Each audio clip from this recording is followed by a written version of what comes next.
This is Audible. Recorded Books presents No Strangers Here by Carlene O'Connor, narrated by Emily O'Mahony. First, this book is dedicated to my parents.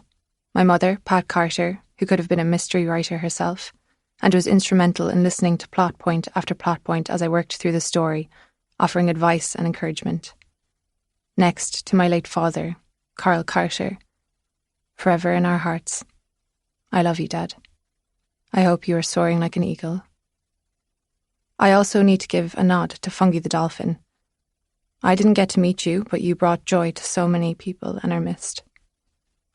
This book is also dedicated to the veterinarians for all the work you do despite the many hardships the profession brings.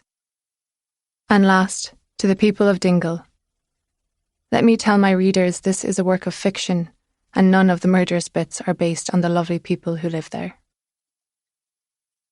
There are no strangers here, only friends you haven't yet met.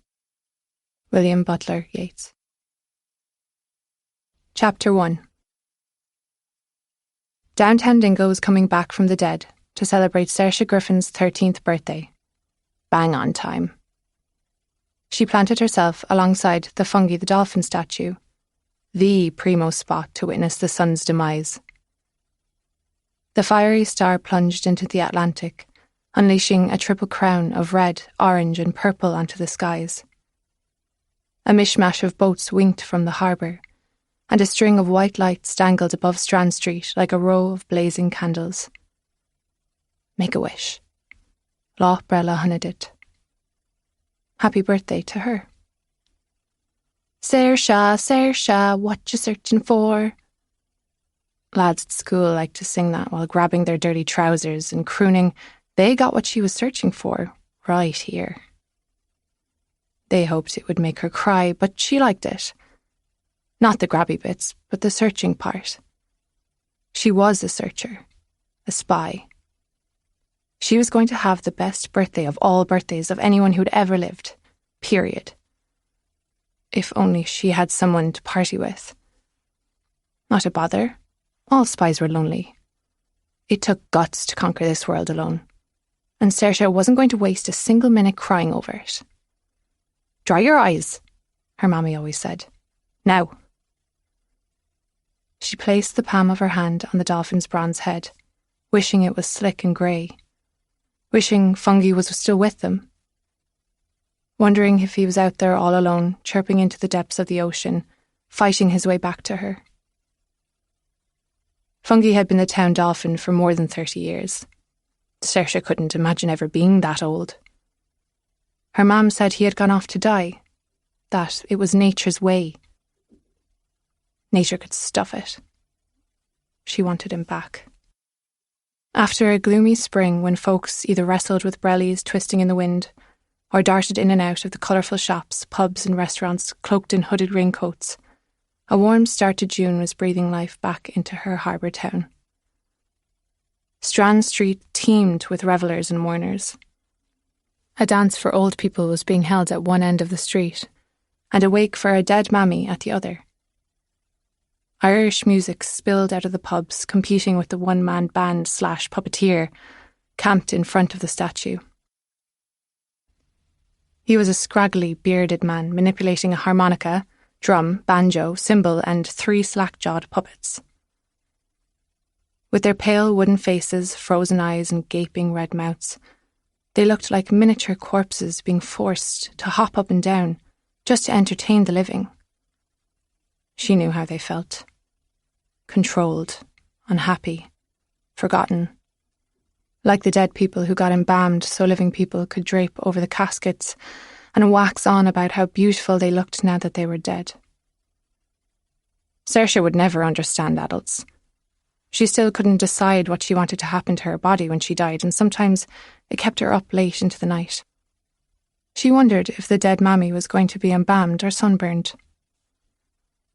Soon, tourists encircled the puppet man, euro clutched in their foolish hands.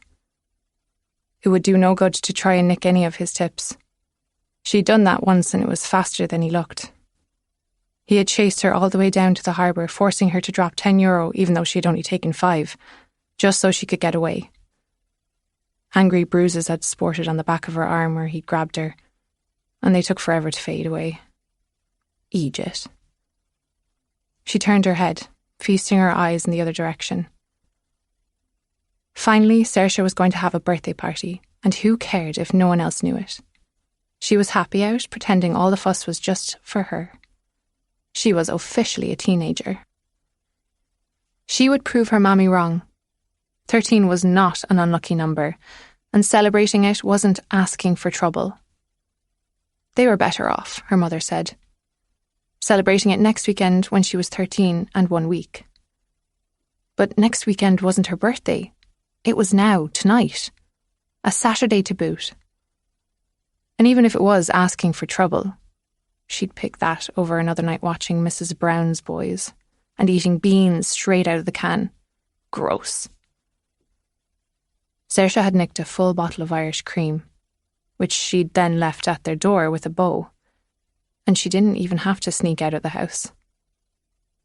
An hour later, her mammy was flat out on the sofa, snoring as the telly prattled on, the empty bottle tipped sideways on the floor.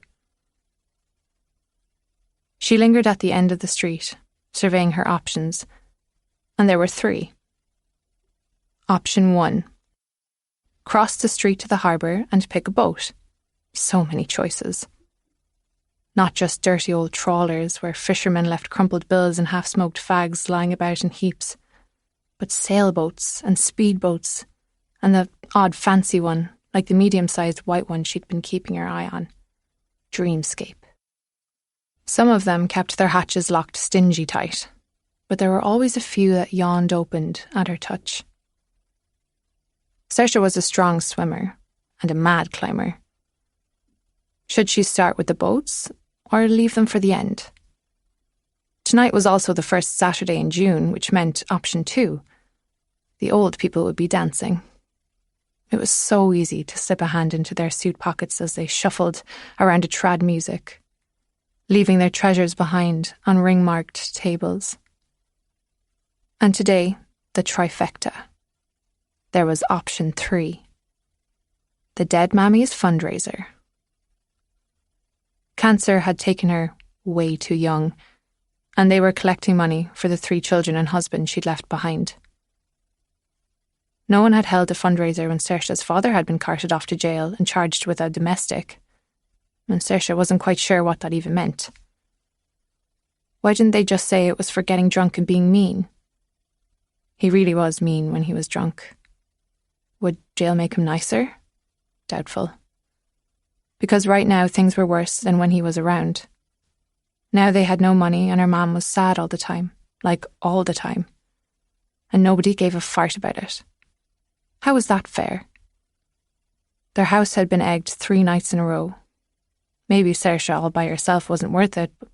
Maybe she was supposed to scrub up and put on a dress, or maybe she needed cute brothers and sisters. Or maybe her mammy needed to get cancer, or maybe people only cared about you if you were dead. After agonising over her choices, she had finally come to a decision. It was her birthday. She would hit them all, starting with the dance and ending on the fancy white boat. Think of all the prezzies she'd collect. Maybe she'd even spend the night on the boat, letting the waves rock her to sleep. She'd keep nicking things until her purple backpack was stuffed. No one would even notice her. No one ever did. Their head shrinker she had been forced to see after Detective Byrne had nearly killed her father with his fists, leaving him in a bloody heap in their garden, taught her that adversity could be an adversary. You could take a negative and make it positive. She was an invisible girl who nicked things. Coins from pockets and cubbyholes, lipsticks from handbags and bathroom cabinets, fags from tabletops. She could make one sweep through a pub after happy hour, and by the time she'd reached the back door, her pockets would be overflowing. Drunk people were such idiots. Although, now that she was 13, she was determined she was going to have her first taste of drink. She was a troublemaker, like her dad. But after the bullies, after those taunts, she'd turned it around, just like the head doctor taught her. Saoirse, what you searching for? Tonight, she was searching for her birthday presents. She wondered if that detective was here, somewhere in the crowd. Was he shaking his hips or comforting motherless children at the wake? He'd probably forgotten all about her. She was supposed to call him Mr. Byrne now. He was no longer a detective because of nearly killing her father. Maybe if he knew it was her birthday, he would have thrown a party for her. She had a feeling he wouldn't approve of her shenanigans, but who cared? He was no longer a detective. If he didn't follow the law, why should she? She was about to slip into the pub where the grey hairs danced when she stole another glance at Dreamscape. A person was exiting the fancy white boat, dressed all in black with a hat. Was it another street performer? Or someone famous? Was he so famous he didn't want to be recognised? Imagine if she nicked something off a celebrity. That would be a dream come true. She decided the mysterious figure was a man, although it was hard to tell, the coat was so baggy. His hands were shoved in his pockets, and face down so all she could see was the top of his dark cap. He was striding away from the boat now, headed for Strand Street. This was her chance.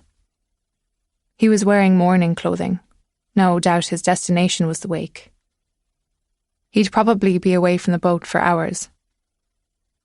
She hurried across the street to the harbour, keeping her eyes trained on the man in the black as they switched sides, craning her head and watching him until he disappeared into the crowd. Dreamscape. What a perfect name. Sneaking onto this fancy boat was going to be a birthday dream come true. Chapter 2. The dead man wore a designer suit to the beach. He was found along Sleehead Drive at the base of a small cliff on Clogher Strand. There he was, early on a Sunday morning in June, reposed against a craggy boulder in his fancy navy suit, starched white shirt and vibrant green tie. Next to his body, 2 words had been formed using 69 gleaming black stones. Last dance. The stones popped against the pale sand. It wasn't a whisper, it was a shout. His legs were straight out in front of him. His hands rested palms up on his thighs, and his sky-blue eyes were open, forever staring out to sea. The only visible sign of distress was the white foam pooling at the corners of his gaped mouth. The lines fanning out across his face and wisps of silver hair clinging to a mostly bald head betrayed his advanced age. A card with a black background peeked out of the dead man's suit pocket. Detective Inspector Cormac O'Brien manoeuvred around the cordon they'd placed around the body to get a closer look. A red-faced devil sporting a lascivious grin stared back. "Would you look at this?" He turned to Detective Sergeant Neely, but her face was buried in her iPad, and her honey-coloured hair whipped around by the wind obscured her eyes. He was the new sheriff in town, as they said in the black and white films he loved to watch, and despite being by-the-book polite, the rest of the team seemed on a mission to wall him out. Swallowing his frustration and resisting the urge to yank the electronic yoke from her hands and chuck it into the sea, Cormac turned back to the strange card. He was dying to pluck it out of the dead man's pocket, but Cormac could not touch the body or any of the tantalising evidence. The state pathologist had been notified, and a local coroner, deputy state pathologist and technical unit were on the way. Once it was officially declared a crime scene and processed for evidence, they would transport the body to Kerry General Hospital, and, fingers and toes crossed, the post-mortem would begin in the morning. They already had an identification on their victim, for this was Dingle, County Kerry, Ireland, and the man was a local. Cormac once again turned to Sergeant Neely, the only member of the Dingle Gardaí he'd allowed to remain with on the small curved beach. Although she was no doubt used to being the one in charge, she was giving Cormac room, letting him do his thing. Not that she had much choice, but Cormac was grateful she wasn't sending out any territorial vibes, or Cormac would be forced to pull rank. The guards back in Killarney sometimes called Cormac Napoleon behind his back, and he didn't need that business starting up here. The rest of the guards were gathered in the car park along the road and perched atop the cliff. "I want to go over it again." This time, D.S. Neely heard him, and her head popped up. She was somewhere in her 60s, if he had to guess, but she was well preserved with a lean, strong body. Right so. If she was sick and tired of repeating herself, she had the decency not to show it. Repetition helped Cormac think. Johnny O'Reilly, 69 years of age, wealthy racehorse owner. The O'Reillys have a massive estate and horse barns just outside of town. Ever hear of Ruby? D.S. Neely was looking at Cormac as if the answer should be a resounding yes. "Ruby slippers?" he quipped. Neely frowned. "What's that now?" "Click my heels 3 times. He attempted a smile. "No place like home?" Neely shook her head, a look of exasperation stamped on her face. She was a beauty of a racehorse, so she was. Ruby was the O'Reillys' pride and joy, the first €1 million purse winner. Cormac tried to feign interest. It was obvious the sergeant expected him to be impressed. Her sire was named Last Dance. Now she had his attention. Is that so? He glanced at the message written in stones and waited for her to offer more. She did not. "Let me guess. Another £1 million purse winner?" She shook her head. "You really don't know?" The tone of her voice was clear. He was an idiot. He threw open his arms. "Indulge me." "The poor thing was struck dead in a road accident before he could even run his first race." She paused. "It was all over the news, like." Her eyes travelled over him as if assessing his worth. "But I suppose you were just a lad in short trousers." "What else?" He smiled and tried to sound chipper, which just elicited another frown. He'd been warned about the locals. Friendly if you kept your distance. She returned to her electronic notes. "In town, Johnny was known for his other proclivities." She cleared her throat. "Namely, dancing and women." "I thought he was a married man." A look flickered across her face, as if she'd just tasted something foul. "He's married, all right. Roisin O'Reilly." She leaned in. "She'll strike the fear of God into you, so she will." Cormac would get to the widow later. He couldn't stop staring at those stones. Last Dance. Was it just a euphemism, or did it refer to this dead horse? How long ago was this road accident? She lifted her head as she silently counted. Has to be well over 25 years ago, maybe longer. In this case, a cigar was just a cigar and Last Dance just meant last dance. "How well do you know this fisherman?" "Finbar? I've known him all my life." They turned their gaze to the cliff where puffs of cigarette smoke hovered over Finbar Malone's head before dissipating in the crisp air. He looked the part of an old fisherman, with a grizzled white beard and seafaring attire. A tall and sturdy man to boot. You had to be tough to make the ocean your mistress. He'd been the one to find the body, and Cormac found his initial statement odd.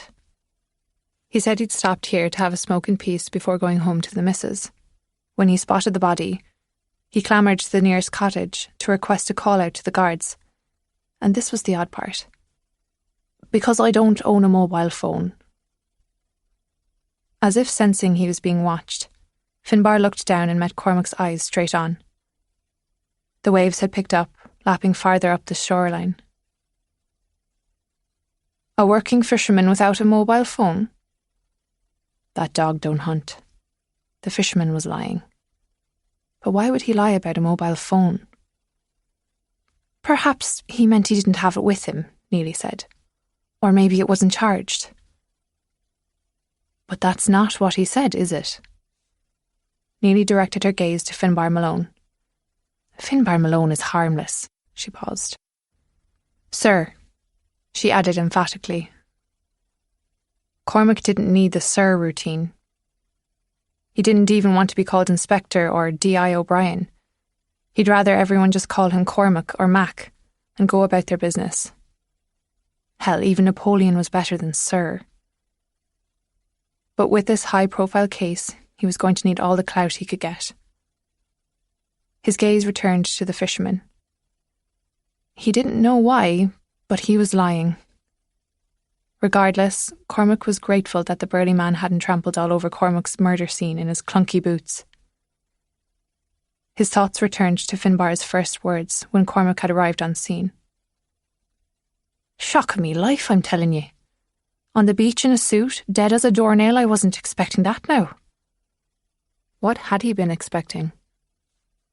Cormac had been a member of An Garda Síochána going on 19 years now, and an inspector for 3. Stationed out of Killarney, he was an outsider in this close-knit Dingle community. This was his first murder probe, and given the victim was one of the elite, he was going to have multiple set of eyes on him, a collective hot breath on his neck. There would be no room for error. Too treacherous to swim, this tucked-away beach was a popular spot for social media photos. Dramatic waves, a curved white beach abutting a rocky cliff, a patchwork of green and brown mountains rising up to the sky. It was Insta-worthy, as the kids said. Cormac, at 39, felt too old to be in the Insta-anything crowd, and too young to be with the old-timers. But right now, planted in front of this fascinating scene, he felt he was at the beginning of what could be the murder inquiry of the century. Certainly of his lifetime. Cormac was having trouble reconciling the jaw-dropping scenery with the bizarre scene in front of him. The stones fascinated him. Every one of them had been coated with a clear gloss and was nearly identical in size. 69 stones. You counted them? From the tone of her voice, such a thing would never have occurred to Neely. I did. And your man was 69 years of age. Isn't that something? Sergeant Neely said, but she looked at Cormac as she said it. The stones had not all been sourced from this beach, at least not at the last minute. Finding ones nearly identical in size would have taken a tremendous amount of time and effort. And then their killer had painted them, ensuring that when the sun kissed them, they would sparkle. The gloss was a small clue, but it was at least a thread to pull on. Even cunning killers were human, and humans were gloriously imperfect. Painted stones and a posed body ruled out suicide, something he'd already heard guards begin to utter under their breath. No way this was an elaborate suicide. Although, if one were to choose an absolutely gorgeous place to die, it didn't get much better than this. Mountains and cliffs that drew one's eyes up to the skies, Slee Head Drive curving through and the great Atlantic roaring below. If God was an artist, then the Dingle Peninsula was his masterpiece. But why pose the body here? Did this exact location have significance to the killer? The waves are advancing, Neely said in alarm, pointing. Her yellow visibility vest flapped in the wind, distracting Cormac, making him think of the poet Seamus Heaney, and how he'd once described the weather in Dingle as loud. It took Cormac a moment to see what had agitated Neely. Frothy waves licked at the soles of the dead man's shoes. Shit. See if we can get some sort of plastic barrier, he said. Something to toss over them. I mentioned that ages ago, Neely said, under her breath as she hurried back towards the car park, holding her iPad aloft and carefully following the shoreline. Had she? He'd been lost in thought, no doubt. His ability to shut everything else out while concentrating was both a blessing and a curse. He supposed there was no getting through the investigation without ruffling some feathers. He'd been trying his hardest to bond with them, but they were going to have to meet him halfway. He was here to solve a murder, not make friends, although, truth be told, he was a friendly sort by nature. His mam always said he could talk the hind leg off a horse. Cormac stared into the dead man's lifeless blue eyes. He had a feeling he'd be seeing them in his dreams the rest of his life. "Who did this to you?" Above, a helicopter whirred, and Cormac could feel the thwack, thwack, thwack in his chest. Out on the sea, the Irish Coast Guard churned, directing boats away from the inlet.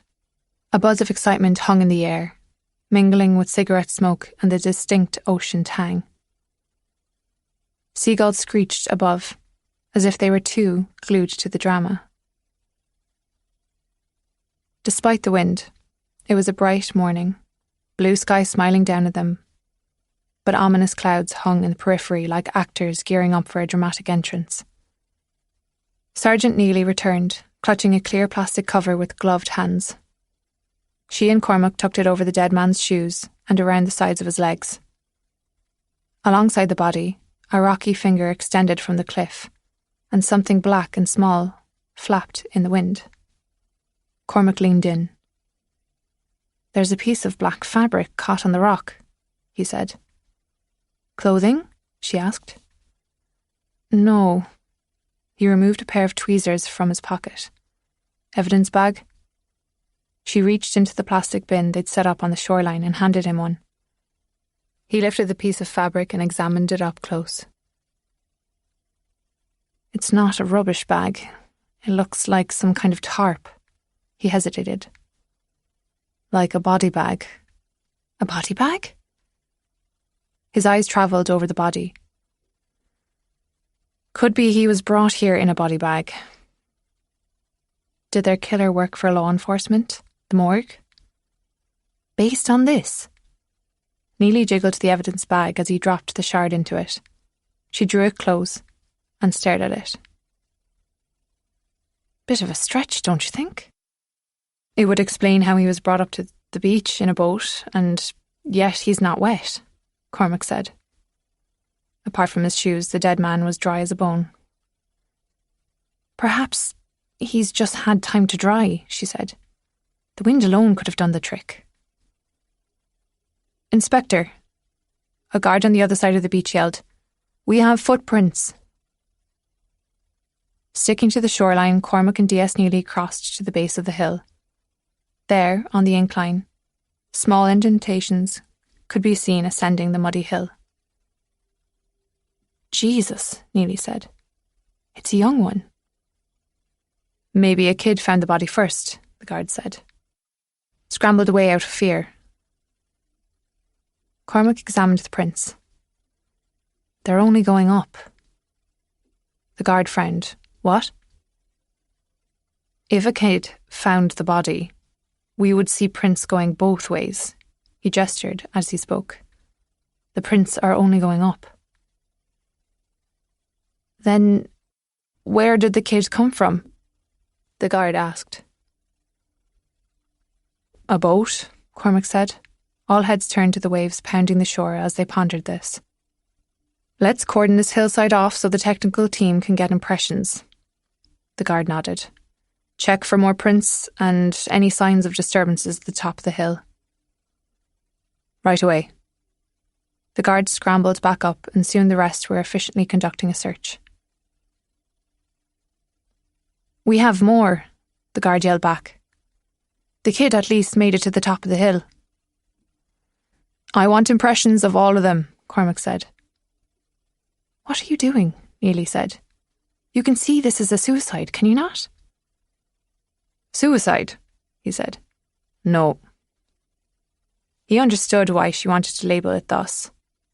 A suicide would mean this case was closed, nothing to fear.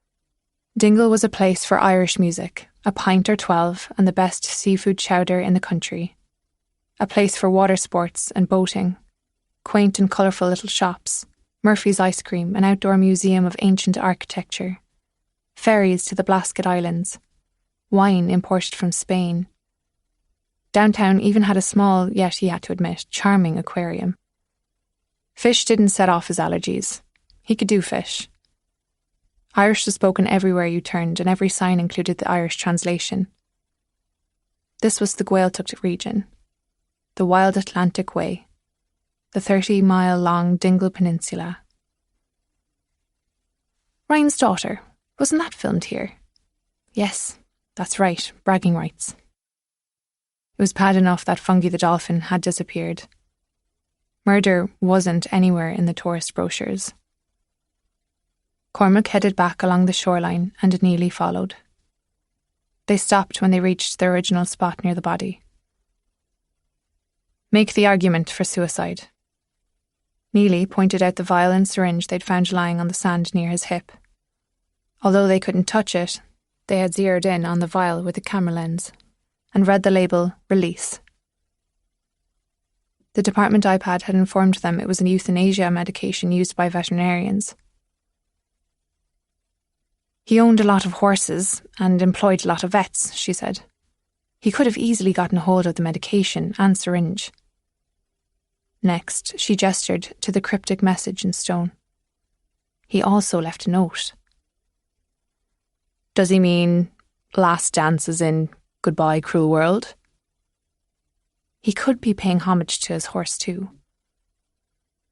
Why would a wealthy dancing man take his own life in such an extravagant way? Cormac asked. Had he ever threatened suicide before? Neely took a step forward. He was stepping out on the wife. My guess? She threatened divorce. He wouldn't have wanted all that publicity. He was a man of means. This is an elaborate way to go, I'll give you that, but it's suicide. He had access to the medication and syringe and left a note, Cormac repeated. What else? If she was going to insist this was suicide, which it was not, she was going to have to give him cold, hard facts. She glanced around the beach. There's no evidence that another person was here. There's no evidence that he was here either. Her frown deepened. Inspector? Besides ours, do you see any tracks in the sand? Her mouth twitched as she took in the beach. Not a single one. Indeed. He loathed that they had walked on the crime scene. They were suited up in gloves and booties and had carefully walked along the water's edge, but he could still see their partial prints marrying what had been a pristine stretch of beach. A killer's canvas. Any signs of a body being dragged? She shook her head. It's as if he just materialised on the beach. You think he walked 16.6 kilometres in the dark with 69 polished stones in his pocket? He clocked the distance from Strand Street in Dingle, where O'Reilly had attended a local dance, to this spot via Sleehead Drive. It was 16.6 kilometres. This man did not walk to his death. Kills himself yet makes sure not to leave a single footprint on the beach? In lieu of an answer, Neely crossed herself. Was he making headway? Look at those shoes, Cormac pointed, and she looked. Not a scuff mark or clump or dirt to be seen. These are the soles of a man who wanted the world to carry him. That was Johnny O'Reilly, all right, she said. Unless he was dancing. He didn't do much dancing last night unless someone brought him a change of shoes.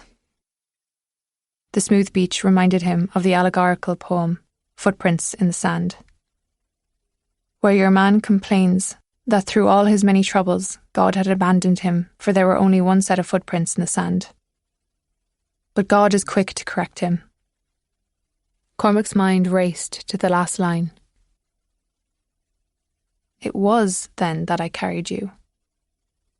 He looked again at Johnny O'Reilly. Who carried you? Cormac took a moment to study the craggy boulder serving as Johnny's headrest. Nature's lazy boy. The long rocky finger extended from the base and disappeared into the ocean.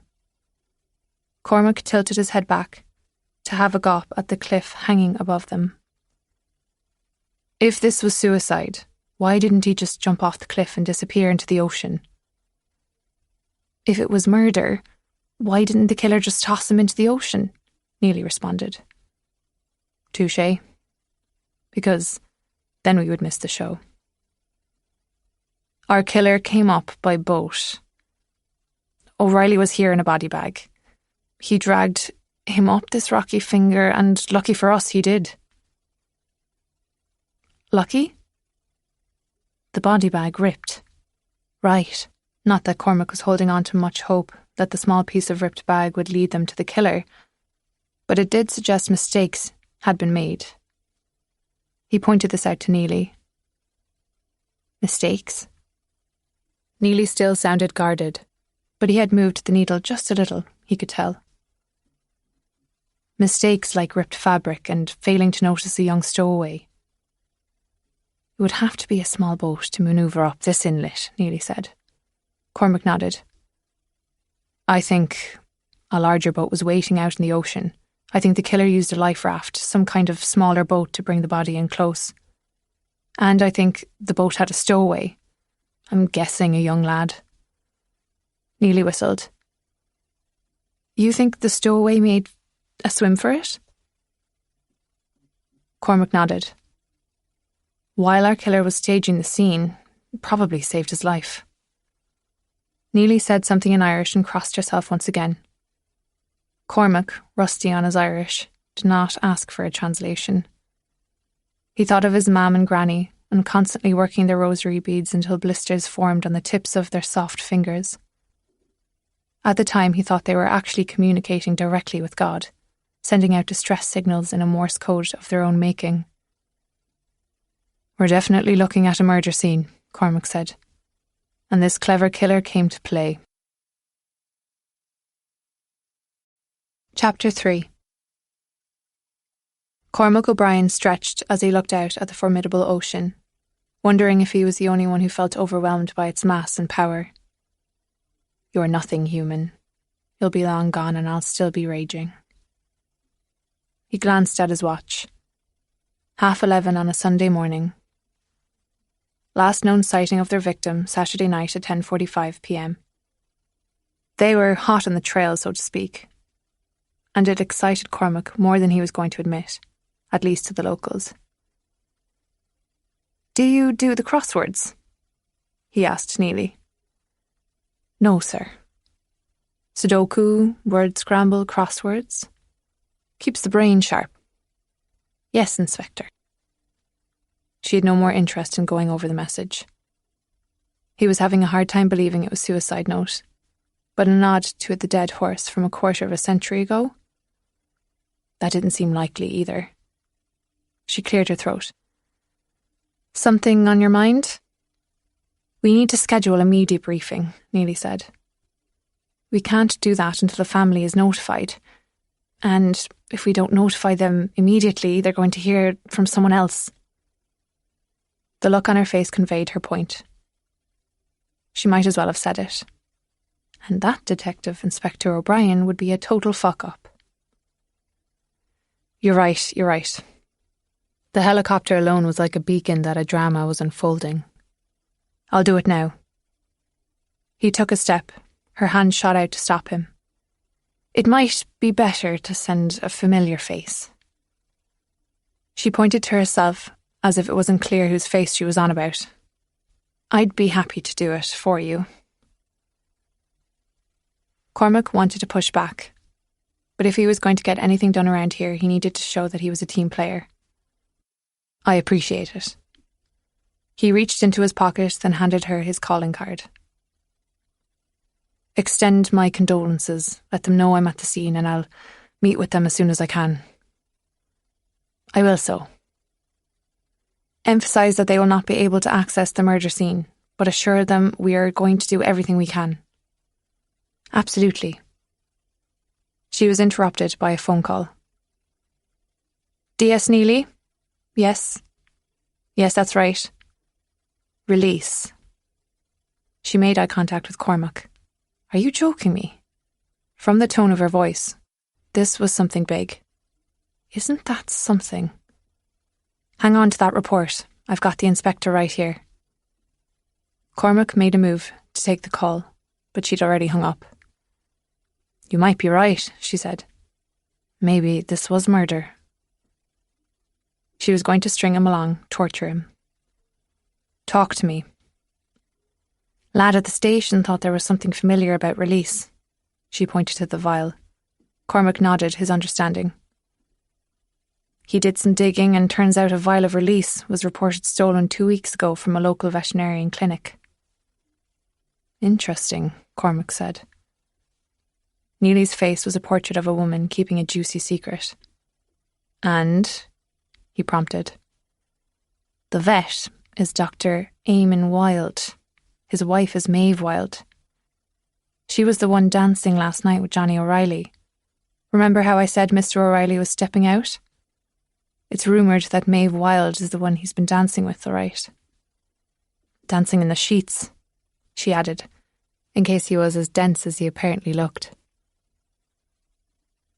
Cormac nodded, torn between Neely coming around to this being a murder probe and preferring not to speculate based on gossip. This is something, he said. Was Dr. Eamon Wilde, this cuckolded vet, their creative killer? Or was it Maeve, a possible homewrecker and one of the last people to see their victim alive? Let's put them at the top of the list. They would be conducting house-to-house interviews immediately.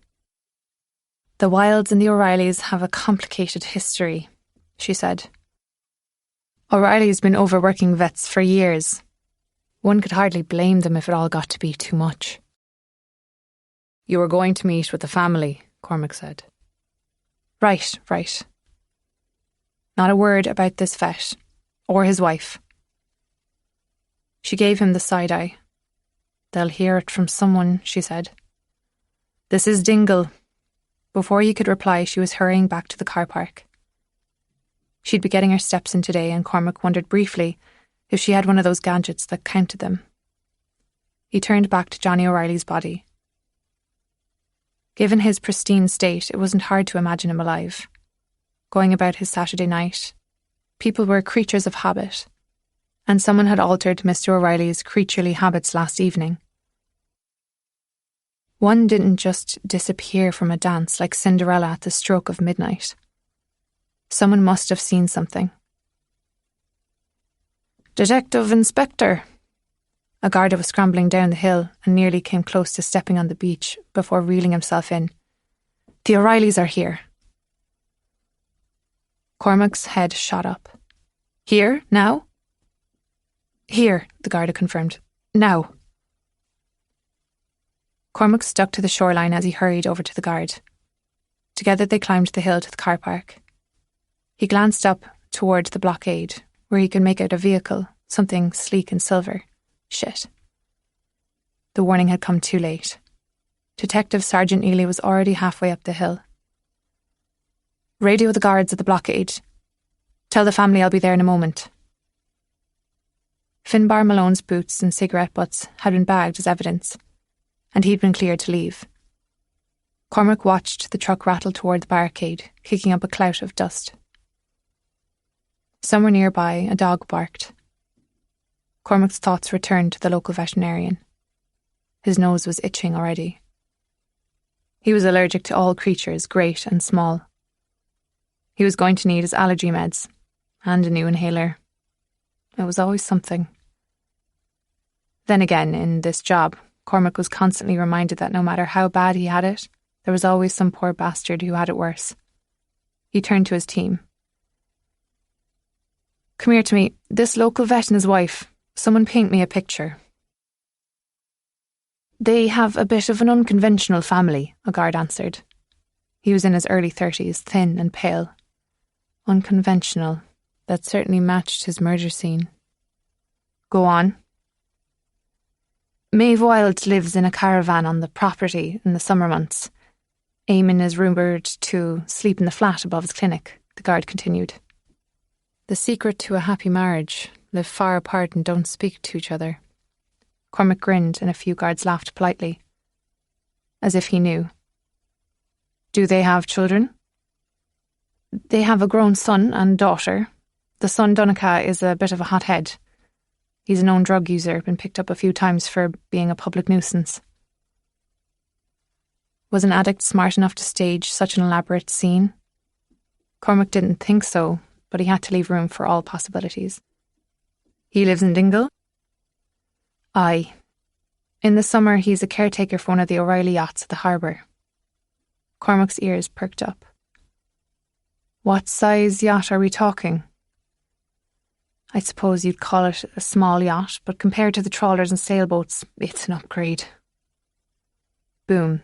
There it was. A small yacht with a lifeboat or rowboat that could have made it to the boulder with a body. Does this Donica Wilde have a kid? No, sir. Not that I'm aware. I want guards to secure the harbour and search that yacht pronto. I want that yacht cordoned off. It could be our original crime scene. I want guards talking to every single person at the harbour, check with the harbour master and Coast Guard, and see what activity they logged last night. Any boats coming and going from that harbour, I want to know who was there last night and if they saw anyone near that yacht, especially a kid. Kill the lights and sirens. I don't want anyone at the harbour to know we're coming. Guards around him came to life, nodded and hurried to their squad cars. The activity was going to alarm the family at the barricade, but he couldn't worry about that now. There's also a matter of the Wilde daughter, a guard who remained behind said. You'll probably recognise the name. He highly doubted it. Why's that? Dr. Dimpna Wilde? He felt a jolt. Out of Dublin? Niall Floor's widow? Heads nodded. He knew who she was, all right. Her picture had been on the front page of nearly every Irish newspaper for an entire year. Her husband had been one of 3 men wrapped up in a retirement investment scheme. Hundreds of wealthy Dubliners had lost their life savings. Niall Floor had hung himself in his carport before they could arrest him. Dr. Dimpna Wilde swore that she and her son had no knowledge of his activities. The Irish government had swooped in and taken most of their assets, and people were both enthralled and divided on the prominent veterinarian. She was a striking figure despite her diminutive size. Pale blonde hair nearly the colour of bones, and eyes like mint chocolate chip ice cream. Neither here nor there, but it was his favourite flavour. Dimp the Imp, one tabloid had called her. Another likened her a cross between a fairy and a miniature Viking. After months of watching the nauseating coverage, he'd found himself on Team Dimpna, wanting to believe she wasn't privy to the scandal. He felt a squeeze of pity for the additional drama that was headed her way. When it rains, it pours, especially in Ireland. Who'd have thunk it? His nose twitched again. Fecking allergies. He faced his team. I'm going to greet the family and then, would someone kindly point the way to the nearest chemist?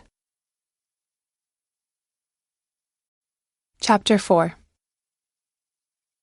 Dr. Dimpna Wilde spayed an orange and white tabby, surgically removed undigested biscuits wrapped in a child's dirty sock from the insides of an overweight bulldog, then vaccinated an African parrot who called her a cheeky bitch.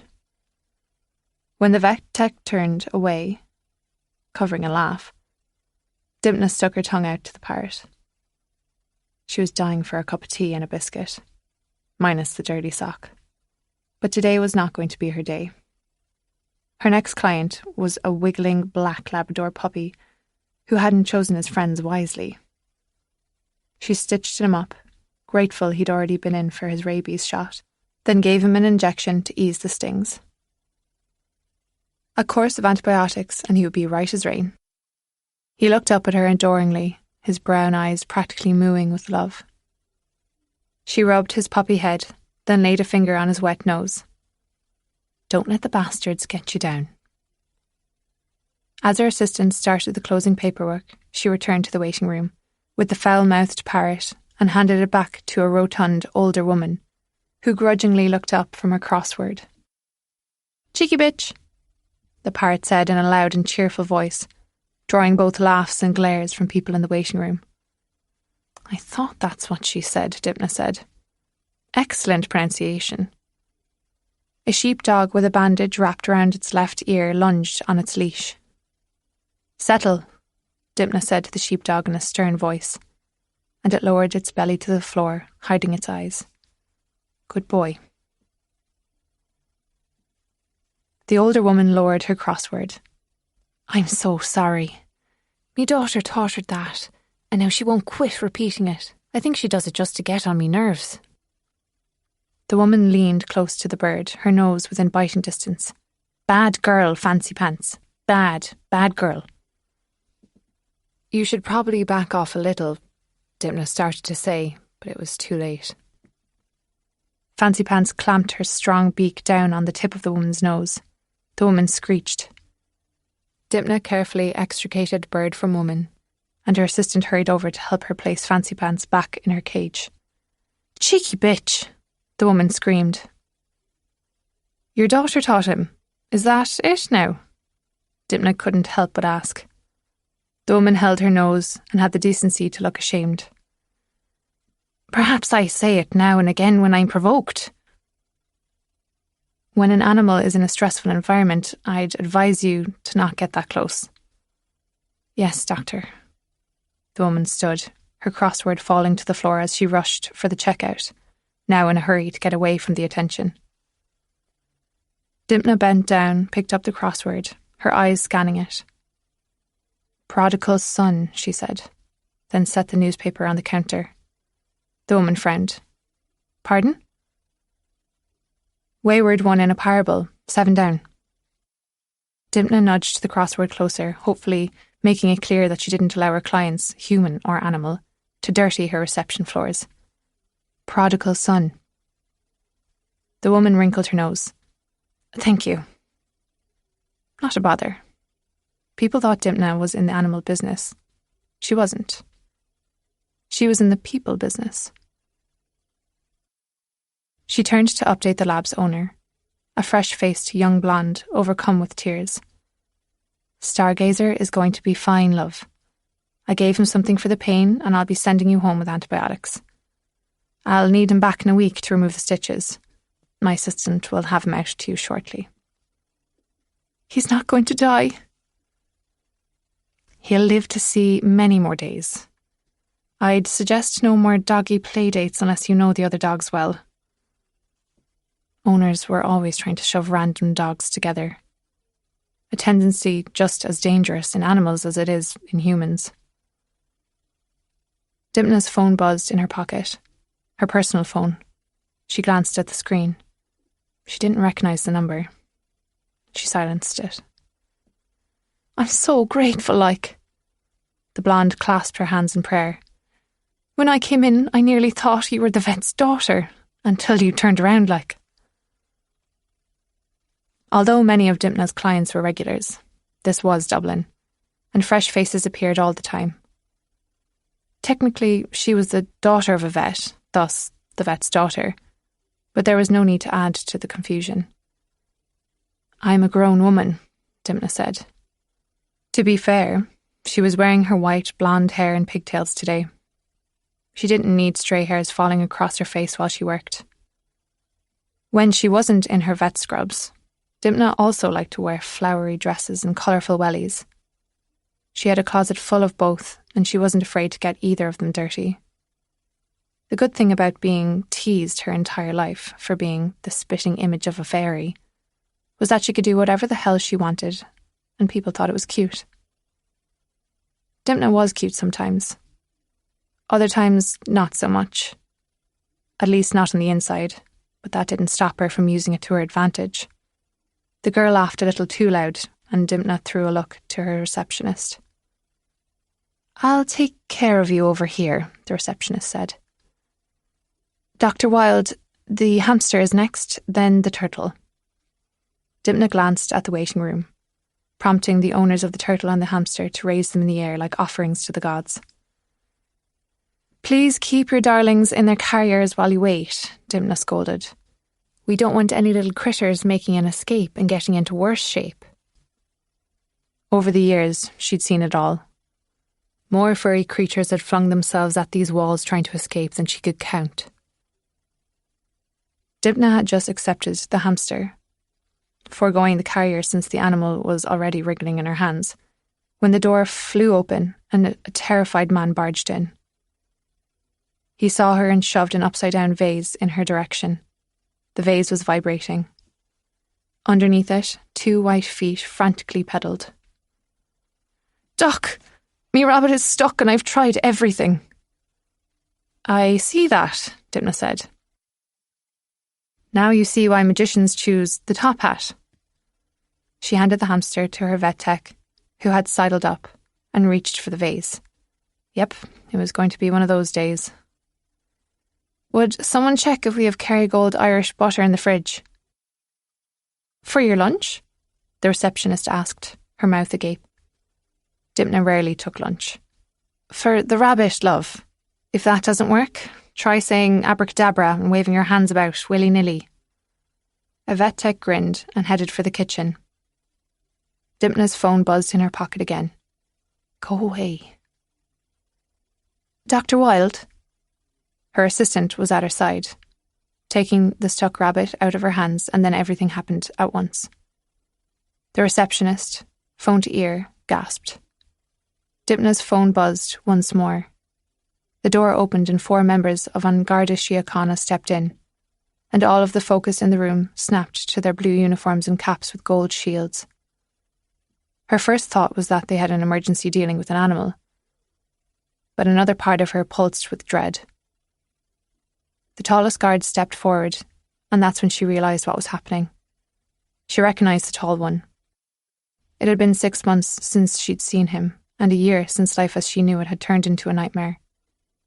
A year since her late husband was swept up in a pyramid scheme. A year since he'd taken his own life without leaving them so much as a note. A year of defending her and her son's name, and a year of the courts deciding what else they were going to take from them. They'd seized the house in Clontarf, emptied nearly all their bank accounts, and most of all, they'd dragged their heretofore stellar reputations through the mud. It had only been a month since the last brick had come through the clinic windows. "What now?" she asked. "Cheer up," her dad used to say. "Things will get worse." "What now?" He looked down at the paper in his hand. "I'm sorry, Dr. Wilde. There was a bill due, and given it's not being paid, I'm afraid there's a lien on the clinic." Behind her, the receptionist gasped again. Dipna closed her eyes briefly. This too shall pass. "I see." She took the notice. Eviction. Closure. They had 72 hours. She knew this day would come. She hadn't been able to get loans. She'd been in a bit of denial, tossing notices in the bin and covering them up with chocolate wrappers and wine and tear-stained napkins. "Do I get to finish the day before closing my shop, or do you want all these animals to suffer too?" His face remained passive. He was just doing his job, and no doubt he'd seen worse. 72 hours. "Took 4 of you to say that, did it?" She regretted the comment immediately. None of this was their fault. It wasn't hers either, apart from marrying a man who allowed himself to get sucked into the dark side. "I understand, Garda," message delivered. That was the best she could do. There were nods all round, and then they were gone. Dipna's phone buzzed yet again, making her jump. Perhaps she was just desperate for a distraction, but this time she answered. Chapter 5. For a moment, Dipna heard nothing on the other end of the phone but heavy breathing. Her thumb hovered over the end button, and she was just about to depress it when a male voice spoke. "Dimp?" "Who is this?" Only folks from home called her that. "It's Paul Byrne." Paul Byrne. Lost love. Not the one that got away, but the one that stayed. She hadn't spoken to him in 27 years. His voice was familiar and comforting, like a warm blanket she'd shoved in the back of a press for 20-something years. "I really can't talk now," Dipna said. "We're in a bit of a heap." "Just say it. I'm in a bit of a heap." Scratch that. This involved her loyal employees too. Dipna would do everything she could to make sure they were okay. If she sold the business to a colleague, she'd stipulate that her staff must stay on. Dymna had to cover one ear to hear over the receptionist's sobs. "Is everything okay?" she asked, stepping outside and onto the footpath. She could have sworn that no more than 20 minutes had passed since the start of her shift at 7:30. Yet the scene before her was the typical Dublin lunch crowd. She could smell last night's ale and bleach from the pubs mixed with yeasty breads and coffee from the bakeries. Workers and shoppers vied for space on the footpath. A cacophony of handbags, man-bags and shopping bags. A busker sang slightly off tune on the corner. She waited for Paul's answer, knowing whatever this was, everything wasn't okay. Everyone knew bad things came in threes. "Johnny O'Reilly is dead." "You're kidding me?" O'Reilly's face appeared in front of her, uninvited and uncomfortably close. "Dead. What happened?" "It's a murder inquiry." "Murder? My God, who did it? Was it herself?" "Roisin O'Reilly. Such a gorgeous name. Roisin. Little Rose. Not in this case. This Roisin was all thorns. The most twisted branch in the O'Reilly family tree. Another thought struck her. Was it Sean? Her thoughts shifted to her son, Ben. Niall had arguably been a good father figure to Ben, but the scandal had uprooted everything, erasing those happy memories, like wiping a chalkboard clean, reducing them to faint, illegible streaks. Shortly after the scandal, Ben had disappeared on her for 8 months, adding to her agony. When he'd finally resurfaced, he'd been distant and harsh. There was no easy way to process trauma. The scandal and the spotlight it put them under would have been enough to break the average person. But then there was Niall's suicide. Ben had been the one to find him. "That's why I'm calling," she heard Paul say. Her brain locked up. "Why? Is it Roisin or Sean?" "I have no idea. It's an open inquiry." "It has to be her." Although, to be fair, there were probably numerous suspects. The O'Reillys were ruthless, and wherever money led, greed and envy followed. She pushed all thoughts of Sean O'Reilly out of her mind. Thinking of him as a normal man with a wife and daughter was surreal. How did Johnny die? Morbid question, but she had to know. He was found on Clohurst drowned. In a suit, leaning against a boulder. Eyes open, foam at the mouth. Bizarre. Things like that didn't happen in Dingle. Some kind of poison? There was a long pause. And for a second, Dymna thought the connection had been severed. I wouldn't be telling you this, only someone's already let the cat out of the bag. The Gardaí are going to take major heat for it. Some detective inspector out of Killarney. Paul should be leading the case. Dymna knew he'd been a detective. But he'd been booted from the force for beating up a man who abused his wife and kid. Paul had always been a good man, and good men didn't always get the happiness they deserved. Which brings me to the last bit of news. A syringe and a vial of release was found near the body. Release? Dymna was jolted back to the present. That didn't make sense. Was it empty? I don't have that info yet. Could it kill a human? She thought about it. I suppose. But it would take 50 millilitres, if not more, to kill a man O'Reilly's size. They come in 100 millilitre bottles. I'd need to know how much was left in the vial that was found. But it would mean plunging multiple syringes into him. Was he tied up? She instantly thought of all the ropes hanging around his horse barns, lassoed. There they were again, her not-so-nice thoughts taking over. Not that I'm aware. Paul probably knew a lot more than he was saying. It was par for the course with him. I can't imagine he just stood still while being injected multiple times. Maybe the first jab of release took him by surprise and rendered him woozy. Paul sounded hopeful. What was he after? No. Release doesn't have instant sedation effects. I suppose he could have been given a tranquilizer first. In your professional opinion, would a vet think of using release to kill a person? No. There are much easier ways to kill a man. A woman walking past her on the footpath stopped and gave Dipna the side eye. She smiled at her and waved. The woman shook her head and walked away, her pace quickening. Good to know. Like what? Dipna knew Paul. He was a heat-seeking missile. He probably wanted this case. Immobilin. What is it? Atorphine and asapromazine. Translate. We call it monster in a bottle. I'm listening. It used to put the fear of God in veterinarians. 5 to 15 milligrams would immobilise an African elephant.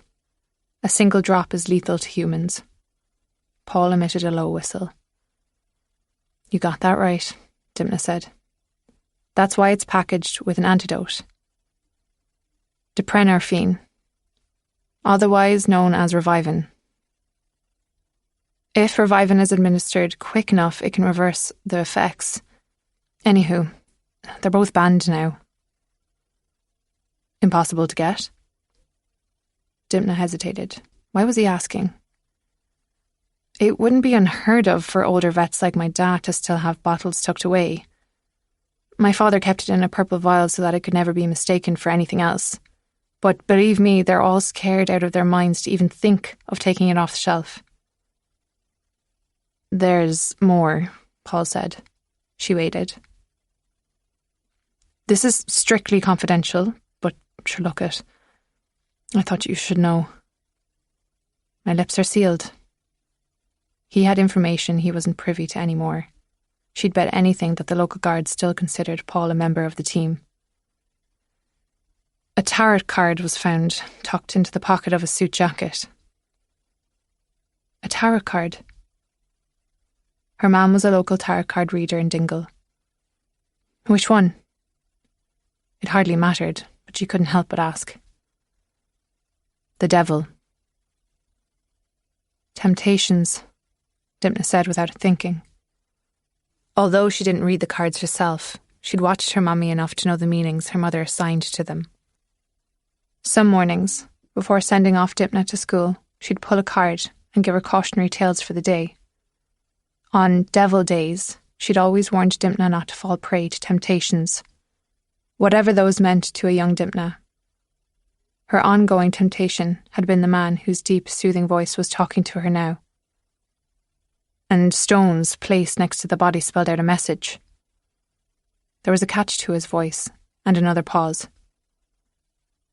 What message? Last dance. What? She straightened her spine. Last dance. Because of the horse? An image of the black colt shimmered before her, his gorgeous leg muscles reflecting the morning light. She'd been there for his first breath, cleaned the birthing fluids from his dark skin, helped him stand on trembly little legs and felt his soft nose in the palms of her small hands. She'd understood fully, in that moment, why they called it the miracle of birth. There was no other word for it, no greater honour. She'd witnessed many miracles of birth since, but one never forgot their first. To this day, she could feel the joy bursting within her. She'd loved him like he was part of her. One moment he was poised to be the most promising racehorse in all of Ireland. The next he was lying dead in the road. The horror of seeing him laid out, all life in him gone just like that, had never left her. Time didn't heal grief, it just muted in a shallow grave. But moments like this, and it clawed back full force. She would have traded her life for Last Dance. She would have given her breath in exchange for his. Because she was responsible for his death. Her actions had led to his demise. She'd spent the rest of her life trying to atone, sweeping the guilt into little corners of her mind, but always knowing the dirty piles were still there, that she would never be clean. Paul had been warming up to this, trying to be kind, but she felt like he'd just punched her. You're saying... What are you saying? Due to the evidence at the murder scene and mitigating circumstances, your parents are both suspects in the murder inquiry. Blunt, truthful. He sounded like a detective now. Parents, murder, suspects. Downhill slide meet avalanche. The door to the clinic yawned open and her vet tech stuck her head out. We buttered it up and the rabbit is out of the vase, no injuries. Thank you, love, Dimna said. Kerrygold Irish butter, the tech said with a grin. Cracking good call. Good work, Dimna said. But we added an abracadabra, just to be safe. She waved her hands dramatically. Dimna laughed, but the sound rang false in her ears, and the feeling from the past year came boomeranging back. The one where it felt as if someone had taken an ice cream scooper and hollowed out her insides, leaving only frosted over bits. She turned her attention back to Paul. There was so much to say, but this was not the time or the place. I have to go. Just one more thing. Rumour is your father isn't well, Paul said. What do you mean? When is the last time you spoke with your parents? Mostly postcards from my mam. Maeve Wild sent Dimna postcards once a month from places she'd never been. Hello from Tahoe. Greetings from Sweden. Tipping away in Thailand. Dimna wasn't sure where on earth she'd gotten them all. Whether friends who travelled gave them to her or she brought them online. But she had a good stash and thoroughly enjoyed sending them out, writing cryptic little messages in sharp black ink in each one. Trying to get a hold of either of her parents on the phone usually resulted in a maddening game of phone tag. Your mum hasn't mentioned anything about your father's state of mind? No. What's the story? She was on high alert now. Maybe you should call her. I will. But first, tell me what's going on. I don't know if there's been a diagnosis, but rumour is he's forgetting things. I forget things all the time, not like that. They say it's dementia. I'm so sorry. And your mother. She and Johnny what? Talk is they were having an affair. Your mother might have been the last person to see Johnny O'Reilly alive. Why do you say that? Because so far she's the last person to see Johnny O'Reilly alive. It was delivered like a punchline, but all Dimna felt was another punch. Clinic closing, a murder, dementia, an affair, parents as suspects. What happened to the rule of 3? They had blown way past the rule of 3. How was she supposed to take any of this in? Dr. Wilde? Her vet tech was back. Animals couldn't wait, not even for murder inquiries. Thank you for ringing me. Dimna hung up. He would understand. Why hadn't her mother rang her? Where was Donica? How bad was her father's dementia? She headed inside and faced the receptionist who was still sniffling. She reached into her pocket and gave her the chocolate bar she'd been saving for a break. Have a cup of tea and dry your eyes. I'm going to make sure you're all right, Petal. She would give her staff every last penny she had in severance. Write them. This audiobook is completely free for you. Take a moment to breathe, enjoy a bit of relaxing music, and then we'll continue the story. Thank you for watching. running wild, breaking molds. Hand in hand we lose control.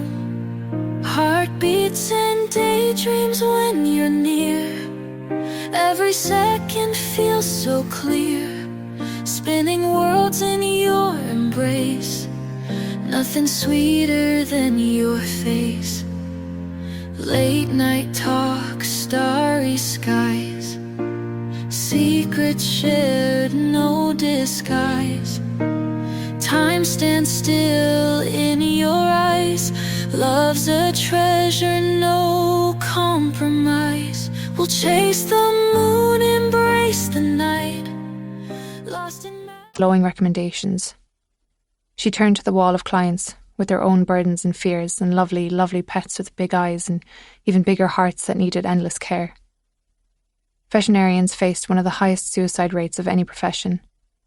Dipna was tough, but she didn't know if she had it in her to face this kind of trauma.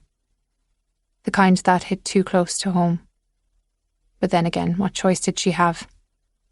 She took a deep breath, smiled. Now, who's next? Chapter 6. By the time Cormac arrived at the harbour, allergy meds in tow, he was still trying to shake his encounter with the widow. Cold and calculating.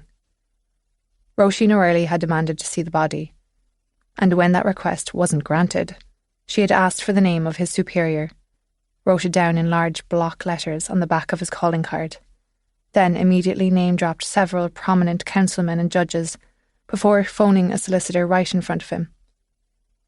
When she hung up, she refused his invitation to come into the station and said any interviews would be handled through the solicitor. His firm came with no less than 4 names, which was no surprise given everything he'd heard about their wealth and status. The son had seemed a little bit more reasonable, catching his eye and saying, "We just need a moment." But in the end, he'd followed his mother's every command. D.S. Neely was now going back and forth with the solicitor, trying to get them into the station. A briefing was scheduled with the media in less than an hour, and now this. The guards he'd sent to the harbour had found Donncha Wilde scrubbing the O'Reilly yacht top to bottom. By the time they hauled him off, it was too late. If the yacht had been a crime scene, the evidence had been wiped clean. Furious, Cormac strode along the walkway toward Dreamscape. The sleek white yacht with a navy blue and green stripe through the centre certainly made an impression. The presence of guards had everyone on alert. Folks hurried along, avoiding eye contact altogether, or stood in fortified clumps, openly staring. Cormac noted with dismay that the staring clumps were growing in size. Drama was impossible to resist. He even had 3 missed calls from his mam back in Killarney, no doubt wanting the details straight from the horse's mouth. He'd call her later and try to make it as exciting as possible. Take her mind off her woes. He texted her care advocate to make sure everything was all right, and was relieved to hear it was. A minute later, his phone dinged again. 4th one from his mum. "Wasn't me that called, must have been me arse." He chuckled and texted back. "Tell your arse I'll call it later. Sounds like an awful mess. Take care and God bless." His mother was dying. It was just 6 months ago she'd been diagnosed with MND, motor neuron disease, or ALS as they called it in the States. She was already at the wheelchair and feeding tube stage and communicating via text or text-to-speech via her iPad. He was her only child, although she had a brother and sister and a fabulous care advocate and visiting nurse. It was a cruel disease, especially for a woman who had been as active as his mum, an avid hill walker and yoga practicer. She was only 65. Through it all, she kept her head held high and was handling each blow like a champ. Cormac wished he could say the same. His stomach was in constant knots worrying about her, and he rarely slept for more than a few hours at a time. Taking this case meant precious time away from her. But she not only understood, She had insisted he go. He'd video chat with her as soon as he could. She was the one person he could trust without reservation, and her mind was as sharp as a tack. Cormac shoved his phone back into his pocket of his blazer and arrived at the yacht. Donncha Wilde was bare-chested and bare-legged, standing on the dock in a pair of shorts, suds clinging to hairy, skinny legs. He seemed keen on negotiating with the guards, as if this was a traffic violation and could wriggle out by turning on the old charm. His head shot up when Cormac appeared, with the expression of a kidnapped victim pleading with his captors to be set free. He was about Cormac's age, somewhere in his late 30s, but apart from that, the two men were chalk and cheese.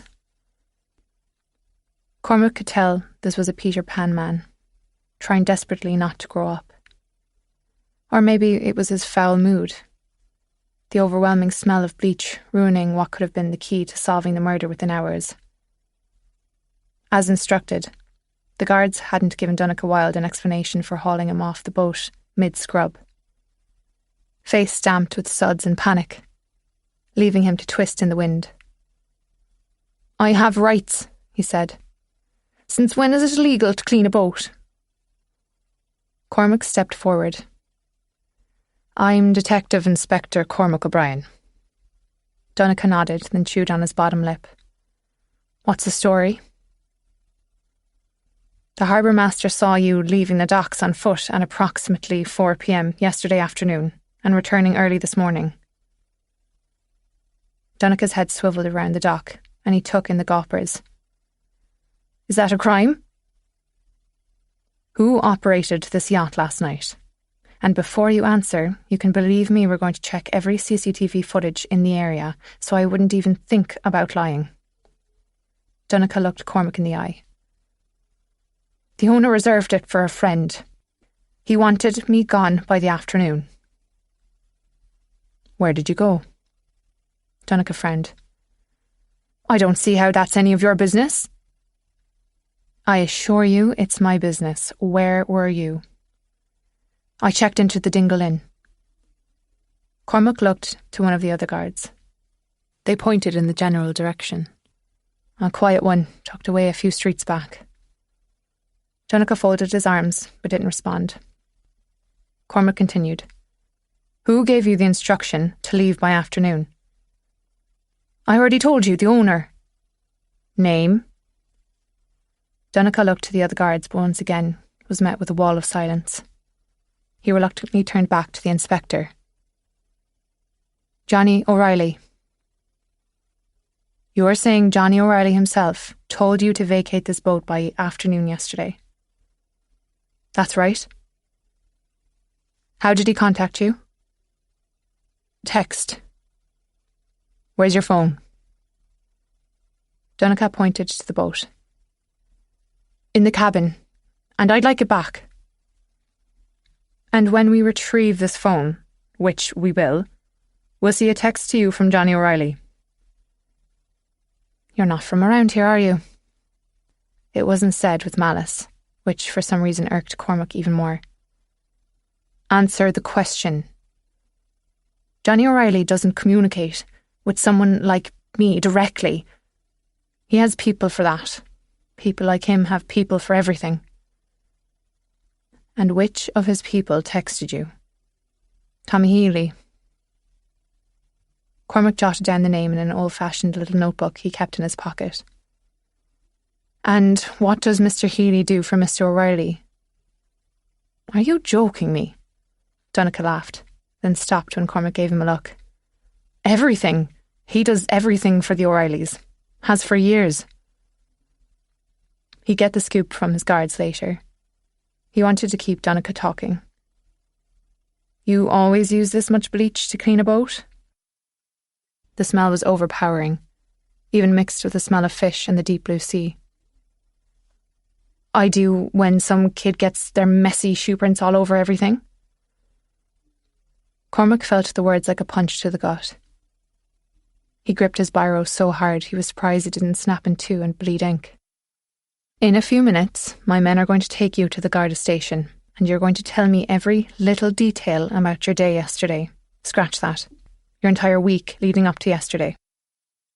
But right now, assuming you're not a bare-faced liar, and I'm not ruling that out, you're going to tell me every detail of what you saw in and on that boat when you returned to it this morning. Donncha shifted his weight. There's not much to tell. Just the footprints. Either Johnny's guest had a kid or some kid snuck on the boat last night. There were some dirty prints. Describe these prints. Describe them? Donncha's eyebrows shot up, and from the look on his face, describing things wasn't in his job description. Cormac could feel his temper rising, even while recognising the young man in front of him seemed genuinely caught off guard. Was it an act? I want every detail you can remember. Donncha rocked back on his heels for a moment. Faint but noticeable shoe prints. Kid-sized. Runners, if I had to guess. Regular walking around type dirt, I'd say.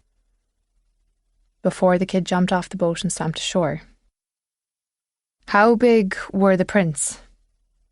Donncha held out his fingers in an approximation. They lined up with the prints they found scrambling up the hillside. What was the name of the VIP guest taking the boat out for the evening? I have no idea. They don't tell me those things. When O'Reilly made this request, was there any mention of a kid? No, sir. Donncha was standing straighter now, as if to show he was taking the question seriously. Would he have mentioned a kid? Donncha shook his head. I doubt it. Is there any place on the boat for a kid to hide? Cormac asked his question rapid fire, giving the young man no chance to concoct or spin tall tales. Funny you should mention that. He paused as if waiting to see if Cormac had a response. Cormac simply stared. There's a utility closet. That's where the cleaning supplies are kept. And the supplies were shoved to the back and a few were knocked over. A stowaway. Cormac tried not to let anything show on his face, but he could feel his adrenaline pumping. They had a missing kid, and that kid was in danger. Anything else? Stray hairs, candy wrappers, anything? Not that I noticed. Have you removed anything from the boat? No. The pitch of his voice had risen. Would you please tell me what the hell this is all about? Are we going to need a passcode to unlock your phone? Donncha swallowed. You can't take my phone. Don't you need a judge's order to do that?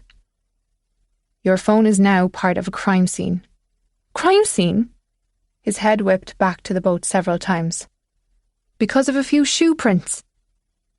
When Cormac didn't respond, Donncha once again looked at the other guards.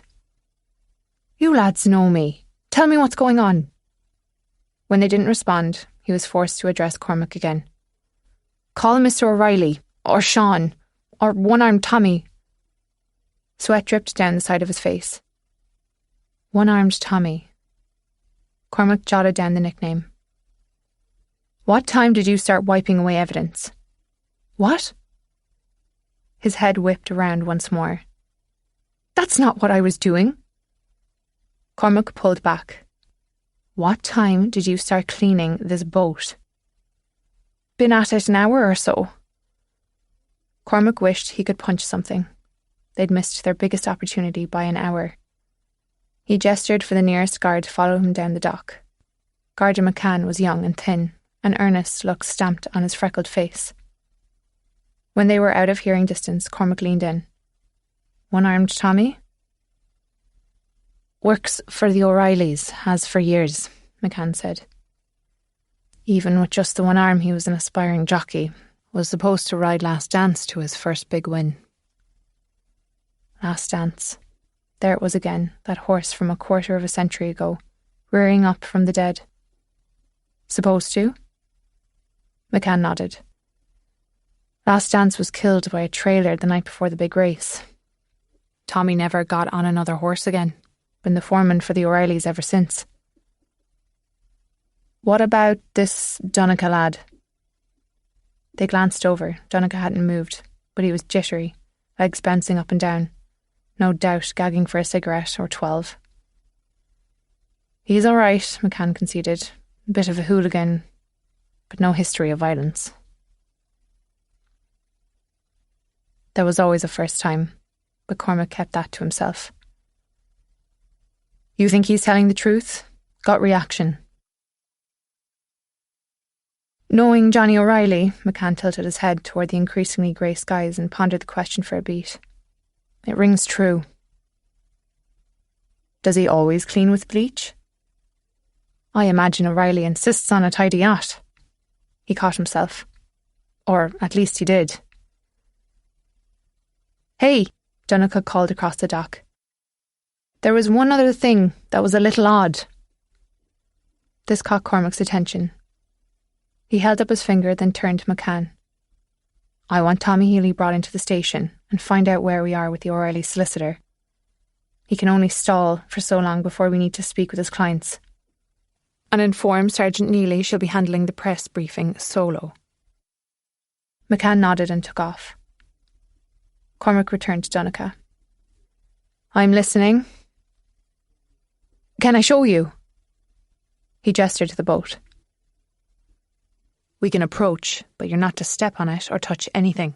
Not that it mattered now with everything wiped clean, but the lad was on edge, and Cormac wanted to keep him that way. Donegal headed for the boat. He pointed to the bow. There is a strange marking here. He then pointed to the floor of the boat, and there. Nothing sinister, mind you, just faint lines. He held his hand out approximately 2 feet, about this long. A makeshift ramp so the killer could slide the body bag up and over. Probably a board. What about a black tarp? Cormac asked. Was there one aboard? Donegal scrunched his face. What do you mean? Cormac didn't want to give away anything more on that front. He needed every advantage he could get against the killer, and he certainly wasn't going to utter the words body bag. Any signs of a struggle? Jesus, no. Would you please tell me what's happened? Stress was evident in his voice. Is it the kid? O'Reilly is going to kill me. He looked to the sky where a helicopter still circled. I wondered what that was all about, he said. He plastered his hands to the side of his face. I'm begging you, Inspector, what's the story? If O'Reilly told you to leave the boat for someone else, why would he blame you if something went amiss? Cormac asked. You think O'Reilly is going to blame someone in his inner circle? Donegal patted the pockets of his shorts. I need a smoke. Cormac didn't let up. I thought you said you didn't know who took the boat out. I don't. But it has to be someone in his inner circle. O'Reilly only let VIPs and family take his boat out. Is there a lifeboat? Cormac headed for the side of the boat. There, attached to the side, was his answer. A small rowboat just big enough for a body. He pointed to it. Have you bleached that yet? Why would I? Thank Christ for that. Cormac nodded to the guards. I want this rowboat tagged for the technical team. Donegal shifted forward and stared at the rowboat as if seeing it for the first time. Cormac swore he saw something in his expression. Something akin to surprise. Something on your mind? No. His eyes flicked away. You sure about that? Donegal stole another glance at the rowboat. It's not tight the way I remember. Cormac edged closer. How do you remember it tied? Donegal squinted. Honestly, I can't say for sure. You're making me nervous. Good. Cormac handed him his notebook and pen. Sketch the way you think it was tied. Donegal thought about the request for a moment, and then shrugged. He quickly sketched out a knot, a double loop instead of the triple now holding it. Sign it, Cormac said when Donegal tried to hand the notebook back. Are you serious? As a heartache? Or a poisoning? Donegal sighed and scribbled his name. Please, he said. Is it the kid? Did something happen to a kid? Cormac relented. Johnny O'Reilly was found dead this morning on Clogher Strand. What? The shock sounded genuine, but the lad could have practiced it. Dead? He took another look at the boat. Crime scene? He said to himself. His head snapped up. You think he was killed on the boat? His fawn-coloured eyes blinked rapidly. Where does the kid fit in? You're here to answer questions, not ask them, Cormac said. Danica wiped sweat off his forehead with the back of his arm.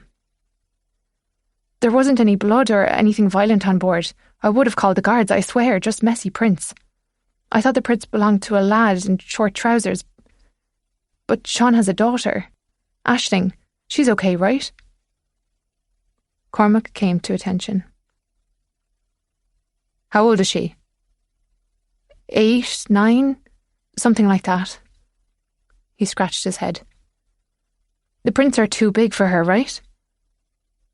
Exactly what Cormac was thinking. There hadn't been a child in the car when Mrs. O'Reilly and son pulled up to the murder scene. He assumed they would have mentioned it if she was missing. He turned to a guard who had heard the entire exchange. On it, the guard said. Cormac nodded his thanks.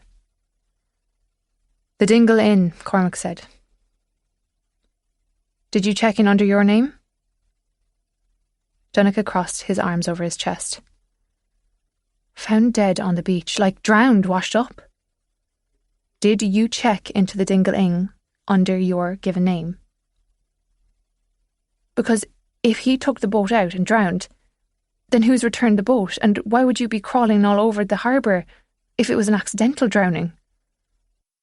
Donegal may be a drug user, but he wasn't befuddled. I'm not asking you again, Cormac said. Oh my God, you think someone pushed him overboard, held him under and then drove the boat back? Donegal was fixated on drowning. Was he clueless or clever?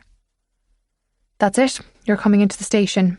You're giving us the name you used to check into the Dingle Inn, and I want to know who you spoke with yesterday, especially the last time you spoke with your folks. My folks? Donegal came to a standstill. What the fuck? He was on the precipice of a complete freak-out. Cormac lowered his voice and stepped closer. Listen to me. You said it yourself. I'm not from around here, but you are. Johnny O'Reilly dead?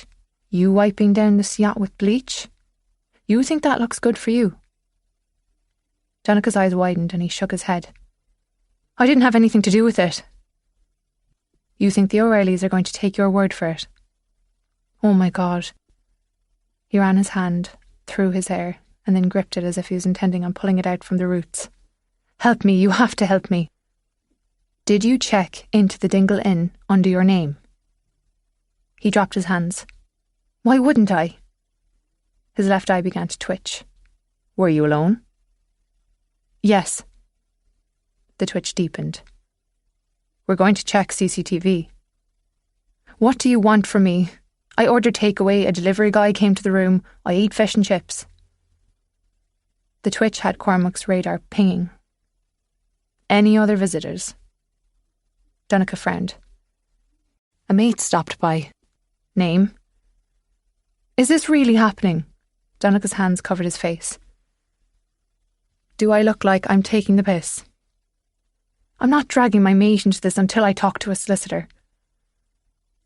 Cormac nodded to the closest guard. Escort Mr. Wilde to the station for an official interview. Do I need a solicitor? Cormac asked, a hard edge creeping into his voice. I don't know, do you? Donegal glared. They stared at each other without blinking. Inspector? A guard holding up his mobile interrupted the moment. Childishly, Cormac told himself he would have won.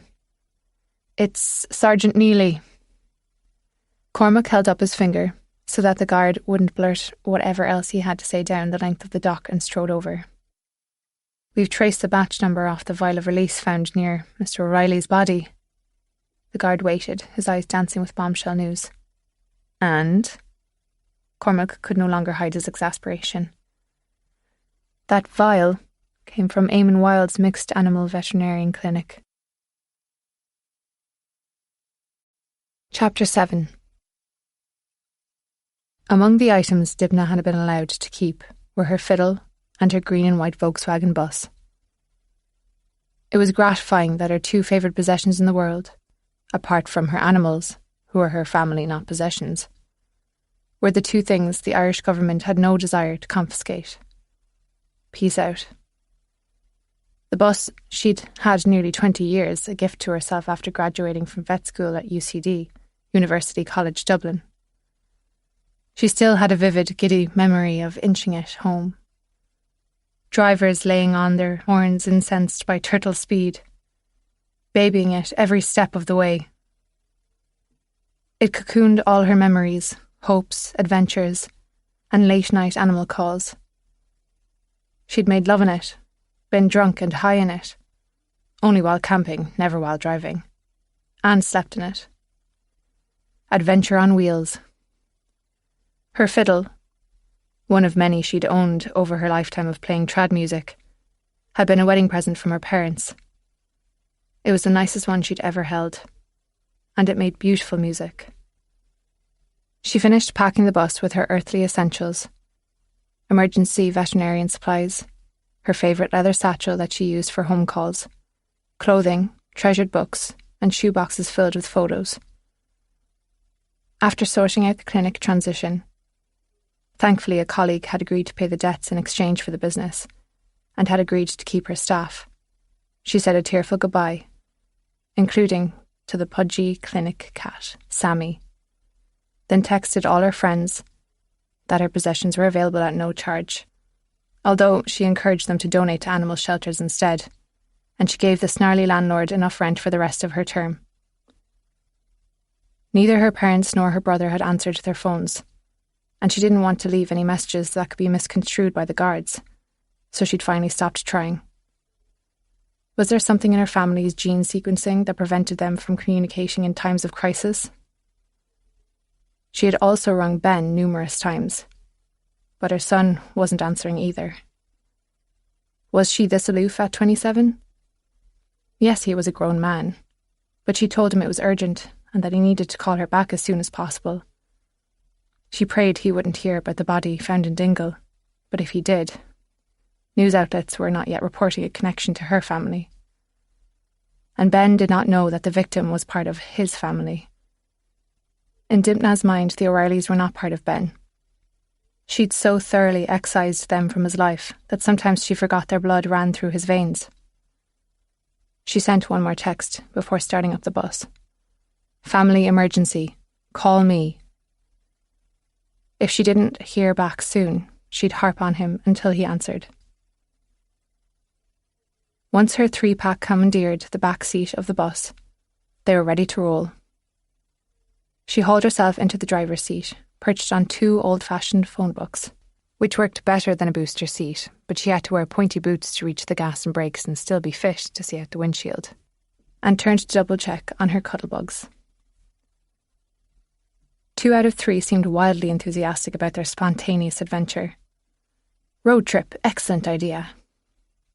Spike, her black cat, so tall and regal she imagined he once belonged to Cleopatra, was curled up in the seat behind Dibna. Pickles, a 2-year-old exuberant and wickedly smart collie, sat in the middle, pink tongue hanging out so shaggy he was going to block her rearview mirror. And Guinness, her old and overweight English bulldog. The one sourpuss of this road trip had shoved himself as far back as he could against the far window, his drooly right cheek smushed against the glass. Knowing him, he would indulge in his favourite form of revenge, flatulence. She empathised. She had second thoughts about this trip as well. Although, if he started in on the stink bombs, he'd miss out on all the snacks she'd brought to bribe them into compliance. She cranked on upbeat dancing music and pretended it was completely normal to be leaving the rock and venturing home to the hard place. The 4-hour and change trip morphed into 6 as she indulged in potty food and stretch breaks. She jumped every time her phone dinged, but every message was either from colleagues trying to wheedle gossip out of her or friends offering their support. Just before entering Dingle, the curves and peaks of the Slievemish Mountains. Then, as she drew closer, the Tralee Bay shimmered in the midday sun. She took her time driving through the village of Camp near the Dingle Way, a 168-kilometre hiking trail circumventing the peninsula. A part of her wished she was here to make the 8-day trek, loaded up with nothing but a backpack and a dream. Camp was a cheerful village, replete with a stone fort, a golden beach, tidy cottages, a historic stone church, and winding roads flanked by thick green hedges. Spike, Guinness and Pickles all vied for the same window, competition driving them blind to the open window on the other side of the bus. Animals made her laugh daily, and she was grateful for it. At least she'd only have to clean saliva from one window. She knew her destination by heart, a small valley to the west of Tralee. Glanninyalt, often called the Valley of the Mad. It was the perfect place to have a walkabout after the long drive. She took the remote lane to the designated car park, and soon her pack piled out of the bus, tripping over each other to be the first one out. She was dying to let her creatures run free, but this was a popular place for tourists and hikers, so she stuck to the rules and kept them on long leads, including a little harness and leash for Spike. The weather was overcast but mild. A familiar grey mist welcomed her home. The Valley of the Mad was named for 2 wells, where poor souls inflicted with madness once flocked to eat watercress and drink from the depths, praying to be cured. Now hollow, the wells were marked with stones, one appropriately called the Mad Stone. Thick hedgerows along the path boasted wildflowers, and in this area one could also encounter a fallen fairy tree and an old stone house falling to ruins. No matter how many times she'd been here, Dimpna had always discovered something new. Pickles and Guinness sniffed around while Spike hissed at the audacity of being put on a leash. "Sorry, love," Dimpna said as he yowled. This audiobook is offered freely, with gratitude. Take a quiet moment for yourself, listen to the music, and we'll be back with more in just a moment. Thank you. As long as we're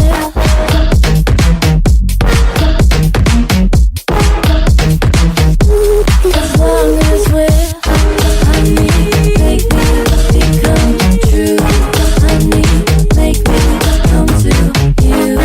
It's the last thing that I do. As long as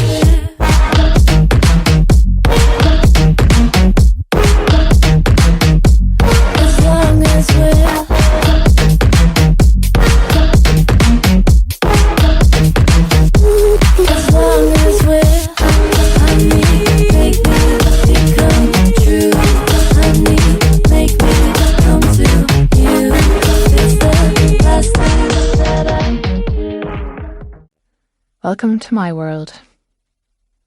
She wished the wells were still flowing and the legends were true, for she would cup her hands and drink. Instead, she imagined all the people who had once gravitated here, purportedly even kings, each with a burning desire to be cured of insanity. It was comforting and sad all rolled up into one little ball. Rumours abounded as to why these wells had so much power, including, of course, that they were blessed by the fairies.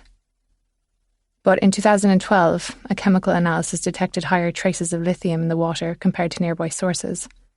Given she could no longer drink from the wells, Dimpna drank in the scents and sounds of home. Land of ocean and mountains and pints and music and madness. Home. They completed a circle and then turned around to head back to the bus. Up ahead, a scraggly young girl peeked out from behind a small hill. Only her profile was visible. Messy black hair and the side of a purple backpack. Pickles seemed keen to pull her toward the girl, and Dimpna was inclined to let him say hello, when her mobile phone blasted out a familiar tune. Ben. Finally. She pivoted from the girl and answered. Ben? Ma'am? I can barely hear you, she said. I don't think I have a strong connection here. Where are you? He sounded impatient and put out. I'm almost to Dingle. Where are you? Spain. Spain? Without telling her? On one hand, she was poised to scold him for keeping her in the dark. On the other, she was thrilled she could continue keeping him in the dark. That tangled web Shakespeare had warned of was deeply woven into the fabric of her life. With my girlfriend. There was a chipper note in his voice, the delight of spilling a secret. This is news, Dimna said. What's her name? Angelina. Where did you meet? She was stalling, but also insanely curious. It had been a while since he'd mentioned a girl. This was perfect. He would need the distraction. I'll tell you everything when I see you next. What's the story? She wished she could regale in all the details now, savour the moment. At least he was far, far away. Relief settled in her bones. I had to leave the clinic and Dublin, she said. I'm going home for a bit. She paused, tread carefully. Have you been reading the news? No, he said. Why? A prominent racehorse owner in Dingle is dead. Everyone is talking about it. Murdered. And my parents are suspects. And by the way, he's your paternal grandfather. There was a pause. Had he heard what she said? You said you'd never return to Dingle. His voice was tinged with accusation. Ben had always pressed her about why she never brought him to Dingle, and why they always met her parents somewhere. Anywhere else but home. Dingle was one of the most popular tourist destinations in Ireland, and she often used that as an excuse. We see enough tourists in Dublin. Let's have a break from them, shall we? No doubt she had made mistakes. Maybe she should have told him everything about his father and the O'Reilly side of the family, including the fact that Ben had been the opposite of a love child, conceived during a hateful act. She'd practiced it in her head, with a variety of carefully selected words. The closest she could come was a sanitised version of the ugly truth. Your father forced himself on me. I never told him about you. In the end, she decided against it.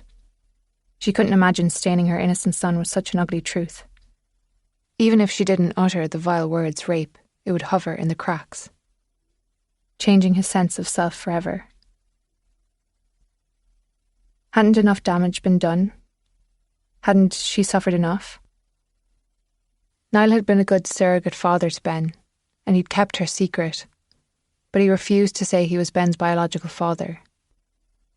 I won't do it, he said. I won't be involved in that big of a lie. But Ben was a curious lad and wanted answers. She told him his biological father had been a talented jockey who died from a heart defect shortly after Ben was conceived. No doubt this fictional father was based on the crush Tommy Healy had on her back then. The shy, nice jockey he'd been before Sean O'Reilly corrupted him. You and a jockey, Ben said, cocking his head. Then why am I so tall? Whoops. My father is tall. That was true.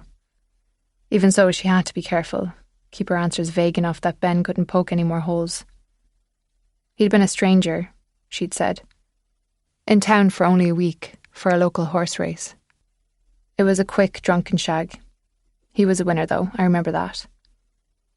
His name was Brendan. I don't remember his surname. Tommy had had a twin brother named Brendan. Stick close to the truth. Wasn't that the old sage advice? When DNA kits came out, she held her breath, paralysed with fear that Ben would submit one. But as he grew older, his interest in the subject waned. Now she wasn't sure what to do, what to say. As little as possible was the motto that had gotten her this far. Your grandfather has dementia. And the other one is stone cold dead, murdered. I'm so sorry. Ben's voice finally softened. Has this only recently started? I don't know, to be honest. I've only just heard about it. Should I come to Dingle as well? No. Jesus, ma'am. There you go again. His hard edges were back. What is it you're so afraid of? Everything. She was afraid of absolutely everything. I just want you to enjoy your holidays. With Angelina. It will be all doctor's appointments and chaos here. Enjoy Spain. Stay as long as you'd like. You're sure? I'm positive. And there's nothing else? For a second he sounded suspicious. Had he heard something? Was he testing her? Ben was like that. He gathered information and often used it to attack. Had she mentioned it was a murder inquiry? Now she couldn't remember. Surely they were reporting that on the news. This prominent man is well known in Dingle, and it's a suspicious death.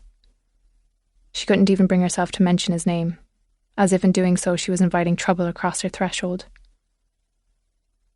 Suspicious? It's a murder inquiry. She heard an intake of breath. He said something to his girlfriend before returning to the phone.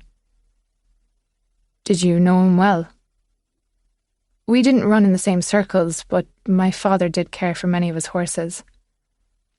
I cared for one of them and now he's dead, and for some reason, that horse's name was spelled in stones next to the dead body, and a vial of release and a syringe were found, and the devil card, and your granny may have been knocking boots with him. Dingle. The land of saints and stones, and sinners. I'm sure there'll be a ton of gossip. That was the best she could do for now.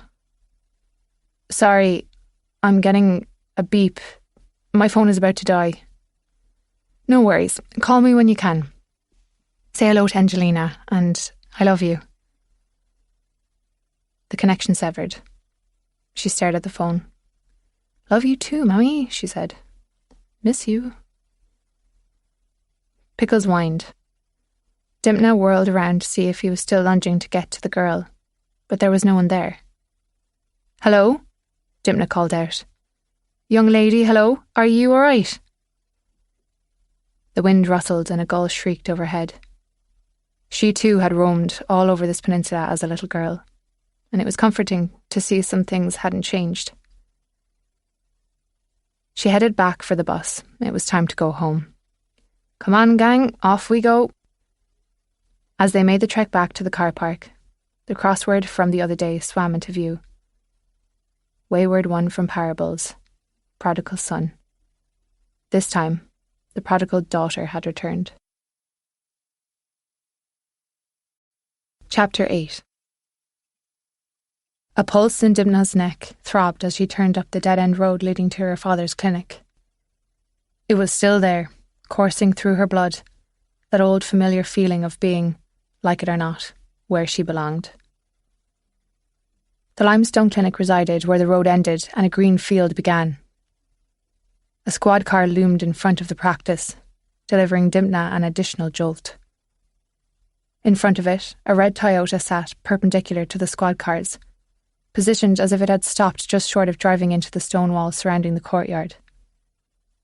Two guards were leaning back against the squad car, arms folded across their chests.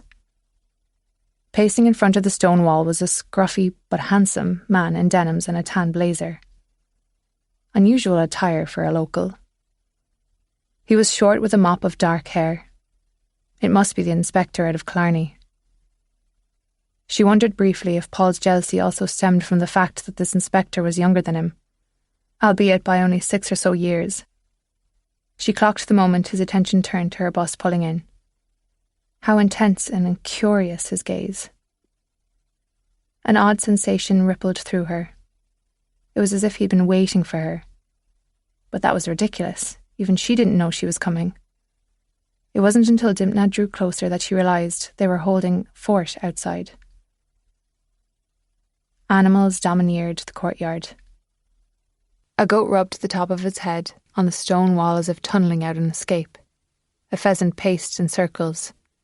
2 sheep marked with purple dye devoured the grass, lifting their heads to stare openly at the guards as they chewed. 3 ducks pecked at the ground, attempting to run away from 2 chickens vying for the same seeds. A turtle crept down the footpath as if walking through a minefield. A hare cowered underneath a tree, nose twitching.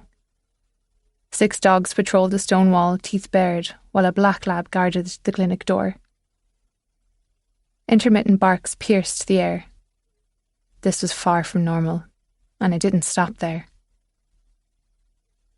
Dymphna counted 5 cats. One, an extremely obese tabby, was draped on top of the stone wall as if it were a feather bed and not ancient limestone. Bowls of water and food littered the yard, most of them overturned. The few upright ones reduced to dribbles. They were not starving. The yard was covered in poo, not to mention heaps of feathers and fur.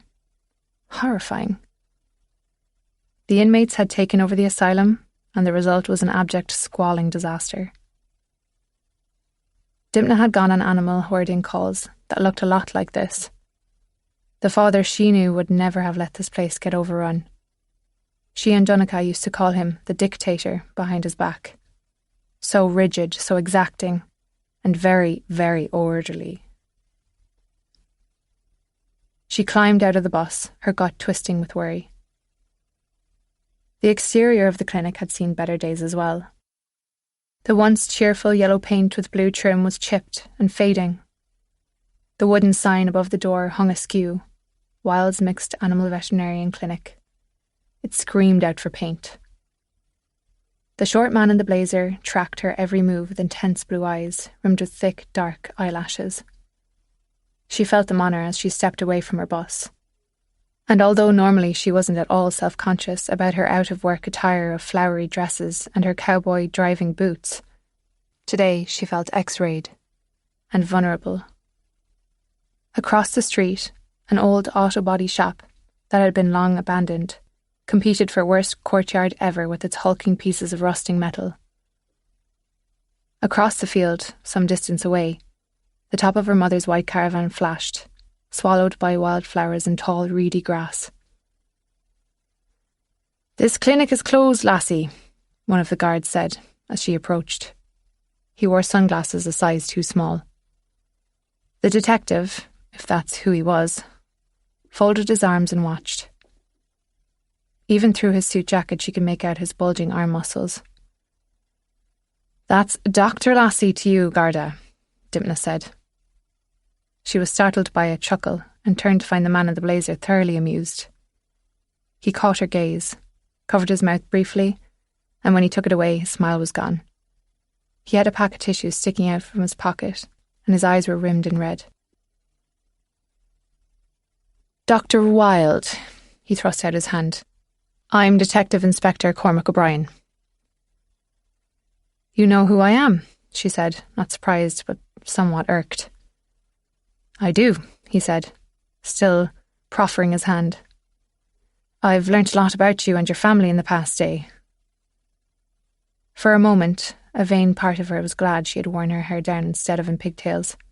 She'd let her hair grow long since Niall's death. There was no reason other than wanting things to be different, wanting to feel different. It hadn't worked. She was the same old Dymphna with the same old Dymphna-like problems. "I can't shake your hand," she said. "I've been touching dogs and cats all day. It'll only exacerbate your struggles." He tilted his head and studied her as his hand dropped to his side. "That obvious, is it?" "Yes. Being a vet meant you had to tell people the truth, whether folks wanted to hear it or not. Most times they didn't." "A kindred spirit then," he said. "How's that?" He tapped his head.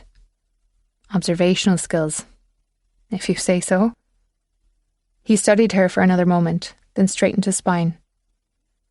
"I take it you're aware that we're conducting a murder inquiry." "I'm aware that you found Johnny O'Reilly deceased on Cloher Strand." "How do you know he didn't take his own life?" Dymphna hadn't expected to blurt that out, but she knew firsthand you could swear up and down a person wouldn't take his own life, only to find him hanging from the rafters of your carport. Before the inspector could respond, from inside the clinic came the sound of glass shattering, followed by a woman's shriek. The guards tipped forward, and the courtyard erupted with barks, flaps and bleats. The door to the clinic flew open and a woman with red hair and vet scrubs darted out. Dipna recognised her immediately and felt another jolt. Sheila Maguire. Her once best friend and her father's longtime vet tech. Her long red hair still flowed with wild curls, and her statuesque figure with impressive cleavage was impossible to miss. Dipna wondered if she had mellowed, or if she was still the same rebel of a girl she'd once known. Selfish too, but Dipna had enough of her own faults to start keeping track of others. "Is everyone all right in there?" Detective O'Brien's voice projected across the small courtyard. Sheila put her hands up and waved them around. "I'm all right." "Is anyone else being held inside?" Dipna whirled around. Being held inside, as in hostage? His eyes flicked to Dipna, then back to Sheila. "Is anyone hurt or stuck inside?"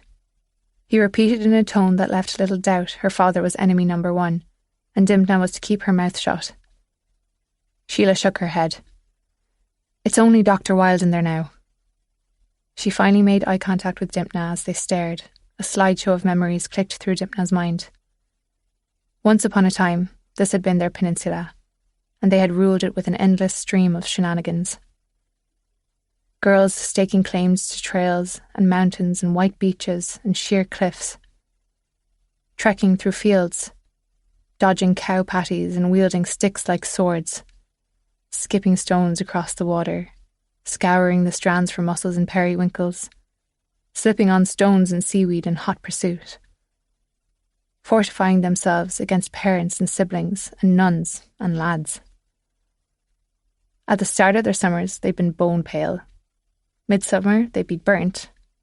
But by the end, they'd finally be brown, the soles of their feet like tanned hides. Sheila Maguire and Dipna Wilde against the big bad world. Dipna would accompany Sheila when she was forced to call into the pub to drag her father home.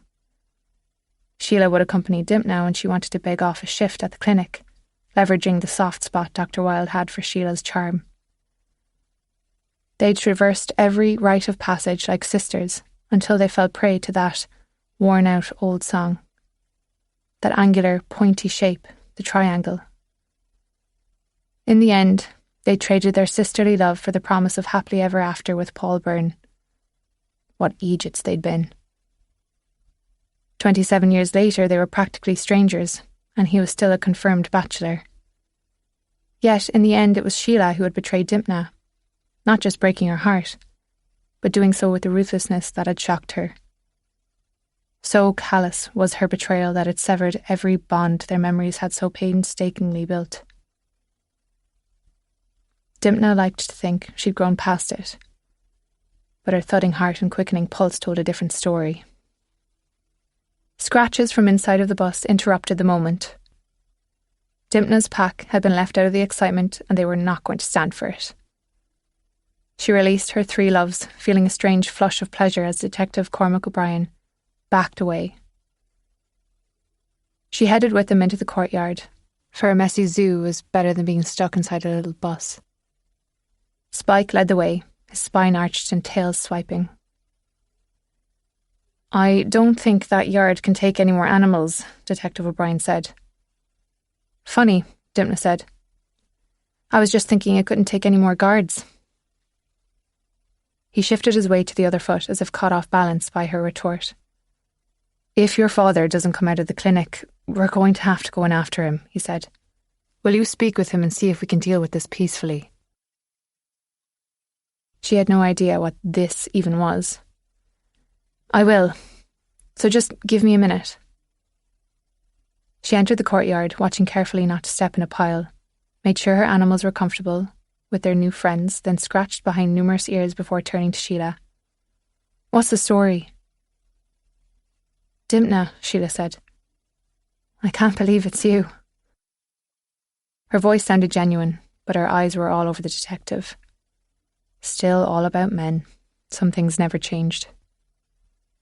"My father?" Dipna prompted. "He's having an outburst," Sheila said. "I had to call the guards." "Are you all right?" Detective O'Brien shouted to Sheila. He pointed to her left eye. Dipna hadn't noticed at first, but there it was, an angry welt just above Sheila's left eye, bright red and beginning to swell. Dipna edged forward, gobsmacked. "What happened?" "Your father happened," Sheila said. "He hit me." Chapter 9. "He hit you?" As Dipna waited for Sheila to answer, she prayed it wasn't true. Her father had never raised his hand to anyone in his life. Please say no. Please say no. "He threw a book at me," Sheila said, patting her eye with the tips of her fingers. "Literally, I should have ducked." Dipna resisted the urge to ask her the title of the book. A hefty volume by the looks of it. This was hardly the time for a good reading recommendation. "I have an ice pack in the bus." "She needs to go to hospital," Detective O'Brien said. "We need photos and we need to create a report." Photos. A report. Against her father. Oh my God. "I'm sorry," Sheila said, training her good eye on Dipna. "I had no idea things were this bad." She should have known. She'd been too wrapped up in her own drama. Her parents were from that generation of Irish folks that never talked openly about their troubles, even when the wolf was already inside your door. Especially then. "Whatever you're thinking," Sheila said, "it's worse." "Ma'am, is Dr. Wilde a danger to himself?" Detective O'Brien shouted across the courtyard. The goat bleated and the dogs barked. His nose twitched and then contorted as he violently sneezed 5 times in a row.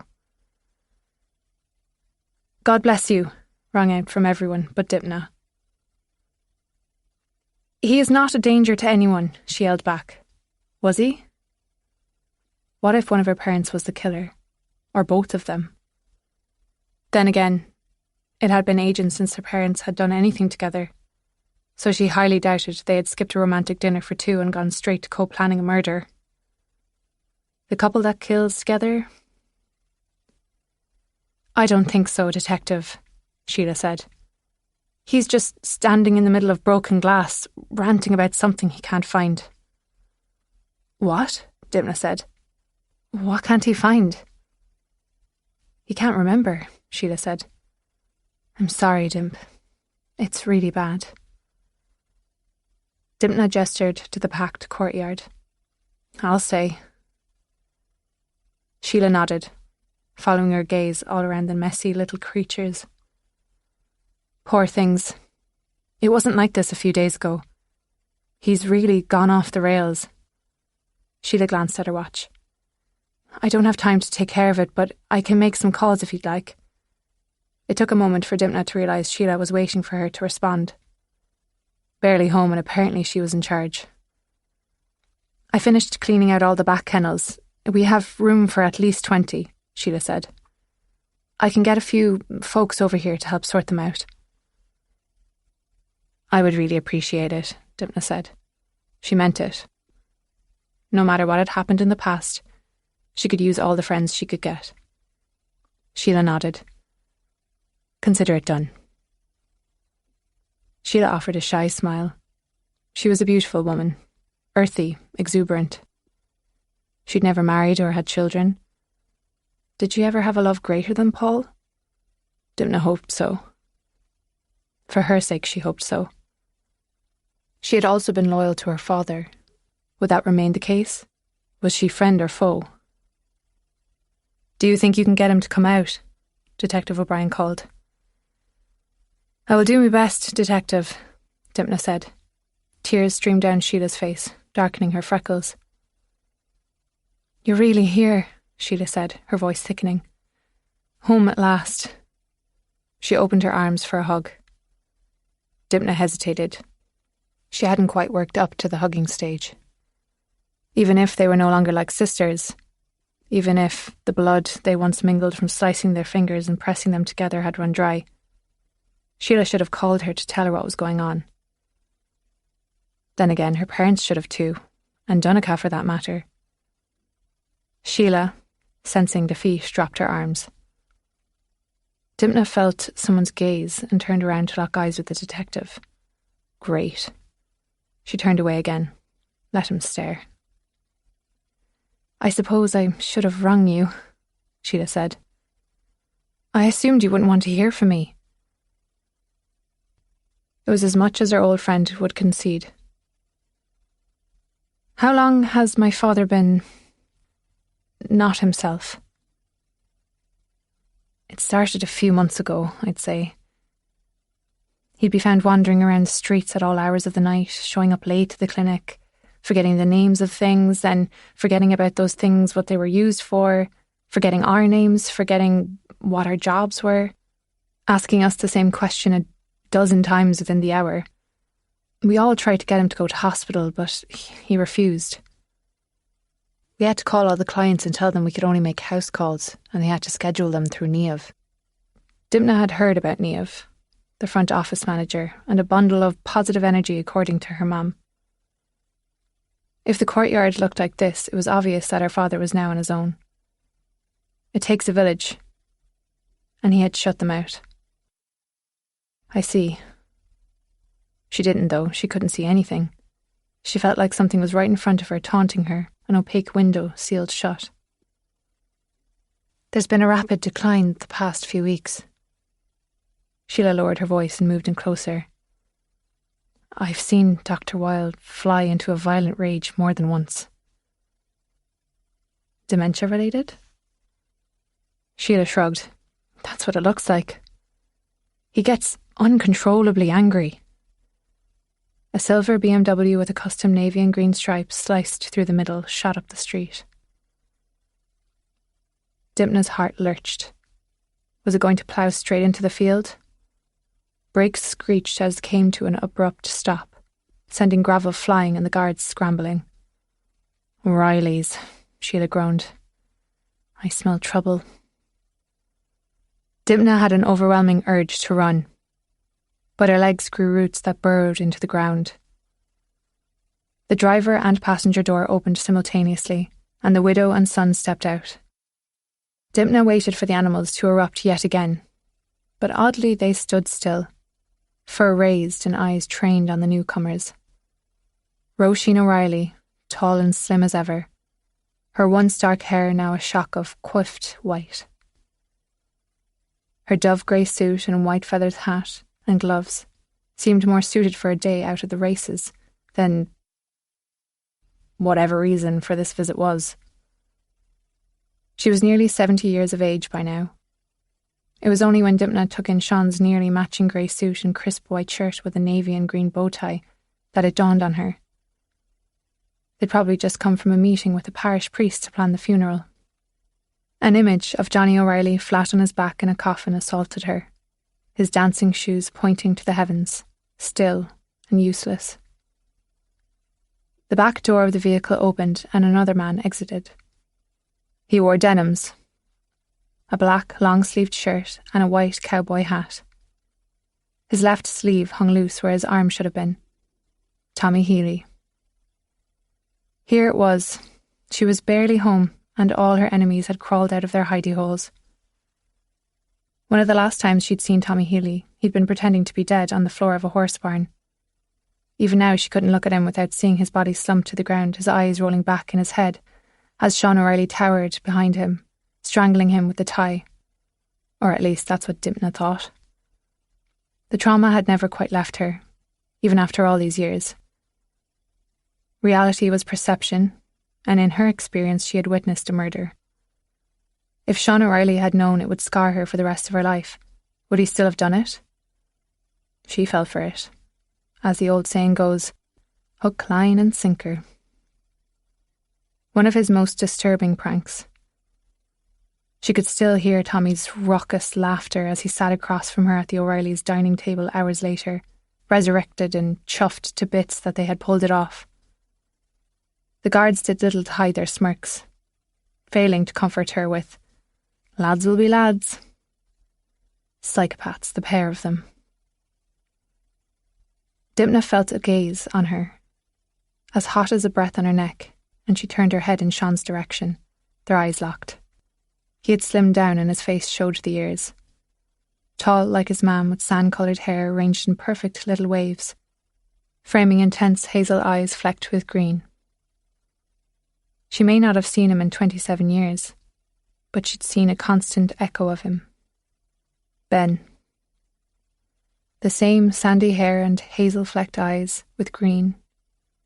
But right now, she even saw her son reflected in Sean's furrowed brow and clenched jaw. Were they just genetically doomed to be brooding men?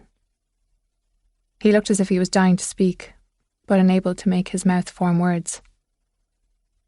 The widow O'Reilly flocked to the detective as Tommy Healy stood like a statue by the car. Did he laugh at Dimna every time he saw her? Imagine her crouching behind a horse stall in abject terror? Lads will be lads. Lads will be lads. Why hasn't Eamon Wilde been arrested? Roisin demanded, her voice carrying across the field. She wasn't using his title. Dimna knew that was purposeful. Mom, Sean said, let me handle this. You've done a stellar job so far, she said. Sean spoke directly to Dimna. Evidence was found near my father's body, he said. A syringe and a vial of euthanasia medicine. Release. The word fell out of Dimna's mouth before she could stop it. Did he do it? Did your father put my father down like a dog? I loathe that expression, Dimna said. We treat all in the animal kingdom with respect. She was trying hard not to sound cruel, given his father's sudden demise. But being present for the last moments of an animal's life on this earth, bearing witness to owners in the grip of raw and oh so vulnerable grief, hanging on to the last precious moments as she strived to make their final journey as painless and reverent as possible, as her dad would say. Help them romp into that forever field. It was one of the most profound and humbling experiences of her life. She could not explain to a layman how those moments embodied not only the miracle of her fragile existence, but the epiphany that love wasn't a feeling, it was a powerful force, one that did not die. Her father had never taken that awesome responsibility for granted, and neither had she. That expression pushed all her buttons. And no, my father would not have used release to kill a man. He'd have used the monster in a bottle, immobilin. Don't forget his whore of a wife, Roisin said. She shook her finger at the inspector. A tarot card in my husband's pocket. The devil. Dimna resisted the urge to tell her that the devil simply meant temptations. She'd learned long ago that people believed that what they wanted to believe. She watched the muscles of the inspector's jaw tighten, and she saw a pulse where there should have been a dimple. He was already losing control of the narrative. I'd like to know where you heard that information, he said. Dimna knew this from listening to the press briefing on the radio, that the tarot card had not been mentioned. Then again, this was Dingle, and the dancing man had been one of their own. It's true, isn't it? Roisin said. That's why you're here. Have you come to arrest him? Had he? Dimna's head jerked in the direction of the inspector, awaiting his answer. Mrs. O'Reilly, Detective O'Brien said. Mr. O'Reilly. Dimna was startled. Mr. O'Reilly? Wasn't he dead? It took her a hot second to realise he was referring to Sean. Why don't you head over to the Garda station? I'll be there momentarily and I'd be happy to discuss our progress on the case. We'll stay while you arrest him, Roisin said. Right, now, we're still conducting our inquiries, the inspector said. We'll be waiting to hear results from the state pathologist. Until then, I urge you to not believe every random bit of gossip you hear. Roisin gestured to the derelict auto body shop. We own this property. We have every right to stand in front of it. Technically, she was right. They owned a piece of everything in town. A piece of everyone. Then why don't you clean it up, was on the tip of Dimna's tongue, because they wanted the Wilds to stare at rusting heaps of car parts all day long. We're not going anywhere until we see that murderer carted off in the back of your squad car. Sean and Dimna locked eyes, sending her insides sloshing. Now that Niall was dead, Sean was the only other person in the world who knew the truth of what happened that awful, awful night. The dark secret she'd so carefully walled in brick by brick. It created a morbid sense of intimacy between them. You have a son, she thought as they stared at each other. I've kept him from you. Sean gave her the faintest of nods, and to her surprise, Dimna found herself nodding back. What about all these beasts? Mrs. O'Reilly said, her lips curling up as she took in the animals in the courtyard. They should also be carted off and put down. Dimna started forward, her mouth ready to spit. Sheila held her back. Don't. Sheila's voice was commanding. Don't make it worse. Dimna forced her lips closed. There was no point attacking the widow, even if every cell in her body was primed to do just that. Get inside. See to your da. Dimna allowed Sheila's words to sink in. Roisin O'Reilly wasn't worth it. What must it feel like to be inside that woman's skin? To be inside her hateful skin and see the world through her hateful eyes, and feel such disdain for everyone and everything. Had she killed her husband, just to blame the Wilds? It sounded far-fetched unless you knew the woman. The inspector out of Killarney was out of his depths. Dimna wouldn't be surprised if that was the exact reason he had been brought in. Everyone in this town was afraid of them. The O'Reillys got away with everything. Dimna Wilde, as I live and breathe, you've finally decided to show your face. Roisin called across the courtyard. It's Dr. Wilde, Dimna said, and I'm sorry for your loss. The words felt like dirty pebbles in her mouth.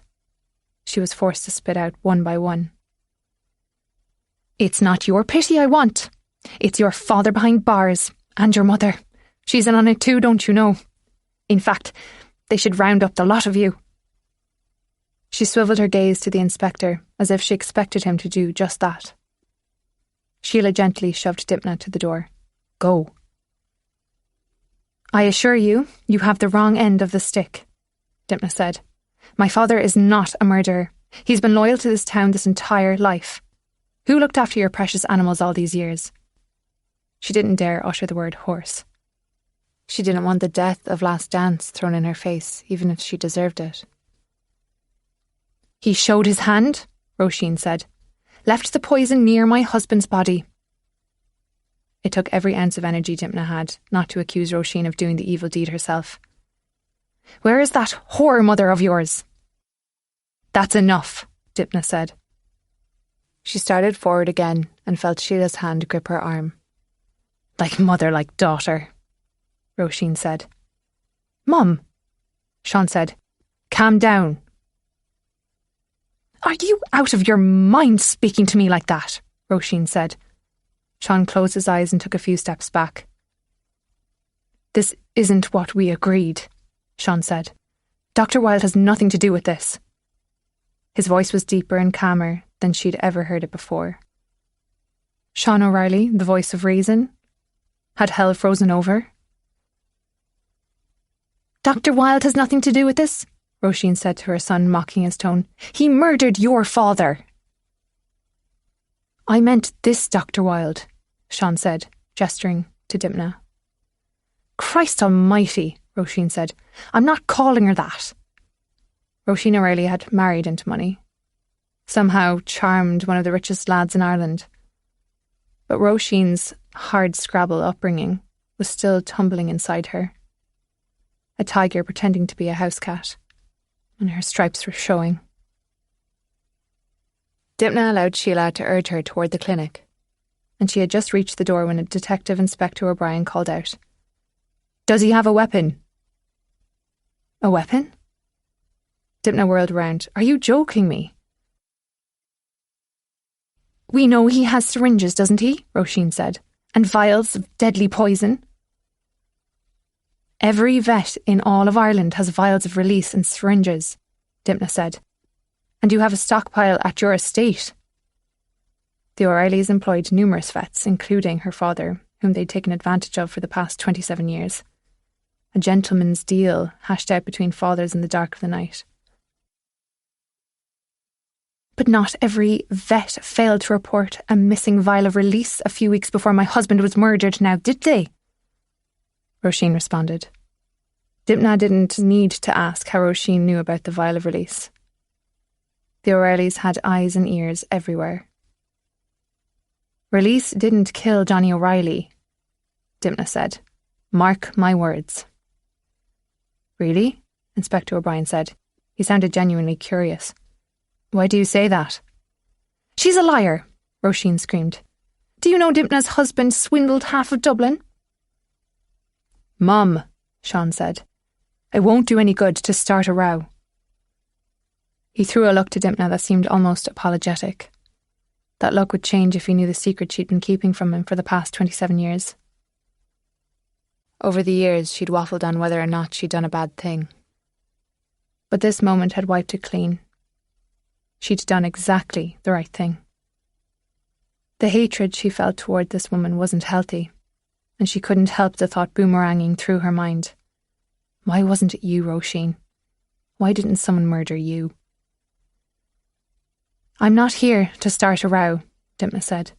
I want the guilty party to be caught, no matter who he or she turns out to be. Did she? The question had been hovering in the periphery, blanketing her thoughts like a thick layer of morning fog. What if it was one of her parents? What would she do or not do? It startled her that she did not have an immediate answer. We are very early days in this investigation, Inspector O'Brien said. We need an official cause of death from the state pathologist, he repeated. No one even looked his way. Give me one good reason to believe it's not her father, Roisin said. Just one. It would have taken multiple injections of release to kill Mr. O'Reilly, Dipna said. Unless there was a sign of a struggle, rope marks on his wrists, something. I can't see why your husband would just stand there while someone injected him multiple times. She left the bit out that the killer might have used a tranquilizer first. It wouldn't have helped her argument. He must have been taken by surprise, Roisin said. The cowardly way. What if someone came up from behind him and plunged the syringe into his neck? Detective O'Brien asked. Roisin O'Reilly's gloved hand flew up to her mouth. Sean put his arm around her shoulder and tried to coax her back toward the car. He would have been able to fight them off, Dipna said. The first jab would not have delivered any immediate effects. Interesting, the detective said. From the way he was looking at her, she didn't know if he meant her or the statement. It would have required multiple syringefuls to induce death. Was there any release left in the bottle? He squinted at her. I'm not at liberty to say. If release killed him, the vial should be empty. If it's not, then you'll either find an extra vial at the scene, or the killer took it with him. Or that's not what killed Mr. O'Reilly. Or her, the detective said, looking straight at Dipna. Excuse me? She had no idea what he was talking about. You called the killer a him. I'm simply pointing out that it might be a her.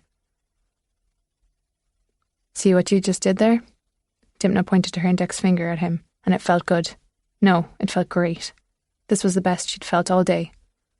What? He glanced at the animals in the courtyard as if she was going to stick them on him. You called the killer an it. Kind of hypocritical when you were lecturing me on gender, now don't you think? Fascinating, he said, studying her as if he wanted to zip her up into one of his plastic evidence baggies. He's not going to get away with this, Roisin said. We demand an arrest. I promise you, we are going to investigate this case thoroughly, Detective O'Brien said to the widow. You must let me do my job. I'll call the council chairman, Roisin said. We need a Dublin superintendent on this case. Detective Inspector Cormac O'Brien looked pained as he headed for Roisin. Dipna had an urge to warn him not to get too close. He turned and spoke with Sean, their heads bent as they whispered. Was this detective going to be in the O'Reillys' pockets? Would there even be a thorough investigation? A minute later, Sean O'Reilly ushered his mother back into the car, then headed for the driver's seat. He paused before getting in, making eye contact with Dimna once again. It lasted an uncomfortable 5 seconds before he got into the car. Tommy Healy waited a second, his eyes also trained on her. The corners of his mouth turned up into a sneer. It was impossible to imagine he was once such a sweet boy. What had happened? The answer was obvious. The O'Reillys happened. Sometimes she wondered if he knew. He lived in those barns. Despite his big prank, she blamed mostly on Sean. Tommy had liked her back then. He would have tried to stop Sean if he had known, wouldn't he? He opened the back door, climbed in, and slammed it shut. Roisin O'Reilly lowered her window and stuck her head out. Do something about those nasty animals, or someone else will, she said. And I'm not just talking about those pathetic creatures taking over the garden. I'm including those sinners you call your parents. Chapter 10. The minute Dimna stepped into her father's clinic, a bell jangled and the familiar scent of disinfectant and fur enveloped her. It was just as she remembered it. The curved front reception counter with cabinets and chairs behind it, benches for clients and their fur babies forming an L shape in the waiting room, and large posters on the walls of the waiting room showcasing kittens and puppies in various stages of growth. But her favourite feature hung on the wall behind the reception desk. 3 large photographs of cattle, bulls and sheep in the Irish countryside. Being the centre of a murder probe and losing his memory of all the animals he'd healed and saved, or at least attempted to heal and save over the past 5 decades, was not the way a seasoned veterinarian should end his reign. A bottle of cleaner and a rag sat abandoned on the counter. It looked as if Sheila had been there to help clean up before her father's tantrum had erupted. Dimna headed down the hall, past the kitchenette that led to the 2 treatment rooms, one on the left and one on the right. The 3rd room, at the end of the hall, was for surgeries. The last and smallest room contained medicine and surgical equipment. It was currently padlocked. Had the guards verified the batch number on the vial yet? Was that why they were here? Was the padlock Sheila's doing? Dimna hardly saw her da making such a move. She gave the rest of the place a quick once-over to see if it too was as she remembered. And it was. The dark staircase that led to an upstairs flat, and a door leading to the backyard and kennel. Dimna hoped Sheila would come through and call a few heads to sort out the animals in the courtyard, transfer them to kennels, and care for them until they could find them all homes. She took a deep breath, turned her head to the left and spotted her father. He stood in the treatment room with his back to the door. It looked as if a storm had come through and swept all the contents onto the linoleum floors. Books, vials, surgical instruments, papers, a keyboard, the computer chair. Even the examination table was lying on its side. The lone window in the room let in the rays of sun, making the steel table gleam like the blade of a knife. Da? Eamon Wilde whirled around, his face a distortion of confusion and rage. He stared at her for a moment. Before his eyes softened, a wide grin broke out and he threw his arms open. Hello, Dew! The nickname filled her with nostalgia. Dimna Eileen Wilde, or, as he liked to put it, Dew. You're like a little drop of morning dew, he used to sing to her. He was a tall man, but otherwise father and daughter shared many features. The same pale blonde hair and mint green eyes that everyone always commented on. How's my miniature Viking today? She had more nicknames than fingers. I'm good, Da. The Irish Times had gotten wind of the miniature Viking nickname, somehow, and used it in one of their headlines. The media's ability to form public opinion was terrifying. It fascinated Dimna that one's personality was partially formed by others, like waves eroding stones in the sand. Things repeated until you took them at gospel. You are the messy one. Why can't you be neat like your brother? You're such a runt. I bet people step on you all the time. You're a freak. You have the prettiest eyes I've ever seen in my life. It's like you aren't even human. You're from out of this world like an angel, so why don't you start acting like it? You swallowed it whole. You'll believe anything. You're so little, I bet people don't even notice you coming and going. You could hide anywhere. You're so little you practically disappear. You'll act like a child the rest of your life. How can you hold that fiddle? It's barely bigger than you. You can get away with anything because you're little and cute. You can get away with anything. The last refrain had come from her brother Donncha. He was obsessed with the idea that she could get away with anything. But it wasn't true.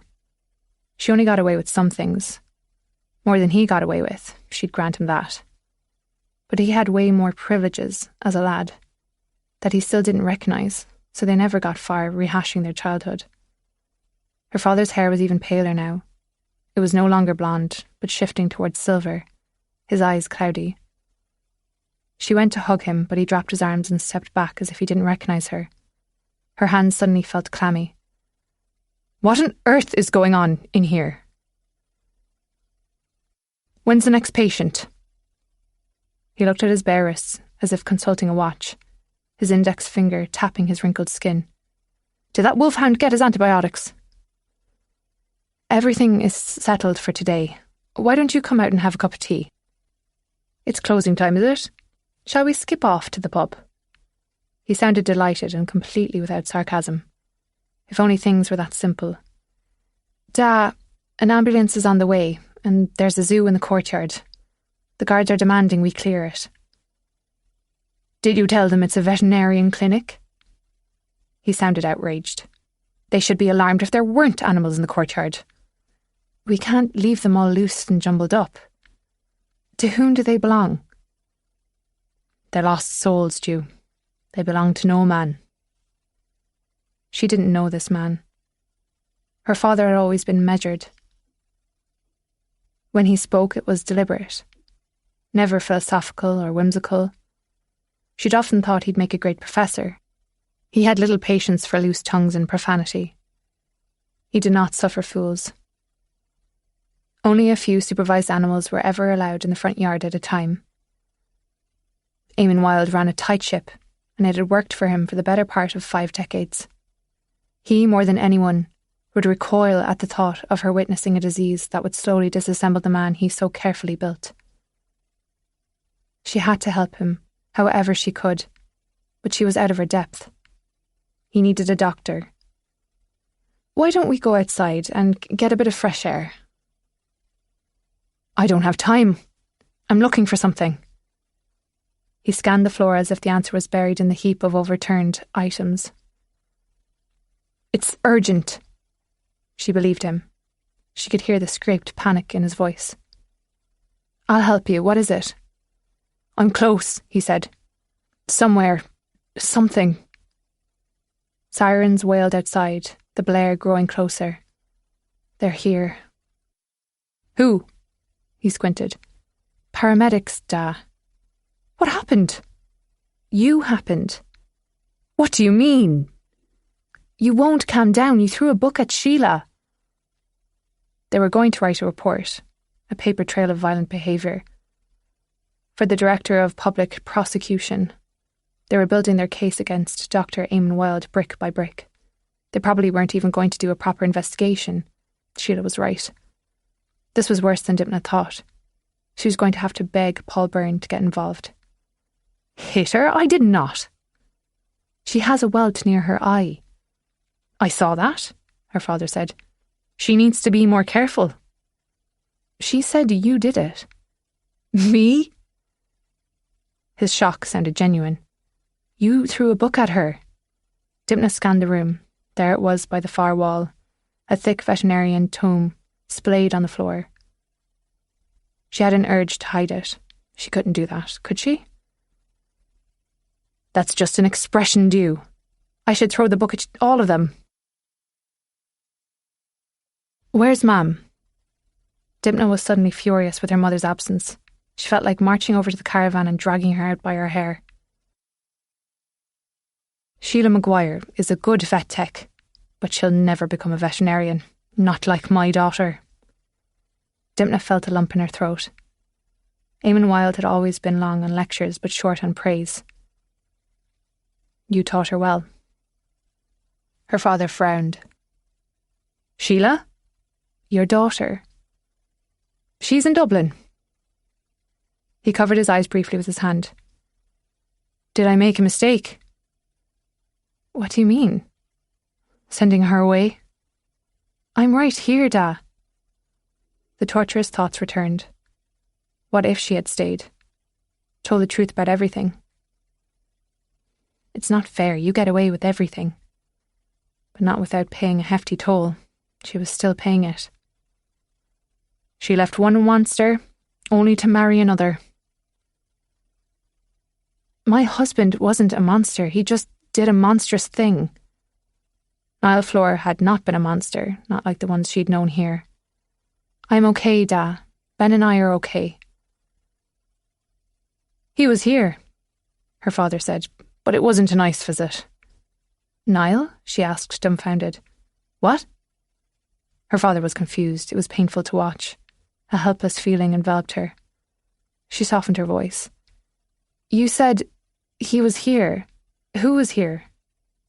Ben. No, Da, Ben has never been here. Never. She'd made sure of that. Her father looked at her as if he'd never known her a day in her life. His gaze returned to the floor. Where did this mess come from? You turned the clinic upside down. Looking for something. What could he be looking for? This is serious, Stu. They're going to arrest your mother for murder unless we do something. He sounded more like himself now and held her gaze. I don't think it's Mam they're going to arrest. She's a good woman, your mother. He shook his head. But I probably shouldn't have married her. Great. Just what she needed. A trip down honesty lane. Tell me about the missing vial of release. Did that fat receptionist forget to order a new batch? The father, she knew, would never have called a woman fat, especially not one of his loyal employees. We need to get you to hospital. She didn't know how to deal with him.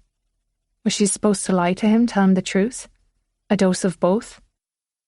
That ginger banshee has been stealing from me. I told you not to hang around that Sheila Maguire, didn't I? He had, many times. Only he'd never called her a ginger banshee. Why didn't you report the theft of release? She said. And if someone broke into the clinic, why didn't they steal anything else? And although it wasn't a padlock, the meds had always been kept under lock and key. Only her father and Sheila and the fat receptionist would have access. What if Sheila was the thief? What would that mean? He waved her question away like it was a trivial matter. Release didn't kill that bastard, you know that. She did know that, and now he sounded like the father she knew. Was he faking this? Was he guilty of murder and faking dementia? No, he had too much pride for that. Then again, what was pride when one's freedom was at stake? Please, don't talk like that around the guards. Like what? I just need you to be with me for a few minutes. The guards think you murdered Johnny O'Reilly. Did he still have that monster in a bottle stored somewhere in the clinic? She was too afraid to ask. A single drop of it and Johnny O'Reilly would have been dead as a doornail. No vial or syringe needed. A single drop. To her, this was proof that her father had not done this. But convincing the inspector of that would be nearly impossible. Her father stepped over silver surgical instruments and biros and charts on the ground to reach her. He grabbed both her wrists and held them tight. Family comes first, Stu. Don't forget that. What does that mean? His grip was strong. She pulled her hands away. It's family before everything. He turned and walked out of the room, then strode down the hall with a confident gait. She followed him. Tell me you didn't do this. You're here now. I'll hold them off as long as I can. But you need to fix this. He looked around the empty reception room. Where is everyone? Fix what? He turned and patted her on the head. Good girl. Thanks, Da. But at least next time pat my head and say, good Dr. Wilde, will you? He flung the front door to the clinic open, stood in the doorway with his hands raised. You want me? Here I am, lads. Take a good look. Detective O'Brien, who had been leaning against his car, and might have even nodded off, jerked his head in his father's direction. Dr. Wilde. Da, she hissed. He looked back and grinned, then stepped outside. I don't need an ambulance. Paramedics stood at the edge of the gate, eyeing the half-dozen dogs who had lined up on the other side. At the sight of her father, the dogs pivoted from the guards and raced toward him, tails wagging. When they reached his heels, they stayed in step with him. Looking up at him, they were his faithful subjects, and he was their king. Good lads, she heard her father say. Good lads. If you don't agree to go to hospital for evaluation, then you're coming into the station with us, a guard said, stepping up. A second squad car had pulled in. Backup had arrived. They weren't playing. He'll go into the ambulance, Dimna said. She had no idea what would come out of his mouth if they put him in the back of the squad car, except that none of it would be good. Dr. Eamon Wilde, Detective O'Brien said. We are going to conduct a search of the clinic. We need the courtyard cleared of all these animals. What we need, Eamon said, is an ark. He thrust his index finger up theatrically. Who wants to build one? You need formal charges and a warrant, Dimna said to the detective, not at all confident in what she was saying. There's been an assault here, Detective O'Brien said, and the batch number on the vial of release found on Glowher Strand has been traced to this clinic. He waited to see if she had a response. It was a blow, and she struggled not to let her emotions give her away. Empty vials were discarded in proper bins and discarded following all regulations. Who took that vial and syringe, and why? And then there was the matter of the tarot card. Framed. Her parents were being framed for murder. Could Sheila be the killer? Did she have a connection to Johnny O'Reilly? Dimna had been away too long. She did not have her finger on the gossip pulse. The killer had to be someone they knew, someone with knowledge of vet meds and easy access to the clinic. Maybe her father was right. Maybe Sheila Maguire was a thief. We're within our rights to do a search, the inspector concluded. Dimna stepped to the side and gestured to the front door, making sure to sweep over all the lovely, lovely creatures standing between the inspector and front door. Be my guest. He shifted his weight again, his nose twitching. You need to get those animals somewhere safe. Isn't that part of your job, to keep them safe? I thoroughly intend to keep them safe. Finding the best place for them, not to mention figuring out if any of them have owners. But it isn't going to happen by the snap of my fingers. No matter how many times I wave my hands about and say abracadabra. Detective Inspector O'Brien took a step toward the courtyard, then veered back again. You think he did it? He said. That's what's going on here. Have formal assault charges been drawn up yet? Dimna kept her voice light and innocent. Sheila would not press charges. Time and distance couldn't change the fact that they were both Dingle women, and they would not turn on each other, right? She enjoyed watching the detective frown. It won't take long to get a warrant. He'd come impulsively, banking on her father letting him in. And given the state of mind, he may have done exactly that. She'd arrived bang on time. You best get on with it then. She should have removed the book. He had a point about the courtyard, though. She couldn't keep the animals like this for long. In the seconds she'd been inside, the feathers and waste had seemed to multiply. The smell wasn't pretty either. She'd nearly forgotten her father was still by her side until he reached out, and soon Dimna felt his hand in hers. He'd barely hugged her entire life, and now he wanted to hold hands. Instead, he palmed something into her hand and closed her fingers around it. It was cold and metal. A ring? It felt too big to be a woman's ring. She was terrified to look. Her heart pounded as she continued to squeeze her hand around the object. Her father strode toward the paramedics. "Away we go, lads," he said. "I'm coming with you." Dimna nudged her handbag closer, unzipped the top and dropped the object into its depths. "No," her father said. "Clean up this mess. Then find your mother." The look he shot her was one she knew well. He meant business. Somewhere locked inside him, the father she'd always known was still within reach. Dimna nodded, her eyes filling with tears. She bit the side of her cheek to keep them at bay. She would not let that Killarney inspector see her cry. The paramedics helped him into the back of the ambulance. He saluted her. "I'm going on a call, Dew. You can't come with me, you're not ready." Her father waved at her from the back of the ambulance, as if he was on a float in a parade. "Don't say a word to anyone," she said. "I'll find you a good solicitor." "I'm going to do my best for you, Da, my absolute best." The paramedics closed the ambulance doors. The sirens wailed and lights flashed as they pulled out.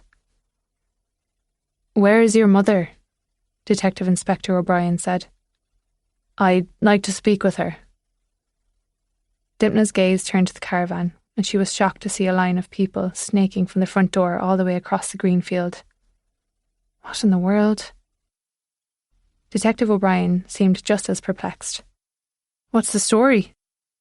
Dimna nearly spat out that her mum was a tarot card reader when she remembered the card found in O'Reilly's suit pocket. Was he waiting to see if she'd say it?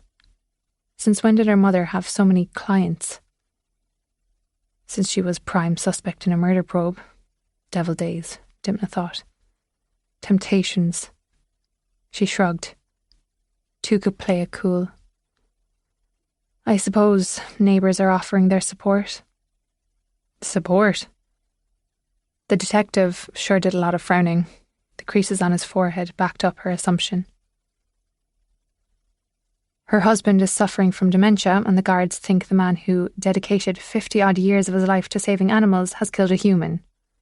Her annoyance bloomed into a slow-burning rage. He'd spent his life saying yes to the residents of Dingle. "Yes, I'll get up at all hours of the morning and drive out to you. Yes, I'll save your family cat or dog or the farm animal you depend on to put money in your pocket and food on your table. Yes, I'll test your entire herd of cattle for TB, standing on my feet in the sun, or rain, or both for days. Yes, I'll be there day and night during lambing season. Yes, you can pay me next Friday. Yes, you can drop off the stray you found on the side of the road. Yes, I'll work in substandard conditions to save an animal's life and not give a thought to my own." Where were these people now? 50 years? Where was the benefit of the doubt? "My father is not a killer." Detective O'Brien locked eyes with her. "How would you know?" His tone was gentle, but she received it like a bite. "I beg your pardon?" "When was the last time you were home, Dr. Wilde?" There it was. Somehow the stranger had reached down inside her and squeezed the muscle that was supposed to be her heart. It was pulsing now, that ever-throbbing guilt. 27 years, she said, barely able to bring her voice above a whisper. "What?" He nudged closer. "I haven't been home in 27 years. Her voice was clearer now, resentment for his probing bubbling to the surface. "Really?" he said, sounding as if that wasn't the answer he'd been expecting, or perhaps he knew exactly how long she'd been away and he was purposefully jabbing at wounds. "Why is that?" A beat-up lorry rumbled up and interrupted the strange moment. Brakes squealing as it jerked to a stop. Detective O'Brien reached down with his right hand and used his left to barricade her behind him. "Stay back." For God's sake, are you reaching for a gun? I said stay back. It's an old man. The door to the truck swung open and the old man emerged, wiping sweat from his brow. He was skinny, but his arms bulged with muscles. He wore a flannel shirt, tan trousers and a tweed cap. Dimna knew from the look of him he was a local farmer. I need Dr. Wilde, he shouted. Which one? Cormac O'Brien said under his breath. This clinic is closed, he said louder. The farmer looked past to Dimna. Detective Burns said I might find you here, he said. You're the daughter. You're a vet too. He pronounced it like vit. Yes, sir, she said. I'm Val Keegan. Call me Val, Doc. You were a nitty-bitty thing when I saw you last. She still is, she heard Detective O'Brien say. She tapped the inspector on the shoulder and he turned to face her. I'm just an itty-bitty thing, she said. What astute detective skills. You want to say more about it? Get it out of your system? He shook his head. She barreled on. How about, how's the weather down there? He moved his lips but no sound came out. What about this one?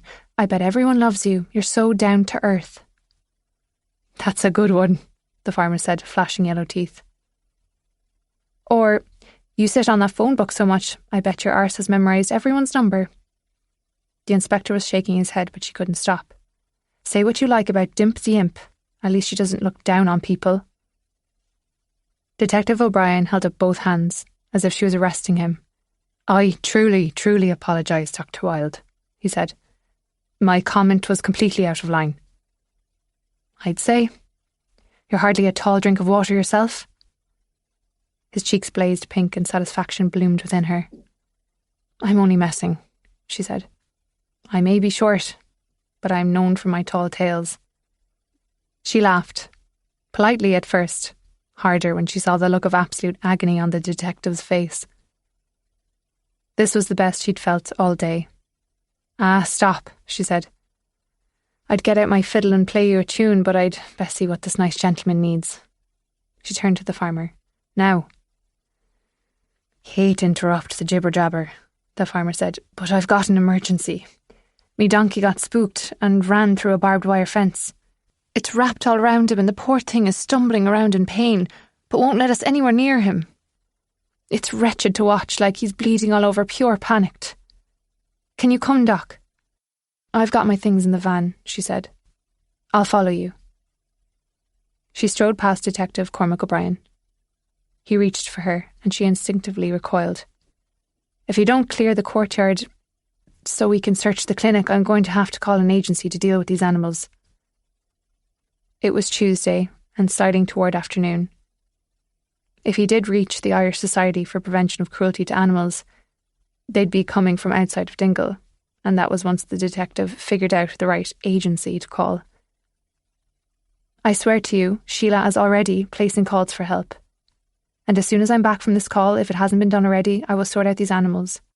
In the meantime, you can see they're not in any danger, and they're certainly not threatening anyone. His gaze travelled over the courtyard, and she wondered if there was more going on than just allergies. Was he afraid? Either way, not an animal person at all. She felt a squeeze of pity, as she always did for those who didn't fall madly in love with animals. She couldn't imagine a world without them. What about your mother? He asked. Would she be able to sort them out? Good luck with that, she called over her shoulder. And if you have any ounce of decency, will you also tell her that her husband was just taken to hospital in an ambulance? She whistled for her pack, who would freak if she dared to take a ride in the bus without them, herded them in the VW, then hopped in and slammed the door shut before he could respond. Chapter 11. Paul Byrne was in the home stretch of his daily hike around the peninsula, his German shepherd, King, proudly leading the way home, despite the arthritis in his hips. His loyal friend was getting old, like Paul, and he was still giving it a go. King's perseverance filled Paul with pride. Once back at his cottage, he filled King's water bowl, gave the old one a treat and poked around in his garden. Anything to keep his mind off Dimna Wild. She was probably here by now, and he'd taken his mobile out of his pocket to give her a bell at least a dozen times before changing his mind. Let her come to him. She had enough to deal with. The biggest murder inquiry of a lifetime, and it wasn't going to be his case. He was itching to see the murder scene. Although, truth be told, he saw it every time he closed his eyes. His guards were still loyal. They'd keep him in the loop.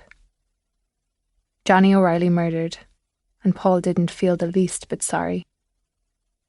He was just about to heat up his stew when he glanced out his front left window. A middle-aged woman in a tattered jumper was straining up the hill toward his front door. He stepped out, hoping whoever it was wouldn't stay long. It wasn't until she was a few feet away that he recognised her. Nancy Griffin. She must have taken a bus to get here, and the fact alone had made him high on alert. Although Saoirse still came to the odd activity at the group home, he hadn't seen the mother since the night he'd almost beat her husband to death. He still didn't regret it, even though it did cost him his job. He'd have enough to worry about once the man was out of jail. "Is she here?" Nancy called out. "Who?" "Saoirse." Paul shook his head. "She's never come here, Mrs. Griffin."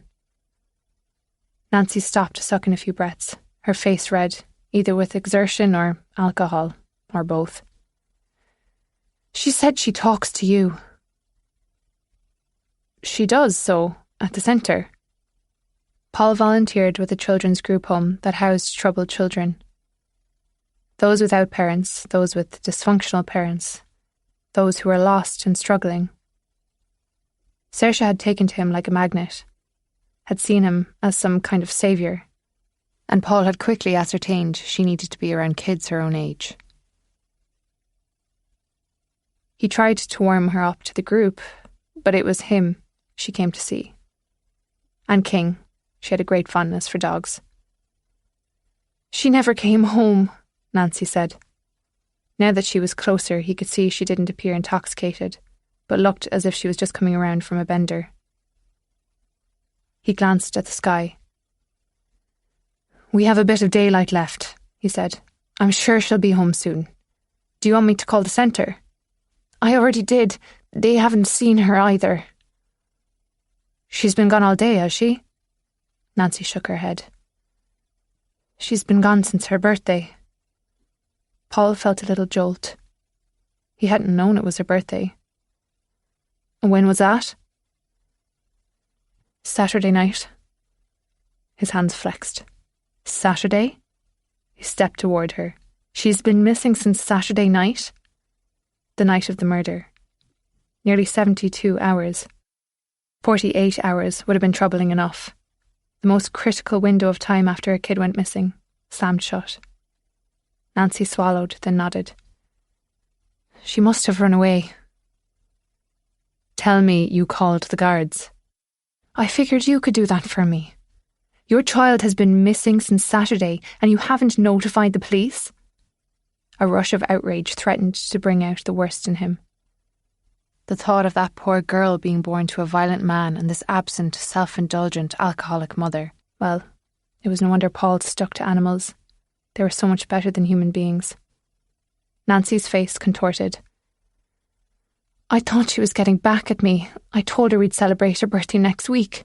13 is an unlucky number." Paul headed inside for his mobile phone. "Does she have a phone?" Nancy shook her head.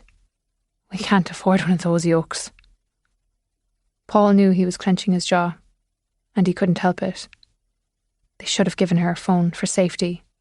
He'd have to talk to the group leaders, raise money to get them all mobile phones. That was of no use to Saoirse now. Had she simply run away? He held up his finger and grabbed his phone from the desk, then returned to the front garden as he dialed 999. "Do you have any idea where she was headed on Saturday night?" "I told you she snuck out, but my guess is the harbour.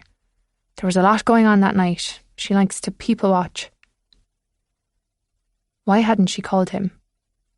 He turned his back to Mrs. Griffin as he talked to the clerk who answered the phone. He quickly filled them in on the situation and then hung up. "We're going into the station," he said. "Do you remember what she was wearing Saturday night?" She shook her head.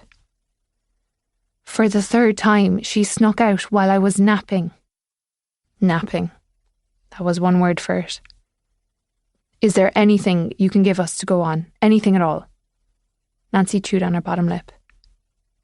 "She took her purple backpack." The wire-wrapped donkey was staggering downhill like a drunkard, braying and kicking. Every movement caused more of the fence spikes to sink into his flesh, igniting his blind panic. Dimna knew how he felt. If he wasn't careful, he was going to topple over. Despite being a vet, Dimna had to get used to witnessing an animal in pain. It cut through her every time. But a loud client was a fighting client, and she was grateful this one was literally still kicking. Dimna had wire clippers given to her by the farmer and a syringe with a sedative, and the farmer trailed after her, clutching an old rope. Their only other tool was a baby-faced lad accompanying them, who looked to be about 15 years of age. This was going to require a little bit of a prayer and a lot of creativity. "Don't you have some sort of dart gun you can shoot him with?" the farmer asked, giving her the side-eye. "Didn't realise we'd be on safari today," Dimna said. "Give me a minute to think." If they could get the donkey uphill and into the barn, they could secure him to a stall with a harness where they would safely clip the wire from a neighbouring stall. Or they could wait until he passed out from the blood and hope and pray it wasn't too late. Dimna loathed seeing the poor thing filled to the gills with terror. "Any sheepdogs or border collies on the property?" "Only one left, and she's too old," the farmer said with a shake of his head. "We're going to have to borrow one from somewhere. If she'd had the discipline to train him, Pickles could have been an excellent herder. As it was, he was too hyper and might startle the donkey. Why don't you make a few calls?" "How many do you need?" "Just one good one," Dimna said. This was true with so many things in life. "Malone had one show up next door, young'un," the lad said. "But he listens real good like." "Malone," the farmer said. "He's the reason we're in this mess in the first place." Dimna didn't have time to decipher a neighbourly feud. "Can you see if we can borrow him?" She directed this to the farmer, as she wanted the lad to stay with her. He had better energy, and she trusted him more around the freaked-out donkey. "All right." As the farmer moved out, Dimna directed the young lad to move downhill. Not too close, but close enough that maybe the bugger would move uphill on his own. She had wire clippers with her, but the last thing she needed today was a kick to the head. "We're going to need some treats," she said. "Carrots, apples, turnips." "We've got apples." The lad disappeared for a brief moment and came back with the treat. Dimna nodded her thanks and tucked it in her pocket. "What's the plan when the sheepdog arrives?" the lad asked. Dimna eyed the opening to the barn. If the sheepdog was able to herd the donkey toward it, that was half the battle. But he wasn't going to be as compliant as sheep, and they still needed him ensconced in a stall so they could safely move around him to clip the wire. And even if they could get close enough to inject him with a sedative, it might cause the donkey to fall, which would sink all the sharp bits into his skin. If one pierced the wrong artery, the donkey would be a goner. She needed to get on a horse and get close enough to start snipping. If she could get the donkey in a head harness with blinders, that might help. It felt like forever, but when the farmer returned, a young sheepdog was trotting after him. "I'm also going to need a horse," Dimna said, "and a head harness with blinders." "I'll saddle one up for you," the farmer said. "She's an old mare, but the least likely to throw you." "Brilliant." She tested the sheepdog, pointing at the donkey. "Away to me." It looked at the donkey, then looked back at her. "Go on." "Bye," the lad said to the sheepdog. "Bye-bye." It barked and began dancing around the donkey, still somewhat confused by the shiny silver wire encasing it. The donkey brayed and stuttered toward the barn before stopping and letting out a pitiful bray. "Come on, love. We want to help you." The donkey brayed again. Dimna sighed. How many creatures did it take to rescue a stubborn donkey? Apparently, this was going to need the whole village. Dimna saddled the old mare, then reluctantly called for the lad to give her a lift up. There was no time to find a step stool or a bucket. He obliged without a single crack about her height. Once on the mare, she headed to the field and slowly triangulated herself between the donkey and the sheepdog. She asked the lad to move to the entrance to the barn, hoping the donkey would see him as a beacon to follow.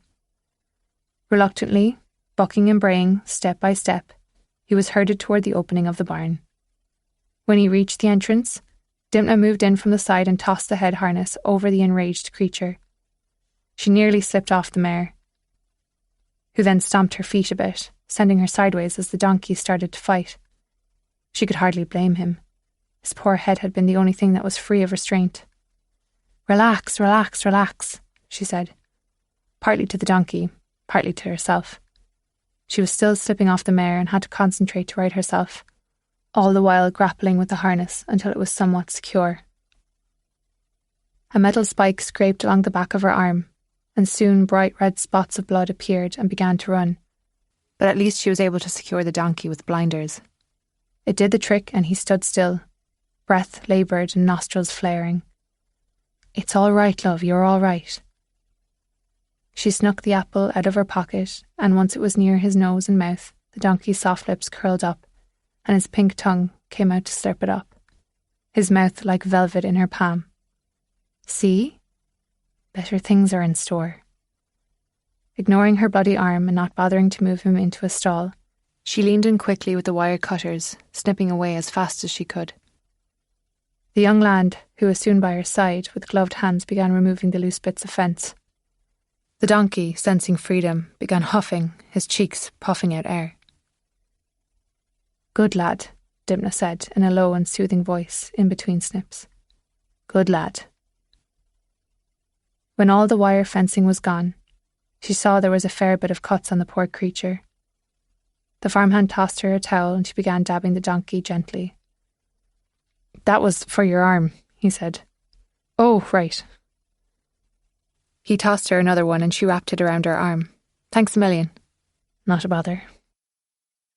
"We need to get him into a stall because the antiseptic is going to sting."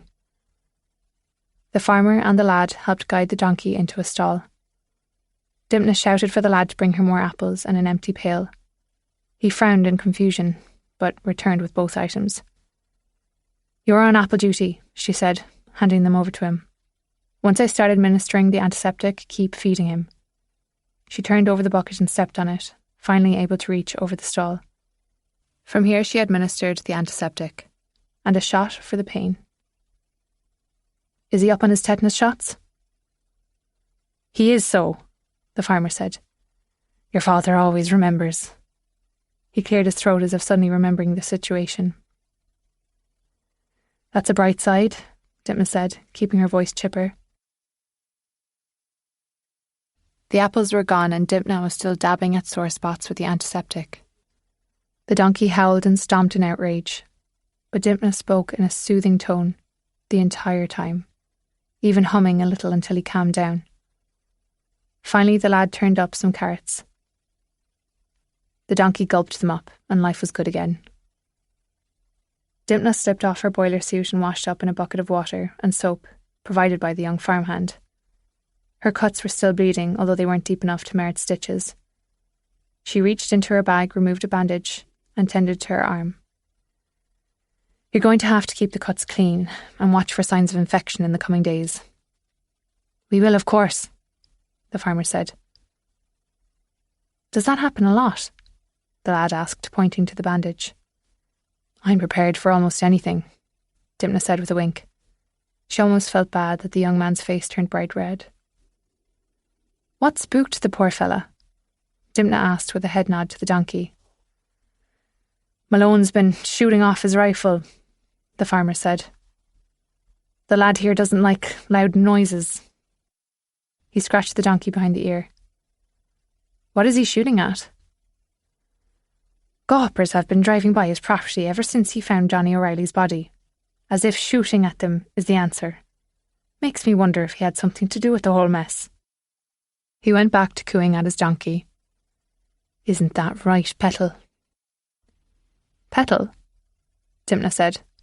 The donkey had an enormous penis. Never heard of a Jack named Petal. Me daughter named him when she was young, the farmer said. I didn't have the heart to change it. I like it, Dipna said. Males can be Petals too, can't they? She made the mistake of glancing at the young farmhand. His face turned so red, she could barely see his features. She hoped she hadn't stepped in anything, other than the usual pile of poo. Her thoughts returned to the farmer's previous words. Finbar Malone. The fisherman who had found the body. She'd seen his picture in the paper. He said he'd stopped at the cliff for a smoke after several days at sea. She thought of how she'd been hounded after becoming an overnight celebrity, and she couldn't blame him for wishing he could shoot off a gun. But wishing and doing were two very different things. He was going to beget more trouble. Will you see this young pop home on your way out? The farmer said. Malone is expecting him back. Hopefully he has a treat ready for the good boy, Dipna said. Not a bother. Dipna slipped a lead in on the sheepdog just in case he decided to take off, then headed for the bus. The dog jumped in the back without prompting, tongue hanging out, excited for the adventure. Her pack all moved in to check him out, and probably put him through the ringer. She ruffled his head before hopping into the driver's seat. It was after she pulled up to Finbar's small house that she spotted her handbag on the passenger seat and remembered there was a mysterious object within its depths. She opened it and stared inside. A silver ring rested on the bottom. Instinctively, she reached into her glove compartment and slipped out a pair of medical gloves. Then she picked up the item and found herself staring at a man's ring. It was silver with Celtic knots, and in the centre was a giant ruby. She knew this ring. Everyone in Dingle knew this ring. It was bought in honour of his first €1 million winner, also named Ruby. There was no doubt in her mind. This was Johnny O'Reilly's flashy piece. Why on earth did her father have it? Was it possible? Was her father a killer? The dog whined in the back seat. She turned to find her canine passenger squeezed in by Pickles, Spike and Guinness. But the sheepdog wasn't bothered. Instead, he was eyeing the ring, as if he sensed the drama. She dropped the ring back in her handbag and removed the gloves, before placing her index fingers over her lips. Shh. Not a word, she said. Not a single whine. She reached into her glove box and fumbled around until she found a loose dog treat. The sheepdog snapped it up, then pleaded with her for more. She laughed and turned her attention out the window. Finbar Malone was nowhere in sight. She exited her bus and opened the back door. She kept her pack at bay as the sheepdog bounded out, then stood, looking at her, tongue hanging out. You're home. The dog didn't move. The house was white with a blue door and matching window trim. It might have been charming in its day, but the paint was peeling off and the roof sagged to the left. But the yard was tidy, including a well-tended garden in front. A trailer was parked in the drive with a large boat lying on top, covered with canvas. This had to be the right place. Hello? She called, heading along the drive. The dog stayed at her heels. Finbar must have trained him well, or perhaps it was the missus. Fishermen spent days, weeks, months out at sea. She doubted he was home often enough to spend time working with the dog.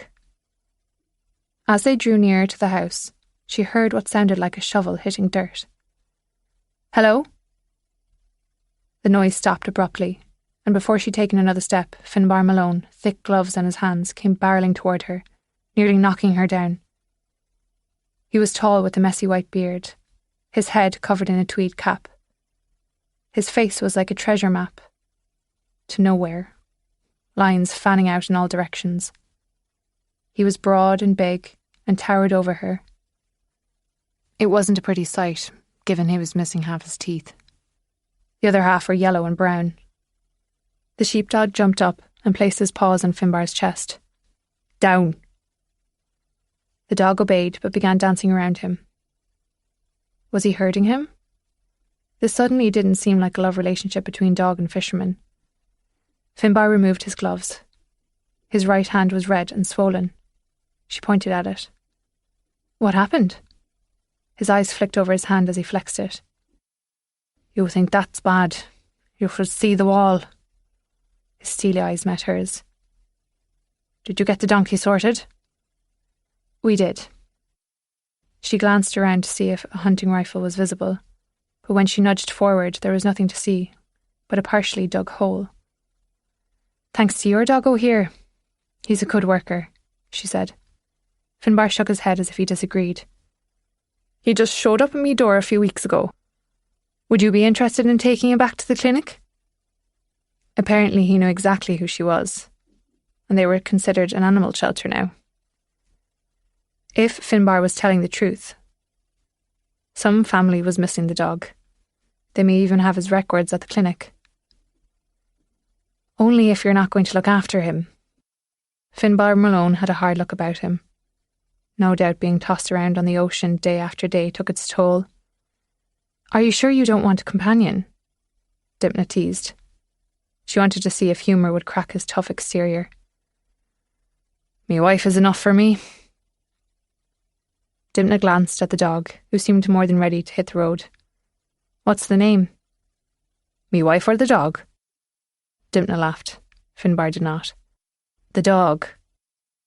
Dunno. If he hadn't named him, he didn't deserve him. Only home a few hours and she was already breaking her 3-pet rule. But if this man was shooting off rifles and being hounded by goppers, the dog would be better off with her. But what if no one stepped forward to claim him? It was possible the farmer next door would take him, but Dipna liked the young sheepdog.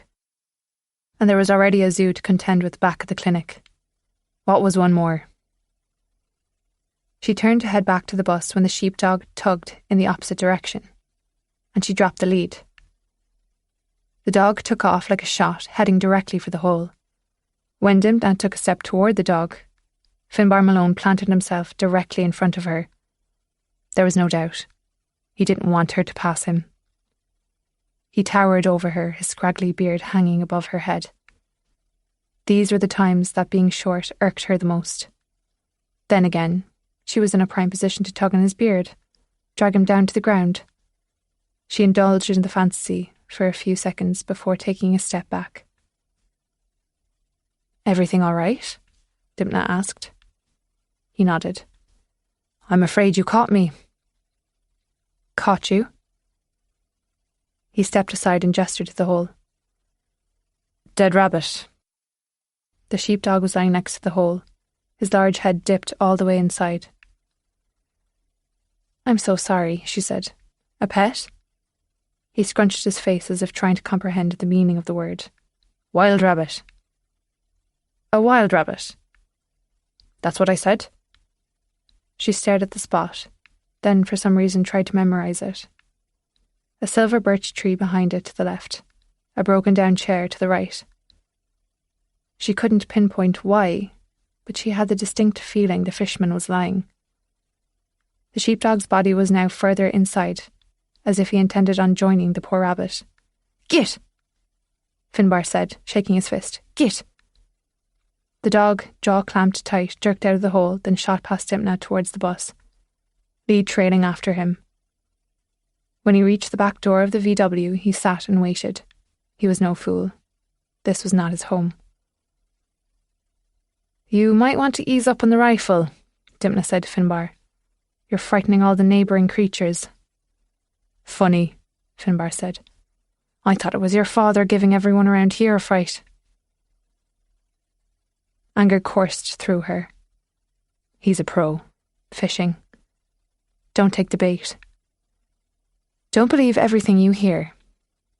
But even as her words rang in the air, the image of the ruby ring hovered above it.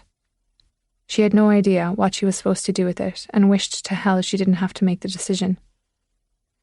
She jumped back into the bus and slammed the door, then looked back at the dog. Something black fell from the jaw and hit the floor. What did you do? She leaned closer.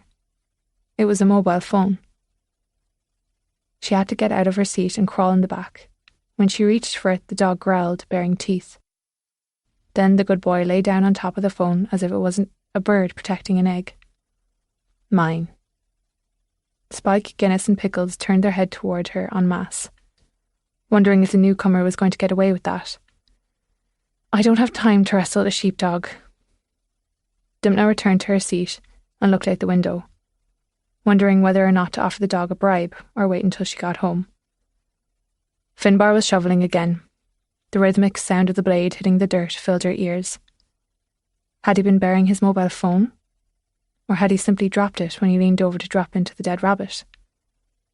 No, pun intended. That didn't ring true.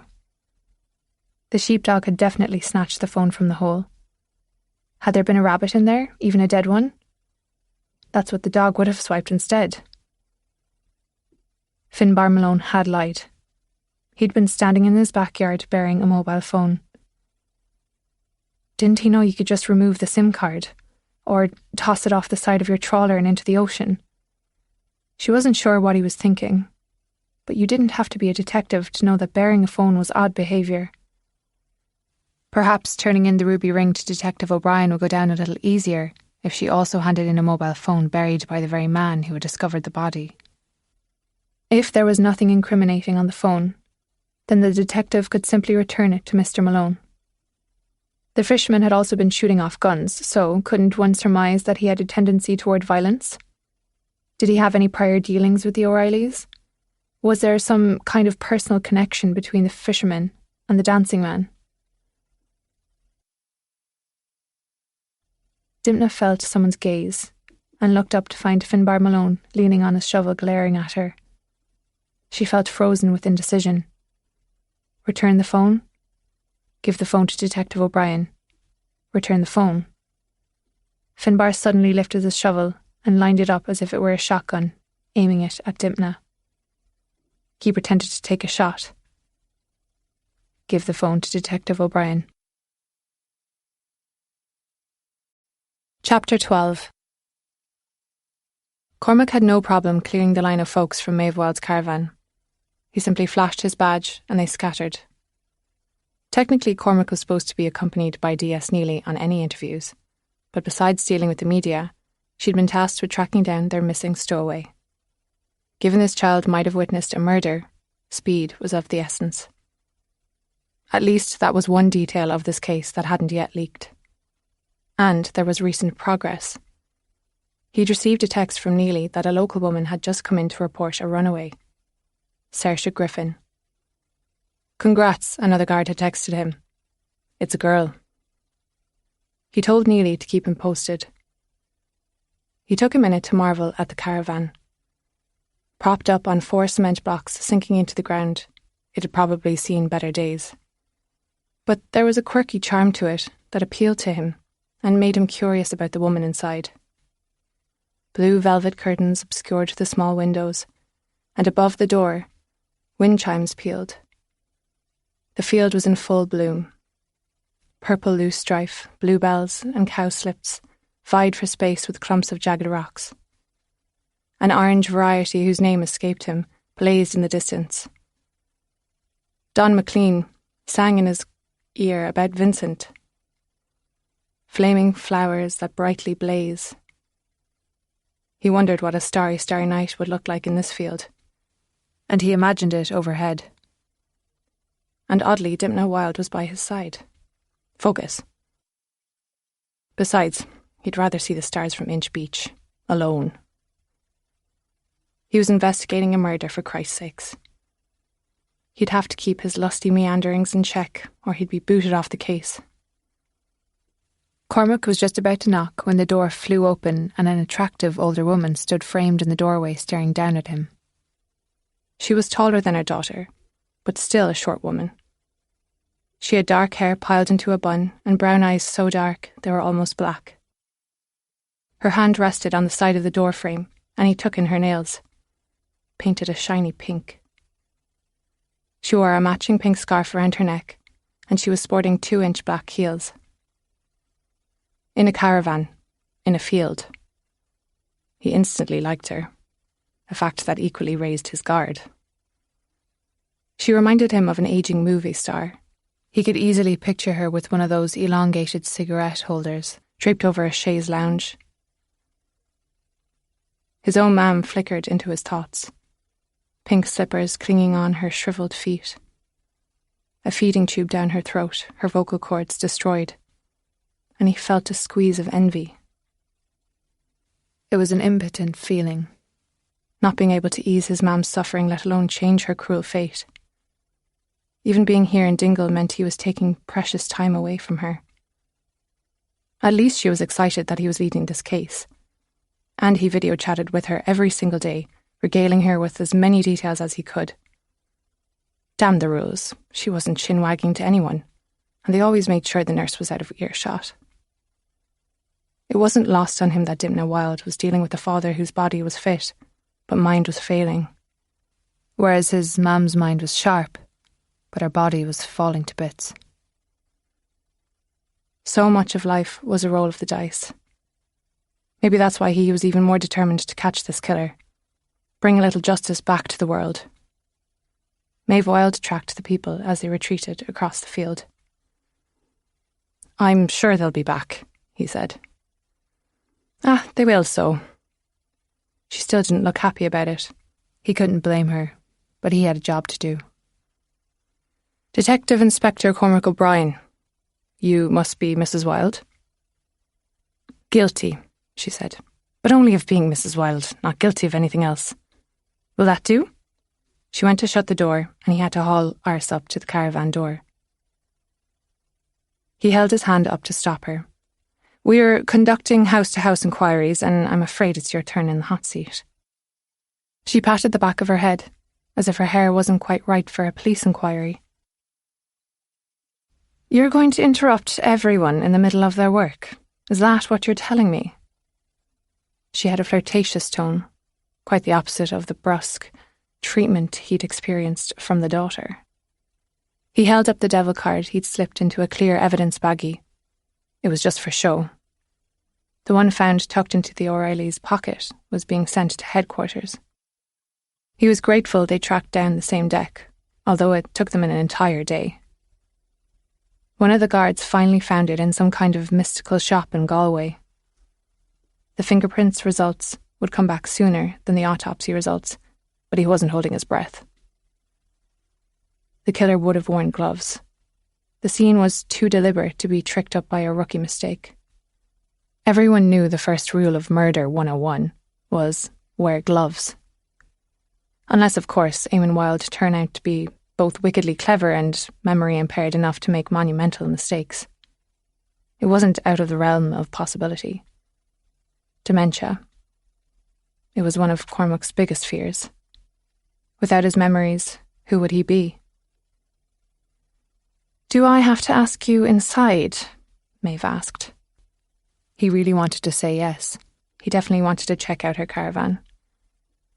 "Based on the evidence I have, I could get a warrant to search this caravan. I haven't done so yet, so no.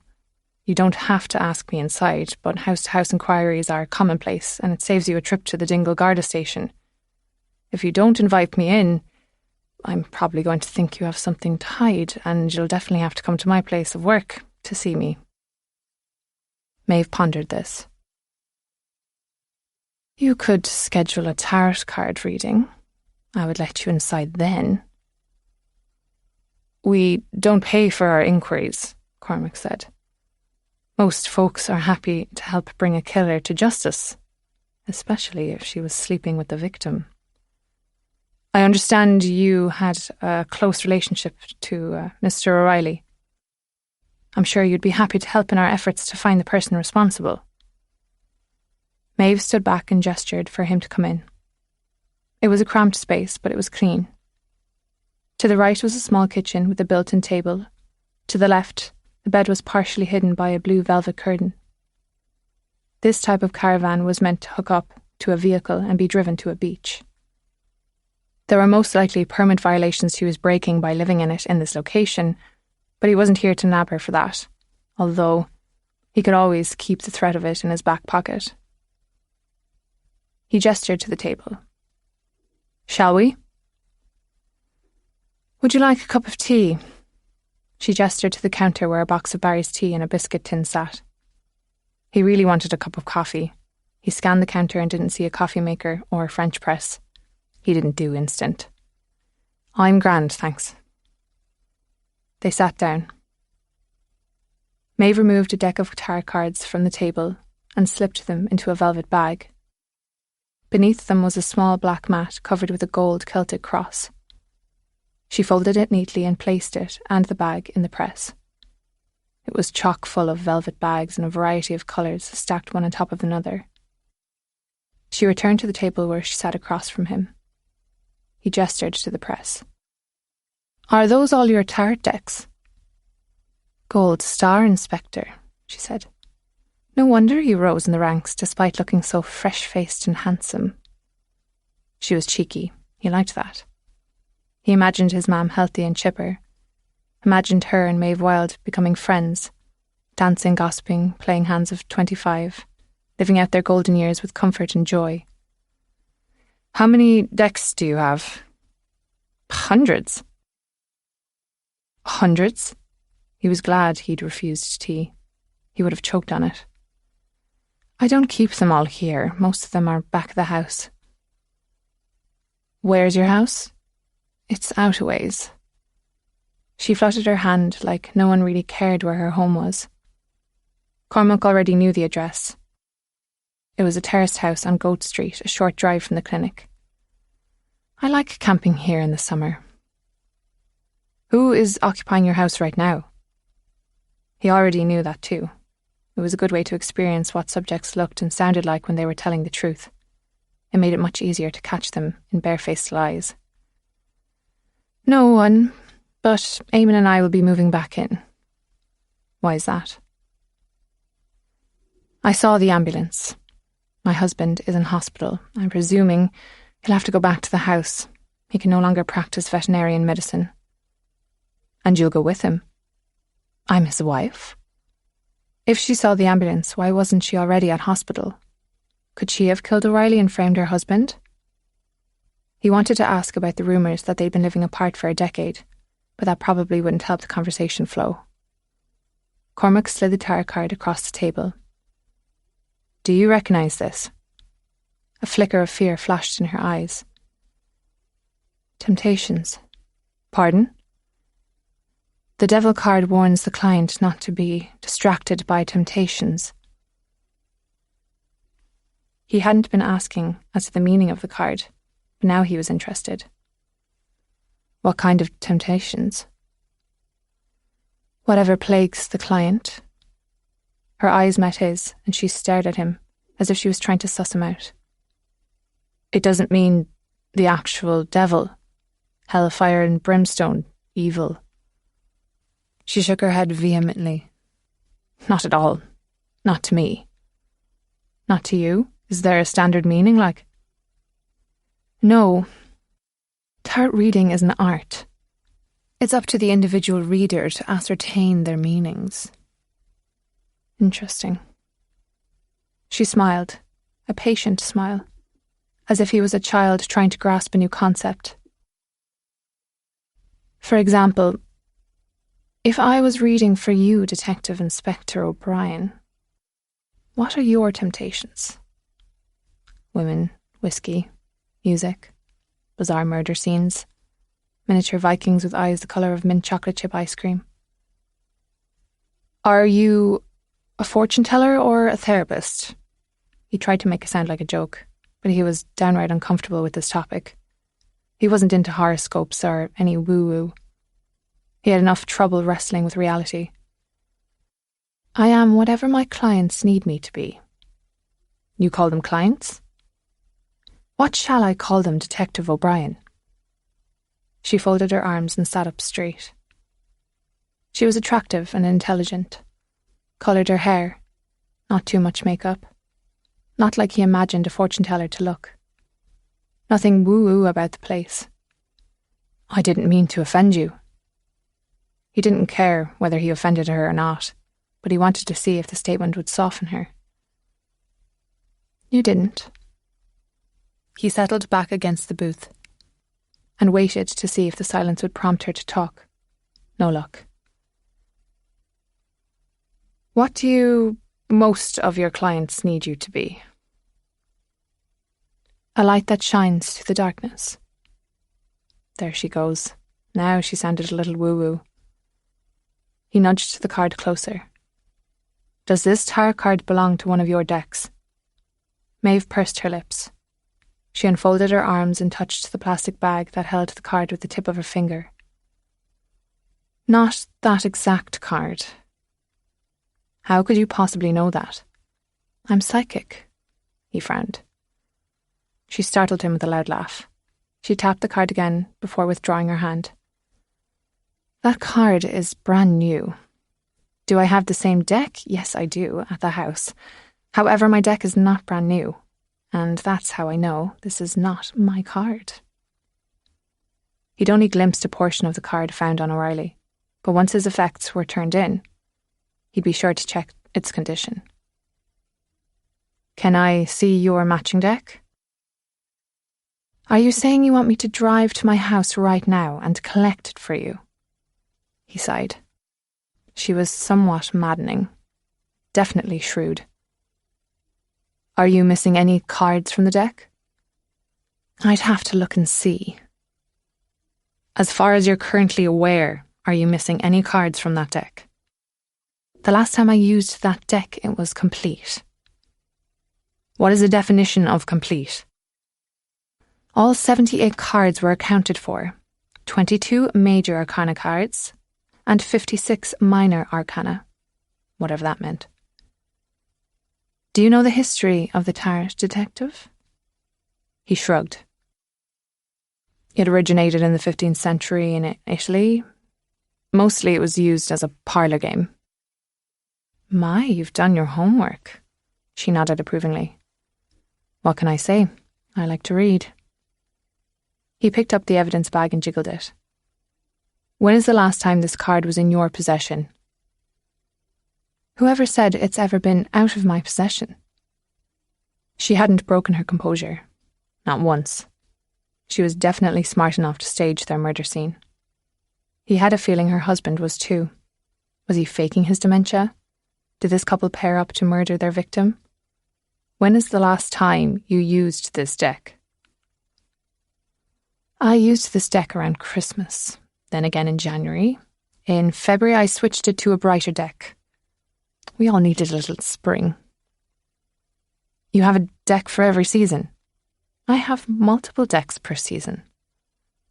Why do you think our killer placed this particular card in our victim's pocket?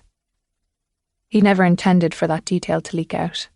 He thought for sure he'd sworn Finbar Malone to secrecy before letting him go, because every single guard insisted they'd kept their mouths shut. There was another, even more disturbing explanation. What if the killer had been the one to leak the details to the press? I think the killer chose the card to place in O'Reilly's pocket because he was calling Johnny the devil, Maeve said. And that means I am not the killer. She folded her arms and smiled. Because to a professional like you, this card means temptations, not the literal devil. Correct. She held his gaze. He leaned in. Why would anyone call Johnny O'Reilly the devil? She shrugged. Where there's money, there's trouble. Have you heard wind of any trouble? Certainly not. I was only his once-in-a-while dance partner. She pursed her lips. He had partnerships with rich businessmen. I don't know how many racehorses he owns with others, but I believe it's quite a few. You'll definitely have to speak with all of them. Maybe someone felt cheated. Why do you think someone wrote Last Dance next to the body with stones? I haven't the faintest idea. A twitch formed in the corner of her lips. Didn't he once have an aspiring racehorse named Last Dance? Another flicker of something crossed her face. Something in the vicinity of panic. He'd struck a nerve. He did, she said. That story had a very sad ending. Do you think someone is referring to that horse? I'd be happy to consult my cards, otherwise I haven't the faintest idea. What was the exact nature of your relationship with the victim? She glanced out of the caravan window before answering. He was a neighbour in the sense that all Dingle townsfolk are neighbours. That said, there's no mystery that the O'Reillys run in a different circle. What circle is that? Dante's Inferno came to mind, but Cormac kept that to himself. The elite. Private clubs, private schools, a sprawling estate. The racing circle of who's who. She leaned forward. High society, Inspector. The kind of people who look down on regular folks like you and me. He wasn't going to confirm his opinion of the elite. But you did have dealings with the O'Reillys, did you not? She nodded. My husband has been one of their primary veterinarians for years. And you had been seeing Mr. O'Reilly socially, had you not? Johnny O'Reilly was a good dancing partner. I liked riding in his fancy cars and dancing with him.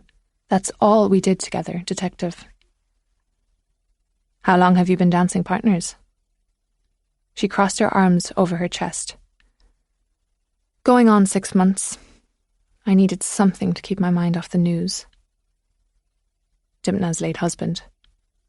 He wasn't going to touch that topic. Not unless and until he thought there was a connection. And he didn't have proof of an affair. So he let that go for now and gestured to the press. You keep tarot card decks in velvet bags in there? Yes. As I stated, I also keep some at home. Let's say the card in Johnny's pocket turns out to be your tarot card. And let's assume you're not the killer. That is easy to assume because I am not the killer, nor is my husband. He ignored the bit about the husband for now. How do you suppose someone got a hold of it? I do readings all the time. You opened that press, and I saw nothing but velvet bags. Your point? Do you leave your clients alone for hours at a time? No. Out of all those decks stacked up, did the killer simply grab a random deck and get lucky? Get lucky? She fixed her gaze on him. He stared back. I don't understand what you mean. Every single deck has a devil card. It doesn't matter what deck the person chose. Right. He'd been on a different track. The fact that this devil card really stood out when placed in O'Reilly's shirt pocket. The horns were on fire too. It really made a statement. He had no idea if every devil card in any tarot deck would have the same look and effect. But he did know the killer had meticulously painted the murder scene, right down to his or her choice of tarot cards. How many cards did you say are in a tarot deck? 78. 69 stones, 78 cards. There didn't seem to be a connection, but Cormac liked number puzzles. Let me see if I have this straight. You have hundreds of decks. In each deck there are 78 cards. How many of them are the devil? Just one.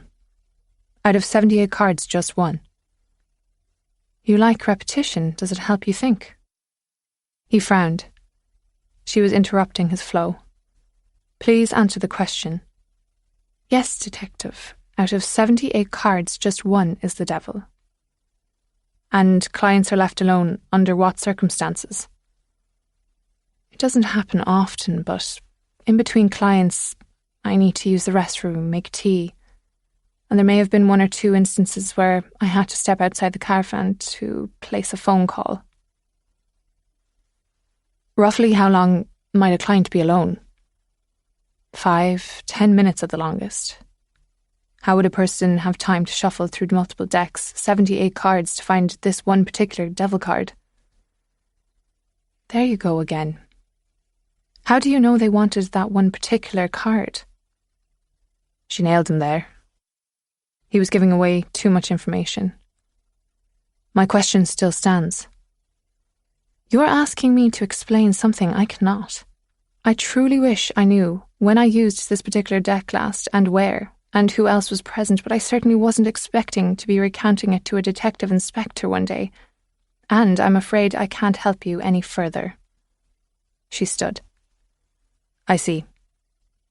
He didn't make a move to get up. Would you like a reading? No, he grinned. I like my secrets. It seems any detective worth his salt would want to know whether or not I'm as good as they say. Is that the word around Dingle, then? You should find out for yourself. She was distracting him. I'm going to ask you to locate that deck for me. How long will you need to do that? I could do it in a few days. Does that suit? As long as you don't forget. Now that she'd already noticed how shiny and new the card in the evidence bag was compared to hers, he would pay attention that she didn't replace her devil card with a brand new one as well. I won't forget. But if someone has my devil card, there's a chance they took the entire deck. Or perhaps I left it at one of the readings. Had he been too obvious that this was a serious piece of evidence, and now she was going to try and pretend the entire deck was gone? He needed absolute proof, admission, that this was her tarot card. Otherwise it would be no good in court. Are we finished? She asked. I want to hear your account of that evening. Take me through getting ready for the dance, the rest of your evening after the dance. I want to know every detail up until the very next time you saw your husband. Everything about Johnny O'Reilly that evening, right down to his green tie. Green tie? She said, turning to the small cooker and putting the kettle on. He wasn't wearing a green tie. Johnny O'Reilly wouldn't be caught dead in a tie. May gasped at her choice of words and slapped her hand over her mouth. When she removed it, she stared at him. Was he caught dead in a tie? Cormac felt a jolt. Why are you so certain he didn't like ties? Everyone knew Johnny O'Reilly knew he loathed ties. She bit her bottom lip and looked away. That's odd. He was trying not to show his emotions. Why didn't he like ties? Why does one like or dislike anything? Do you remember exactly what Mr. O'Reilly was wearing that evening? Navy suit, white shirt, black polished shoes. They looked Italian and expensive. And a green bow tie. Everything else was a match, except for the tie. Unless the pathologist found a bow tie in one of his pockets. There had been no sign of a bow tie at the scene. Another piece of the puzzle, only he had no idea where it fit in. Cormac's mobile buzzed with a text. Griffin girl last seen Saturday night near the harbour. She may indeed be our stowaway. Cormac stood. I have to go, but first, is there any way that you're mistaken? About the necktie? He nodded. She shook her head and pointed a finger at him. I swear to you, he wasn't wearing one. If he found him in one, someone else put it on him and he was already dead. Chapter 13. Maeve Wilde watched the detective inspector make his way across the field to his red Toyota. There was a presence to him that was intoxicating. Short, but handsome and intense. Intelligent, and on a mission. If only they'd met under more pleasant circumstances. He didn't believe in her gift, he'd made that quite clear. But Maeve was no stranger to cynics. She'd even managed to open a few minds in her lifetime of doing readings. She would do a card spread later to see what else she could glean about him. No wedding ring? But perhaps he was the type who didn't wear it. There was a sadness lurking in him. A brooding element that her daughter would no doubt find irresistible. When the car finally started off and showed its taillights, she grabbed her mobile phone and locked the caravan door. She'd put him off for now, but he was plucky and he would be back. The tarot card had been a grave mistake. What had she been thinking? If only Eamon had his wits about him. He'd know what to do. She could try and buy a new deck and find a way to make the card look worn, but she'd be leaving a trail of damning evidence. Receipts, CCTV footage of her going into a shop, a witness statement from the shop clerk. If she tried to buy the deck online, there would be an electronic trail.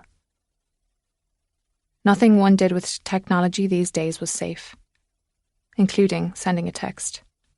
What if the guards confiscated one of their phones? She brought the number up and typed. The inspector was here, asking about the devil card. She did not hit send. Too risky. She erased the text. She hurried to the drawer in her kitchenette, slid it open and rifled through her pile of blank postcards. She chose one from Disney World, a lovely castle with fireworks raining down. She grabbed a biro and turned it over. No, her handwriting would be too recognisable.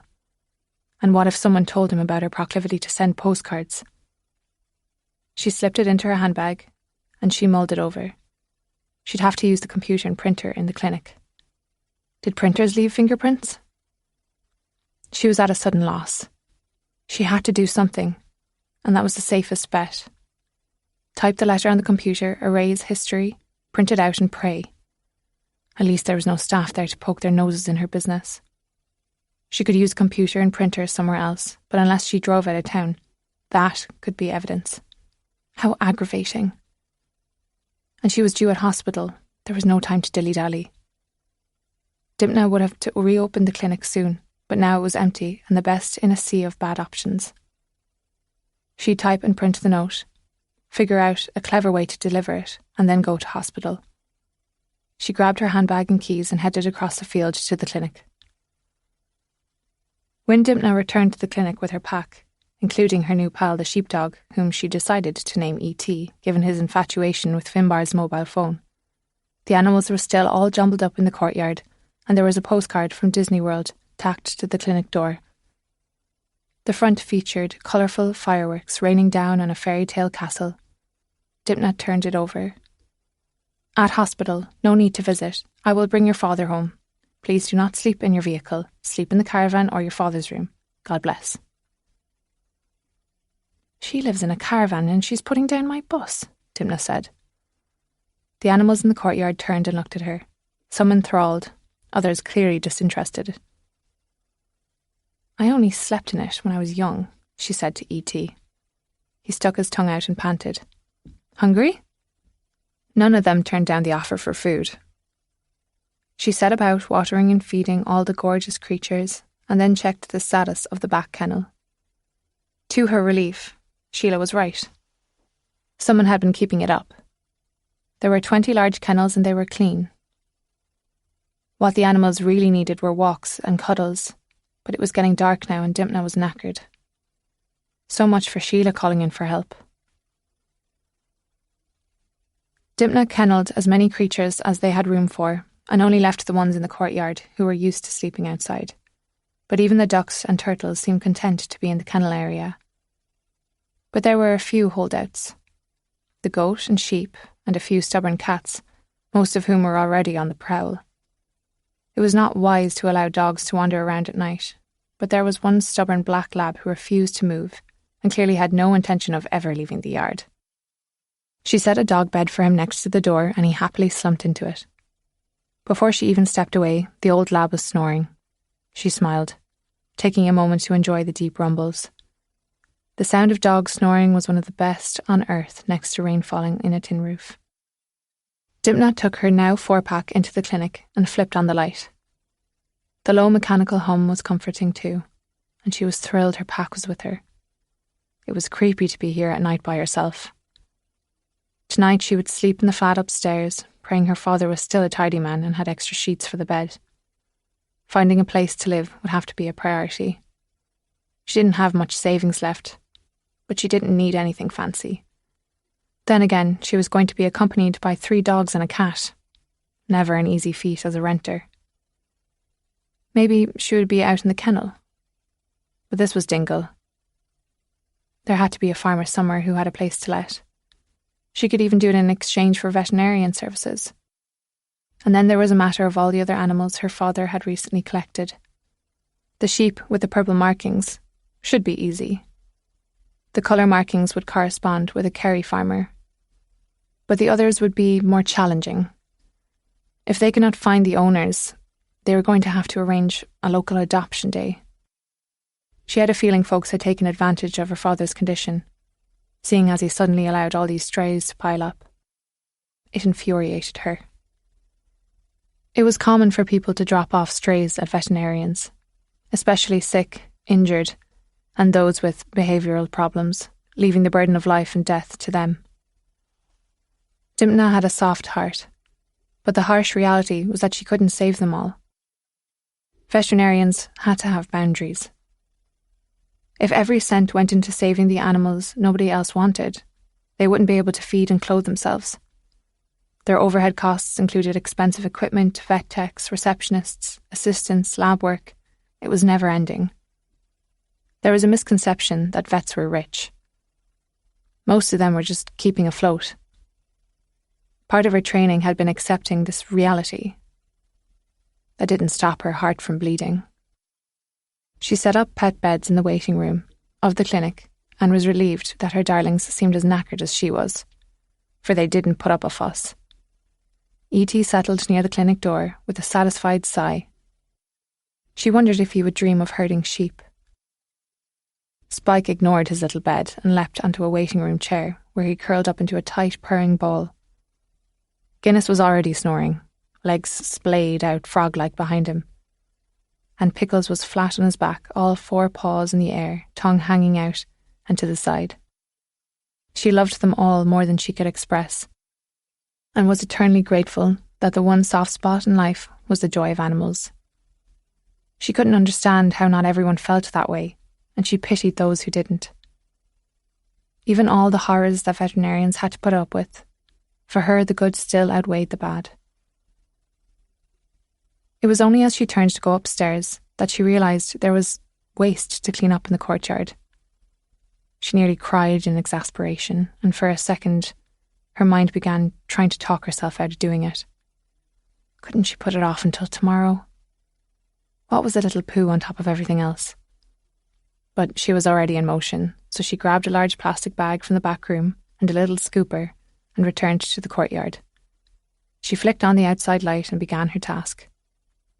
20 somewhat disgusting minutes later, she had it sorted.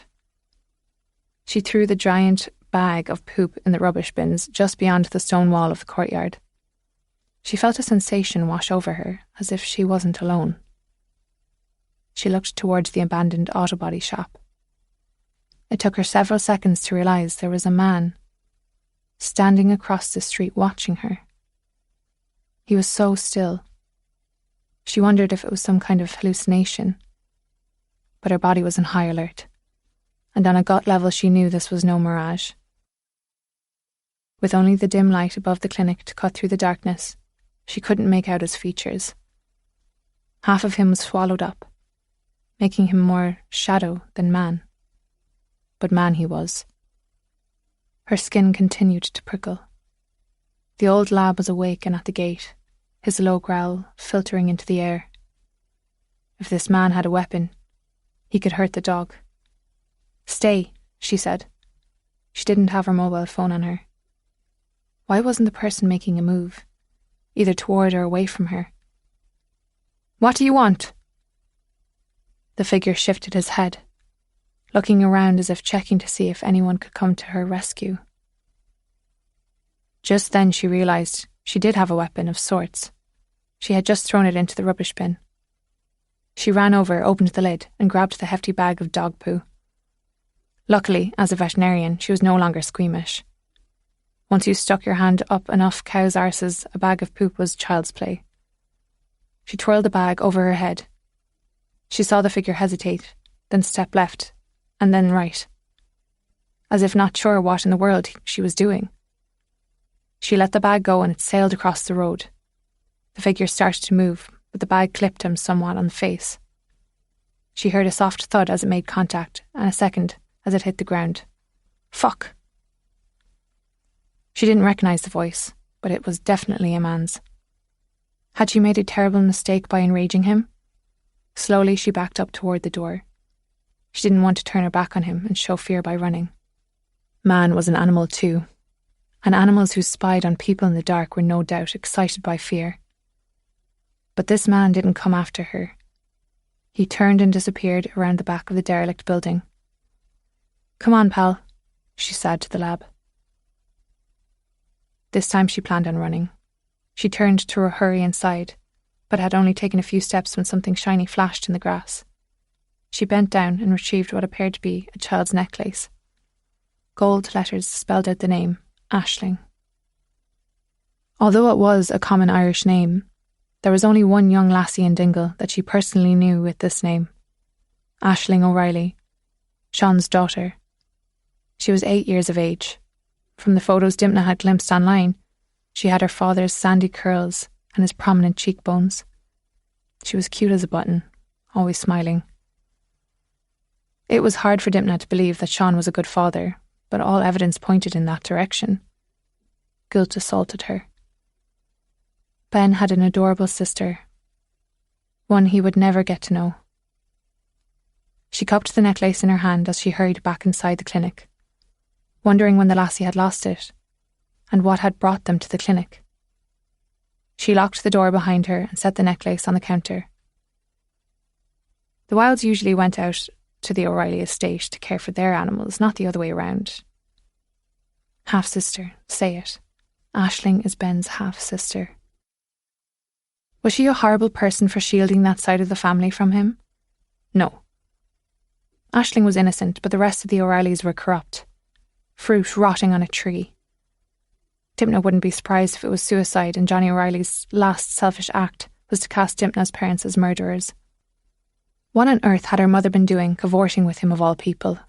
It didn't make any sense. Should she tell the guards that a strange man had been standing across the clinic watching her? Given there was a murderer loose, it seemed prudent. She reached in her pocket and found the calling card the detective had given her. It was going on 9:30. At least it wasn't the middle of the night. He answered on the first ring. "Detective O'Brien?" "Sorry to bother you. This is Dimna Wilde." "Dr. Wilde, is everything all right?" "I debated on whether or not I should ring. I was taking rubbish to the bin and there was someone standing in front of the abandoned auto body shop across the way. He was dressed in dark clothing and I couldn't see his face clearly. He was just standing there, staring at me." "Where are you now?" "I'm inside the clinic. I hit him with a bag of dog poo. He ran away and I'm fine. I just figured it was best to call." "You hit him with what now?" She explained that she had just cleaned out the courtyard and had then used the bag as a projectile. "I was bang on, so I was. Clipped his cheek, I believe." She heard a soft chuckle before he cleared his throat. "The creeper smells like shite. Is that what you're telling me now?" "That's exactly right." Dimna found herself grinning. "Just follow the smell." "You did the right thing. Your doors are locked?" "My doors are locked and my dogs are with me. The other animals are safely kennelled except for one old Labrador, a few cats, 2 sheep and a goat." There was a pause and then he chuckled. "I guess that's an improvement. I'm going to send a squad car to the area." "Thank you." Should she mention the ruby ring? Finbar's mobile phone? Was that Finbar she'd seen standing in there in the dark? She hadn't made out a beard, but she also couldn't swear to it that the stranger didn't have one. Had Finbar realised the phone was gone and he'd come back to collect it? "There are a few other things I should tell you," she said. The phone was still in the bus. She'd forgotten about it as soon as she'd pulled up to the clinic. What if there was incriminating evidence on it? And the ruby ring? Wouldn't she be an accomplice if she didn't mention it? "You said a squad car is coming round?" "They're on their way." "Can you have them stop at the clinic? I have a few items that you'll probably want to look at. But is there any way we could talk about them another time? She was so exhausted. She was almost delirious. Was it only this morning she'd left Dublin? That depends on what they are. Realising she had no choice, she relayed the incident with Finbar Malone and the mobile phone first, and then backtracked to the ring her father had palmed into her hand. Put that phone in some kind of plastic bag if you have one. Use gloves when handling it, please. A guard will collect it within the hour. Have you touched it with your hands? No, but it's been in E.T.'s mouth. It's in the back of my VW bus right now. E.T.? Sorry, that's what I named my new pal, the sheepdog. There was a pause and then laughter filled her ears. Phone home. Exactly. Satisfaction spread through her that he got it right away. Are the doors of your bus locked? Probably not. She heard him curse. It's parked right in front and the outside lights are illuminating it clearly. I highly doubt anyone has been near it. But if you like, I can go and get the phone now. I'm pretty sure the creeper is long gone. Wait for the guards to arrive. They'll help you collect it. What about the ring? She tensed as she waited for him to accuse her of being an accomplice to murder. Hang on to it. I have no need for it at the moment. Was he messing with her? She'd nearly forgotten he wasn't a local. Are you sure? Because there's only one man I know of who owned a ruby ring. Keep it in a plastic bag, but hang on to it for now. I'd come by myself, but we have our hands full with the missing girl. Something prickled in the back of her mind. The scraggly young girl picking out from a small hill in the Valley of the Mad. Was it really just this morning? Missing girl? Saoirse Griffin, 13 years of age. Do you have a photo? I just got one from the mother. Why? I saw a girl this morning in camp where I stopped with my pack. I'll text it to you. She heard her phone ding. She put him on speaker and opened the photo. She stared at the picture of the angry but pretty girl. She knew that face. Does she have a purple backpack? Yes, she does. By God, she does. I saw her this morning, she said. In the Valley of the Mad. Chapter 14. At this hour of the night, Dipna made good time getting to the Valley of the Mad. Her muscle memory kicked in, and she was delighted to discover she remembered nearly every curve in the roads. By the time she arrived at the car park in camp, squad cars and search volunteers were clogging the lot, but she managed to squeeze in. She and Pickles hopped out of the bus, and still wearing gloves, she handed Finbar's mobile phone off to a waiting guard. Why didn't they want the ring? She couldn't worry about it now. She guided Pickles to where the search group was huddled. She'd never been here at night. The usually familiar surroundings had morphed in the dark. The terrain lit up in patches by the beam of torches. It was a cold night, and hard to imagine a young girl out here all alone. Inspector O'Brien instinctively backed away when his light swiveled over Pickles. Kids like Pickles, Dipna said, and he's an excellent tracker. Good idea.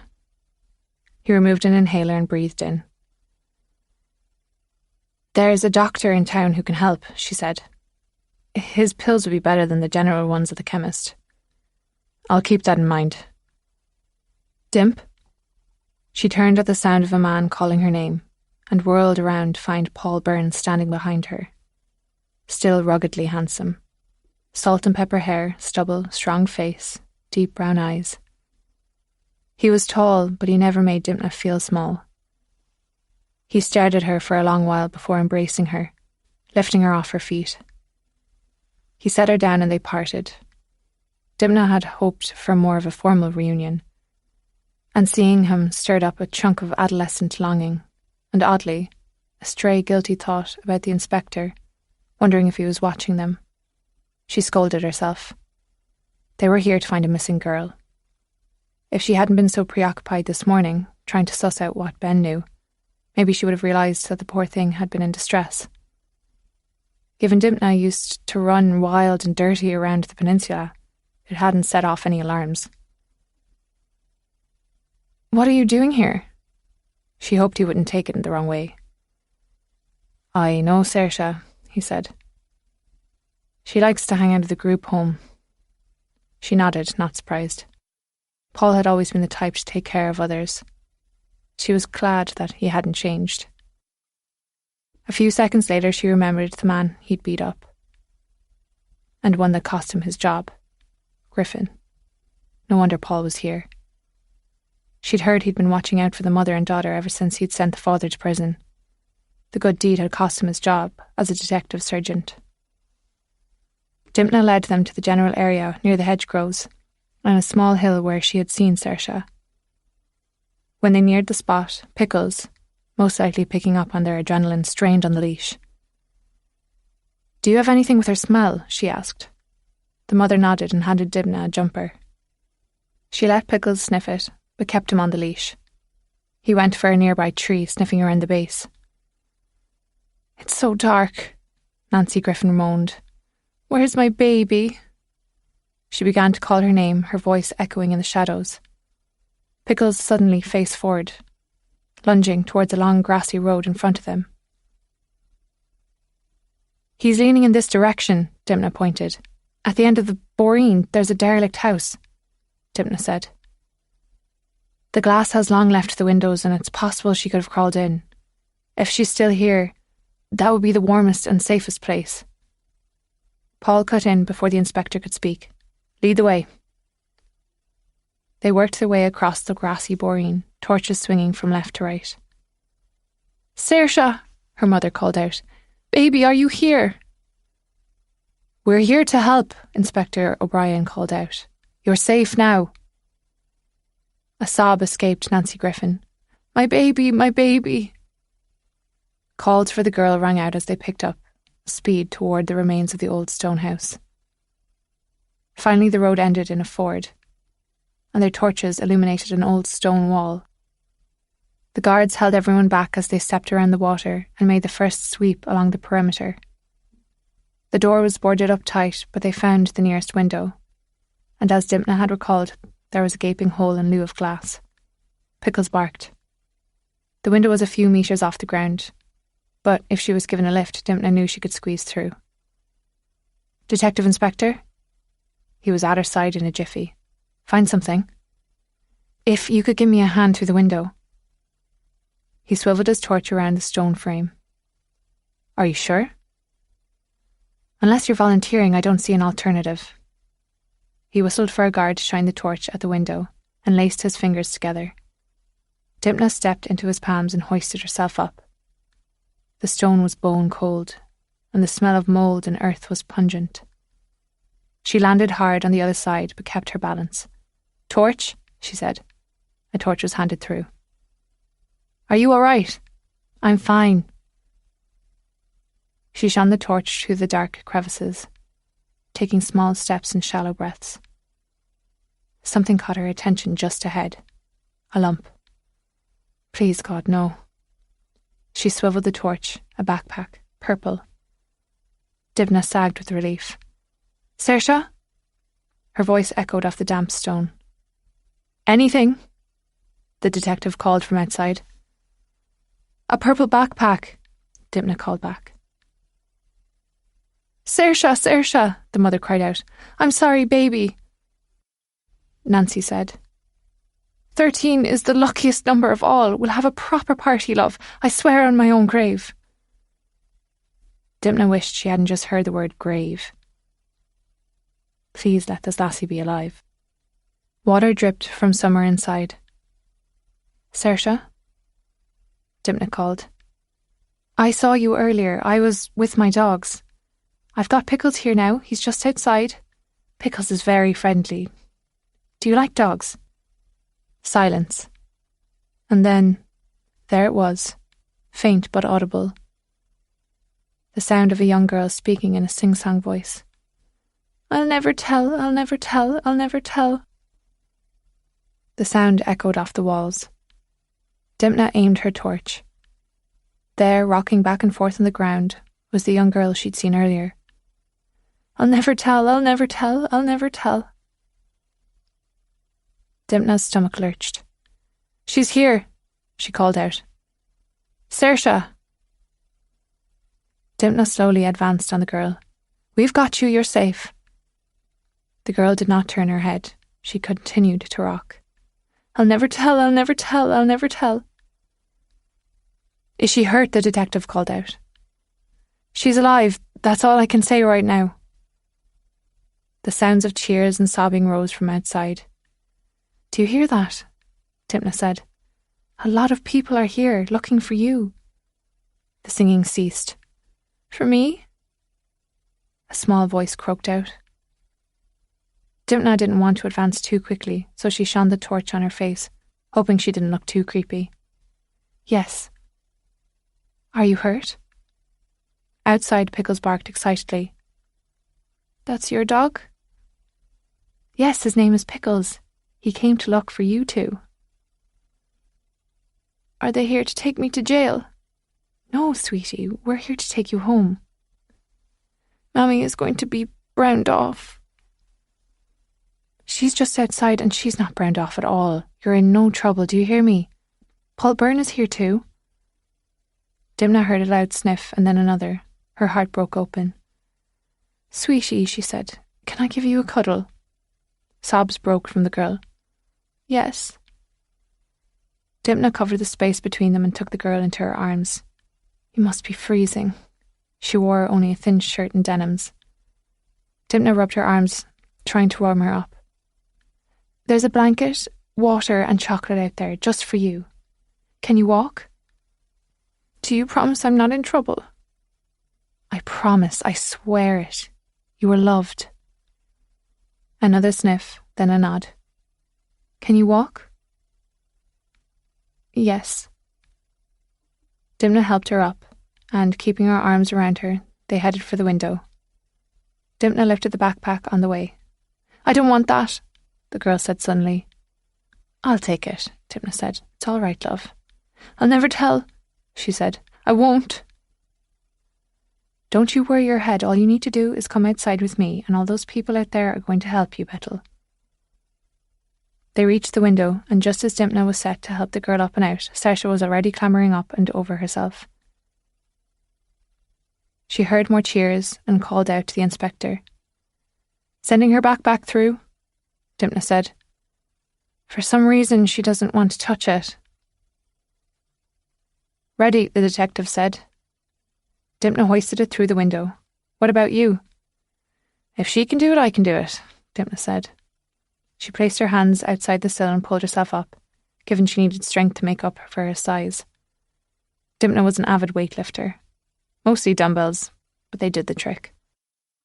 She pulled herself halfway through, and suddenly the detective's arms were around her waist, and he pulled her the rest of the way out. He set her down immediately, but for a few seconds, his hands remained encircling her waist. He dropped them suddenly, as if embarrassed. Well played, he said. We wouldn't have found her without you. Thank you, Inspector, but it's Pickles you should be thanking. I'll have to do it from a distance, he said. Allergies. Right so. Saoirse, say something, Nancy Griffin was saying to her daughter, her tone too harsh for Dimna's liking. Say something. I'll never tell, I'll never tell, I'll never tell. Nancy threw a desperate look to the inspector and Dimna. What's wrong with her? She said.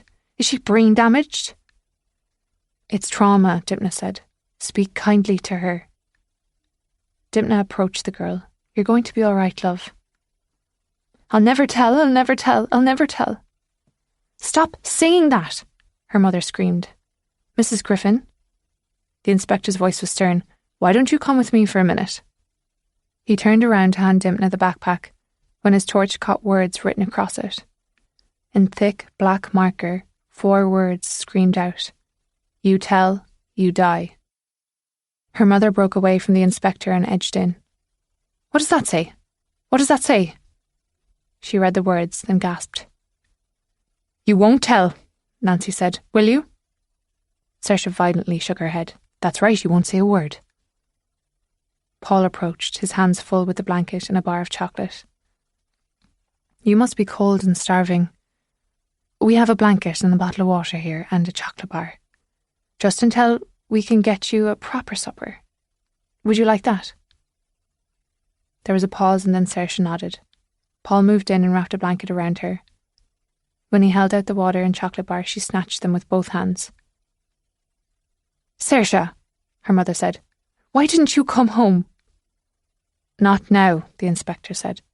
Saoirse was gulping the water down and wiping her mouth with the back of her hand. Are you hurt? Paul asked. She shook her head, then ripped open the candy bar. Good, that's good. The inspector eyed the backpack. When he reached for it, Saoirse lunged and yanked it out of the way.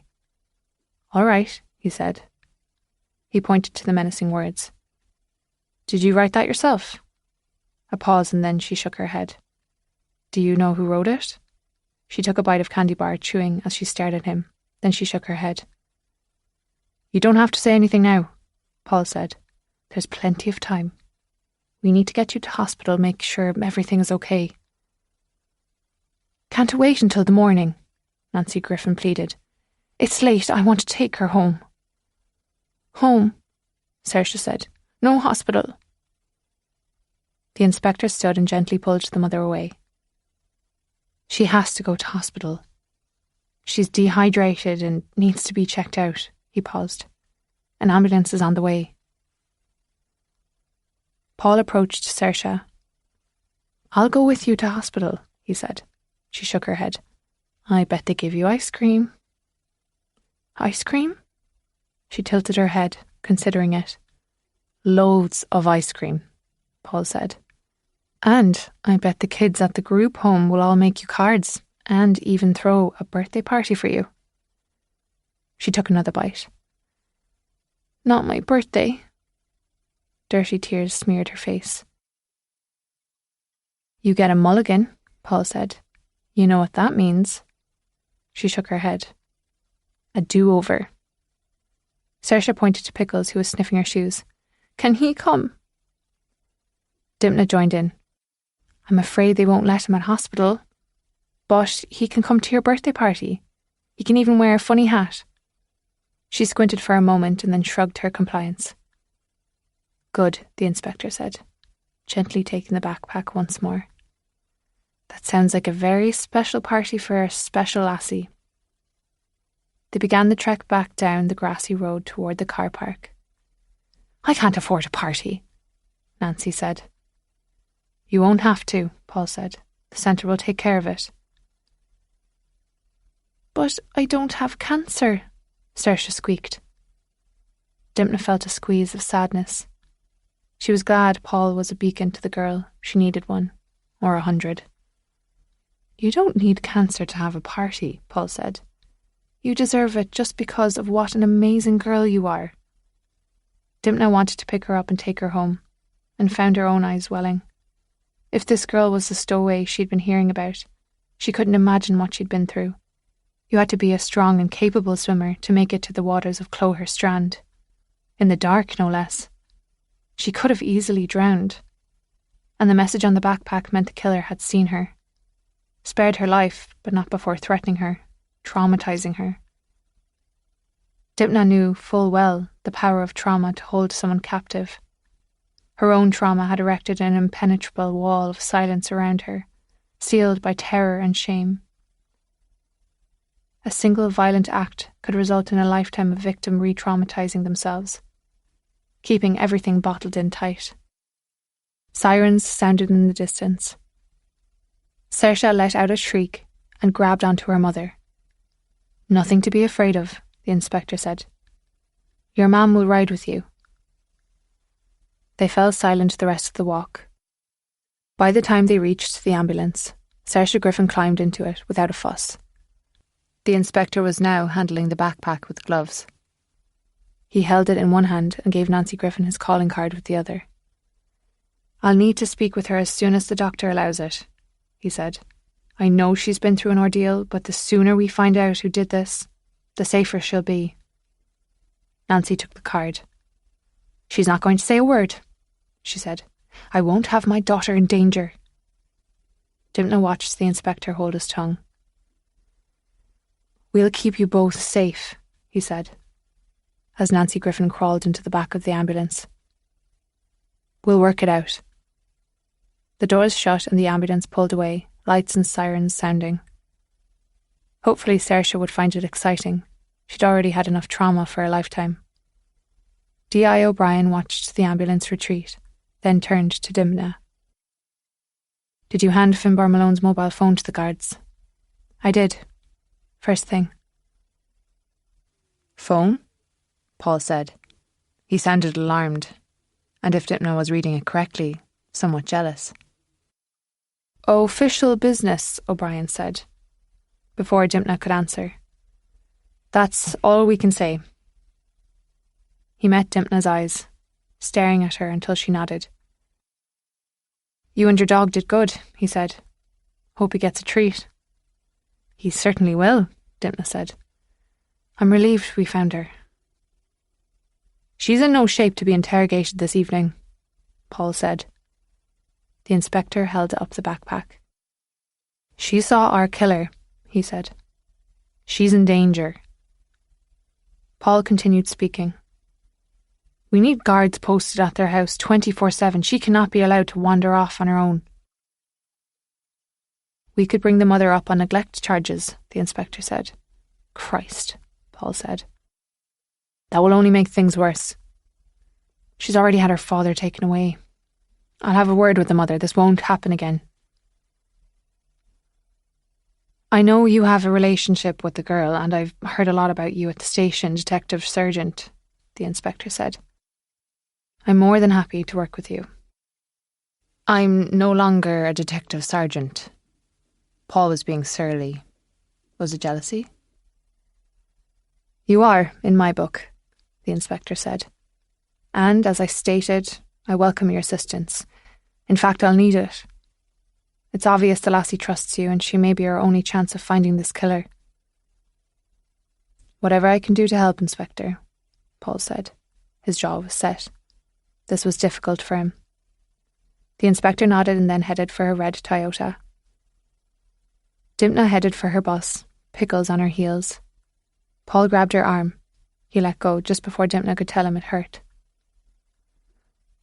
"What's this about a phone?" "It's been a long day," Dimna said. "I need to get some sleep." "Still keeping secrets?" Paul said. "I guess some things never change." "You're one to talk." She hadn't meant to engage, but she was so tired, her filters were all gone. "What secrets have I kept from you?" She shut her mouth.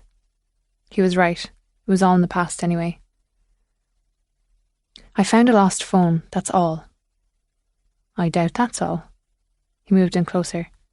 "Did I hear him say it belonged to Finbar Malone?" "He doesn't want me talking about it."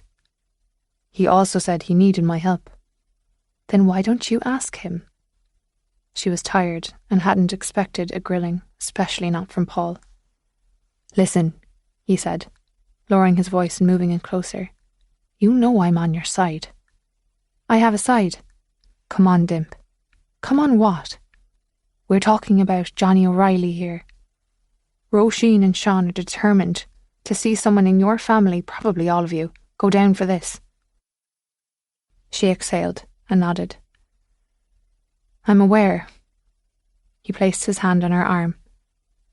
"You can trust me." She let out a snort. She couldn't help it. She had trusted him once. He'd broken her heart. They hadn't spoken in 27 years. She didn't know him at all. "It's nothing that concerns you." "Are you ever going to forgive me?" There was pain in his voice. She couldn't take it on. She had no room for it.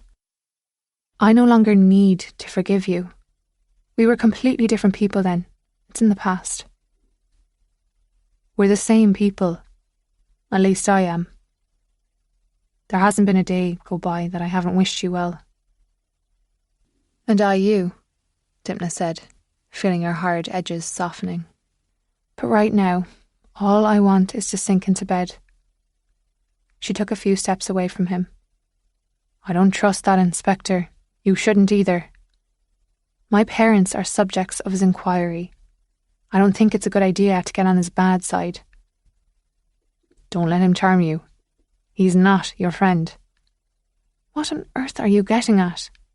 She knew him. He was holding something back. He brought his hand up to rub his chin, and for a flicker of a second, she wondered if he was the man who was staring at her from the auto body shop.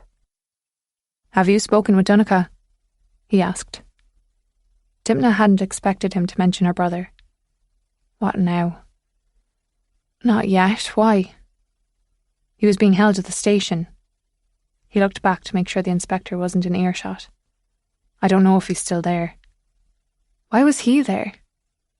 And why didn't he call? Was it too much to ask that one member of her family behave like a normal person? The morning after the murder, he was wiping down O'Reilly's yacht with a bottle of bleach. Dymchna realised she was shaking her head and willed herself to stop it. What are you on about? He's a caretaker for one of the O'Reilly boats, a small yacht. The inspector thinks that particular boat was used by the killer to transport the body to the beach. Was it true? Was this why Donncha hadn't answered any of her texts? She'd been so angry with him for avoiding her. What did Donncha say? Now you don't mind sharing information. This is my brother we're talking about. Paul sighed, then nodded. He said he wasn't on the boat that evening. He said that O'Reilly told him a VIP guest was going to be using it. If he wasn't on the boat, did he say where he was? The Dingle Inn. Why had he not come to the clinic? Their father needed them. What on earth was he doing at the Dingle Inn? Paul looked away. Paul? I don't want to gossip. It's too late. He's been running around with some lad the past few months. Dymchna sighed. A bad influence, no doubt. Was he back on drugs? He's not answering my texts. She pulled out her mobile and stared at it, as if willing it to ring. Where's your father? Hospital. Paul nodded. I heard there was an incident with Sheila, which meant he also knew her father had been taken to hospital. Why was he asking her questions he already knew the answers to? What was he digging at? I don't know why you're interrogating me. You seem to know more than I do. Paul shook his head. I'm trying to help. I just can't believe this is happening. I can't even wrap my head around the fact that someone murdered Johnny O'Reilly. She glanced at her bus. Paul's jeep was parked directly behind it. Yet he had arrived before her. Had he moved his jeep once she arrived? Had he deliberately blocked her in? How long will you be staying in Dingle? Paul asked. Until my parents are no longer suspects in a murder inquiry. Was he trying to get rid of her? She let Pickles into the back of the bus, then stood by the driver's side door. Good night, Paul. How is Ben? Paul asked. It was odd, hearing her son's name coming from Paul. He's grand, he has a new girlfriend, and they're in Spain. Doesn't he want to be here to support his grandparents? She chewed on her bottom lip. I don't want him here. He's had enough to deal with. So did she, for that matter. At least the girl had been found alive. We should talk, Paul said. Soon. I need you to move your jeep. Paul nodded and stood by his vehicle. Last dance, Paul said. We need to talk about last dance. Dymchna quickly opened the door of the bus, climbed in and shut the door, waving at him through the window with a pasted-on smile. He stared at her for a beat before getting into his jeep and pulling away. She waited, counting the seconds after he left. There it was again. Paranoia taking a hold of her. Paul was a decent man. A little intense, but decent. But she'd been honest with him. They were different people now. It was a relief, knowing he no longer had the power to pluck her heartstrings. Even if that meant she'd outgrown the romantic girl that once roamed the streets of Dingle. She was now a jaded, middle-aged veterinarian. And she wouldn't have it any other way. She started the engine, trying to ignore the pulsing guilt she felt whenever she thought about that beautiful dead horse. Paul had been a good detective. And if he wanted to talk about Last Dance, it could only mean one thing: the message in stone. It wasn't a euphemism. It had something to do with the past, which meant the killer was no stranger. The killer was one of them. Chapter 15. Time Dimna was back in the clinic, her tired mind was spinning through her worries. And although as a vet she was used to all-nighters, it wasn't until a wave of dizziness hit did she realise she hadn't eaten since breakfast. She headed to the back kitchen in search of something to quell her hunger. There she found only biscuits and tea.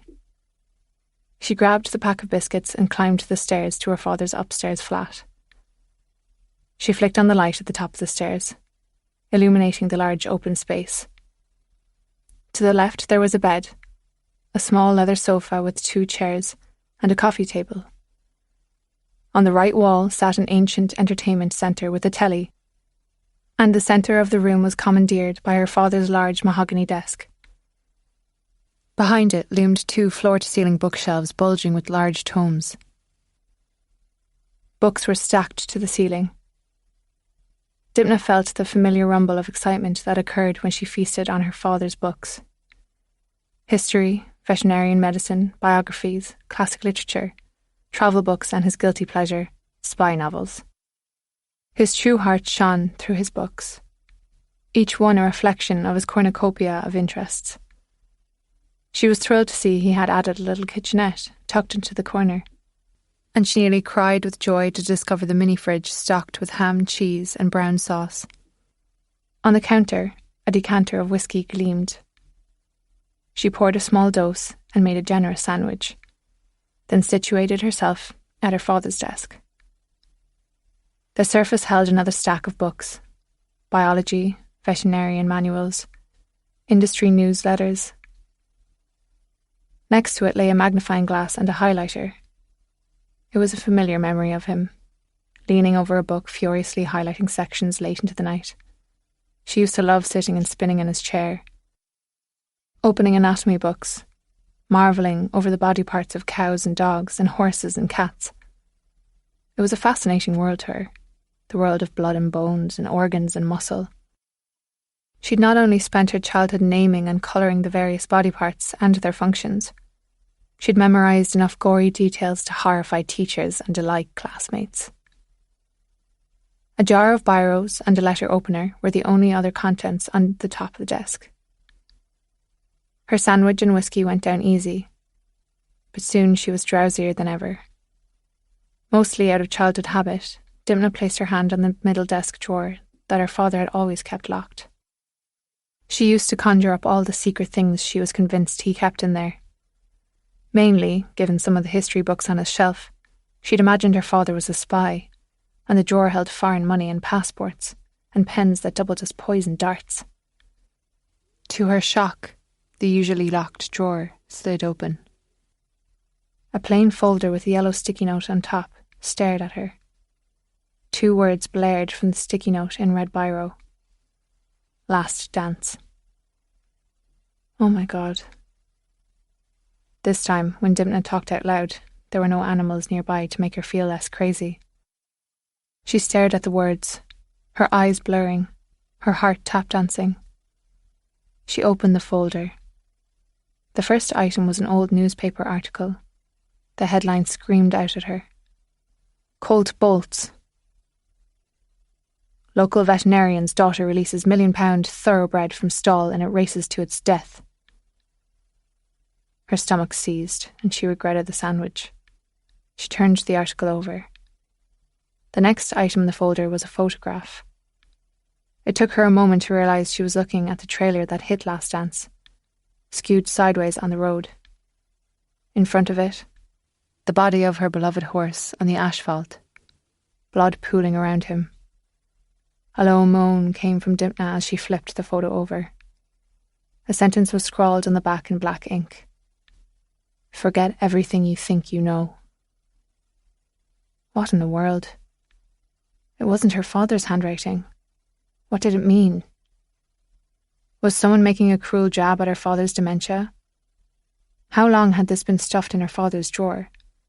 Only someone who had been a witness to this evening could have taken this photo. Those weren't the days when everyone ported around phones with fancy cameras. Someone just happened to be there with a camera? Who, a journalist? She tortured herself with every article that had come out after the tragedy, and she had never seen this grisly photo. It would have been newspaper gold. The coverage at the time reminded her very much of the media that swarmed after Niall's scandal and suicide. But there was a crucial difference. The first time she had blood on her hands. Last Chance's blood. Horse killer. She'd tortured herself all these years. Thousands of hours of therapy hadn't helped. She could not forgive herself. Whoever took that photo had been there that night. The O'Reilly barn employed a good deal of characters. Breeders, trainers, farmhands, veterinarians.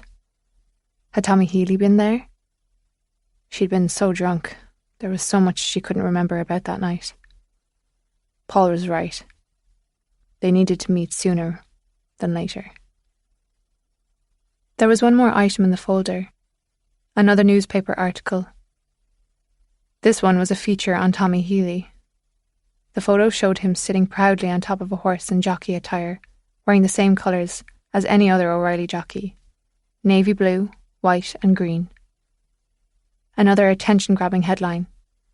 One-armed jockey set to ride Last Dance to victory. In the background his twin lurked, a scowl stamped on his face. Brendan. Sibling rivalry exemplified in one shot. What were the odds that the brother with only one arm was the one destined to shoot to fame? Dimna had only met Brendan a handful of times. He'd taken off before the big race. Perhaps he had been consumed with jealousy, or maybe he was better at reading the room. Maybe he knew the O'Reillys were nothing but trouble. Were most siblings doomed to jealous rivalry? Her brother, Donica, had wanted nothing to do with the veterinarian business. Brendan Healy did not want to become a jockey. Yet maybe he resented the attention his brother was garnering. Why was this photo here? Forget everything you think you know. Clumsily worded, but hardly the point. What did she think she knew? Was someone pointing the finger at Tommy? Tommy had been inconsolable after Last Dance died. So inconsolable, he never rode a horse again. Did he blame Dimna for that? And Brendan Healy couldn't have anything to do with this, could he? He'd left for America and had never returned. Surely he'd put Dingle far behind him. She tucked the folder back into her father's middle drawer, got into bed and stared at the ceiling. Forget everything you think you know. Would her father remember receiving the items in the folder? Did he know what they meant? Was there any truth to them? As she closed her eyes, a terrifying thought emerged. What if someone had been deliberately planting stories in her father's head, winding him up to commit murder? The next morning, Dimna took the dogs for a walk in one massive heap. Spike, never a cat to be left out, followed at a safe distance. She took them across the road and around the auto body shop. She was curious if she could find any trace of the man who had been watching her. The dogs sniffed around, but Dimna did not see anything helpful. She already picked up the bag of poo she'd thrown at the man, and although there was plenty of litter on the ground, she would have no way of knowing if any bit of discarded rubbish belonged to the creeper. After walking through the fields and streets for nearly an hour, she and the dogs, and Spike, returned to the clinic, where she once again made sure everyone was safely ensconced in a kennel or happy out in the fenced yard, showered with water, treats and kisses. She settled into the reception desk and called her father's former front-of-house manager, Niamh. When she reached her voicemail, Dimna introduced herself and left a message asking if she'd be willing to stop by the clinic for a chat. Dimna intended on closing the clinic, but first she needed to rehome all these creatures. In the interim, she would need help feeding and walking them. And, she had to admit, She was curious to get Maeve's take on everything that had been going on here lately, especially when it came to her father. She was impressed with Maeve's record keeping, not that her father would have it any other way. And just as she was admiring the manager's work, the front door opened, jangling the bell, and a young woman appeared. A yellow flower winked from thick brown hair, and a wide grin took over her face. "How are ya?" she called. "I got your message and came straight away." "You must be Maeve," Dimna said, rising. She was already infected by her grin. Maeve could have been considered full-figured, but Dimna tried not to label anyone's bodies, especially fellow women. Dimna had her share of people commenting on her size, and even though they often thought it was cute, "You're so little, aren't you? I could stick you in my pocket." It was all so cringeworthy. How nice would it be if humans just stopped focusing on such trivial matters? Animals came in all shapes and sizes, and so did people. Every coin had a flip side. Being little was cute until someone was locked out of the house, and Dimna was the only one who could fit through the doggy flap in the door. "Dr. Wilde," Maeve said, approaching and clasping Dimna's hands in hers as she pumped them up and down. "It's such an honour to meet you." "You as well," Dimna said, liking her immediately. Maeve dropped her hands and peered at her shyly. "I've always wondered what you were like, based on the other Dr. Wilde." She punctuated the thought with a nervous laugh. "We're very different." "He's definitely taller, so." Another laugh erupted, a throaty sound that warmed the room. "I feel like I know you, and Ben." Dimna felt everything come to a halt. "Ben? That's her son, right?" "Yes," she frowned, "but he isn't close with his grandparents." Maeve made a face. "That's hard to believe. Dr. Wilde is over the moon about him." "He is?" "Absolutely. Talks about the pair of you all the time." Dimna didn't know what to say. It had to be the dementia. Her father hadn't seen Ben in years. Their visits over his lifetime had been sporadic at best. She didn't want to say this to this lovely young woman. Just the mention of him made her long for her son. She'd received another text from him this morning. They were having a wonderful time in Roses, and next planned on going to France. He asked after his grandfather's health, but otherwise did not mention cancelling his trip. At least that crisis was averted for now. "I wanted to compliment you on your record keeping," Dimna said. "Thanks a million. If you're going to do something, do it right, me granny's always said." Wise words. "If you have the time, I have a million questions. I can pay you." There wasn't much money left, but Dimna was desperate for her help. "We'll sort all that out," Maeve said. "I'm yours for the day. Shall I put the kettle on first?" "Lovely."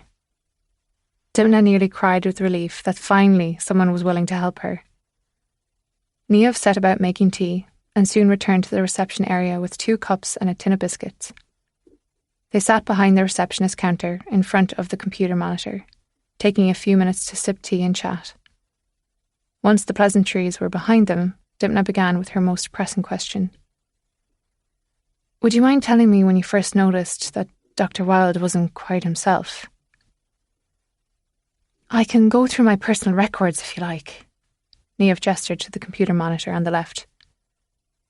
"Your personal records?" "I kept a diary of sorts. Everything that happened at work."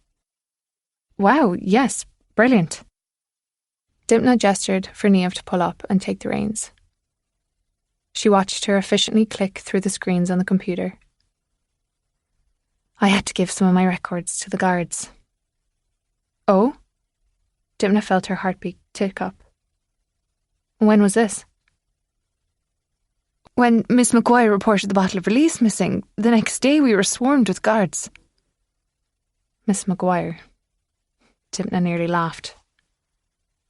She still thought of Sheila as a rebellious teenager. "Do they have paperwork from the courts?" "Paperwork?" "A warrant," Dimna said, "for our records." Maeve swallowed. "I didn't even think to ask." It was before the murder, so I didn't think there was any reason not to turn over my records. Dimna felt her pulse pick up. Of course, love. Dimna's parents needed the advice of a solicitor. I asked, did they want my records? Maeve continued. They said yes, and that was it. But I made a photocopy of them first. Fantastic.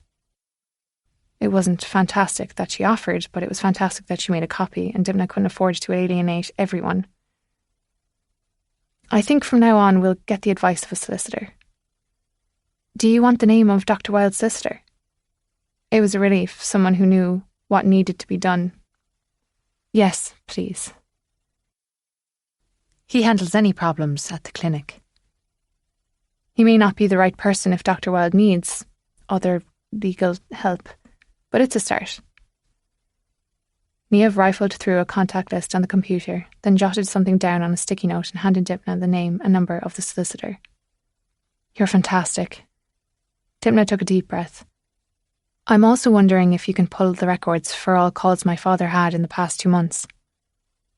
2 months? Maeve chewed on her lips as she clicked through the screen. If my father was having lapses in memory, I have to make sure that all his patients received the right care. That makes sense. Maeve tapped her lips with her index finger. It's going to take a few days, but I can put it in a readable report. I'll pay you for your time. How? How is she going to pay her for her time, or anything else? Her parents were going to need their savings for their legal fees.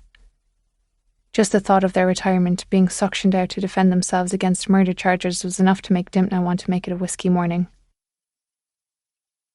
Otherwise, if it's beyond 2 months, but there are any highly alarming or unusual cases, I'll make sure to flag anything I think you should see. Maeve was smart. She understood the direction Dimna was travelling and hopped in for the ride. Adrenaline surged through her. She was going to do everything in her power to clear her parents' names. She'd been so helpless throughout the entire Nile ordeal, stumbling in the dark as one revelation after another rained down. She'd been even more helpless when Ben disappeared. That was the most gut-wrenching time of all. Battered by worry, tormented by his silence. Was he alive? Dead? Gone forever? Thankfully he'd returned, although it had been a torturous 8 months. But this was different. This time she didn't just have to be a victim. She could take the wheel and right the ship. Do you have any idea who may have taken that vial of release? Maeve shook her head. Only myself, Miss Maguire and your father had keys to the meds. However... Yes? Dr. Wilde kept forgetting where he put his key. The dates are in my journal. It's one of the first things I noticed. Meaning someone might have actually taken his key. I can't say for sure, but I constantly found it lying on the counter.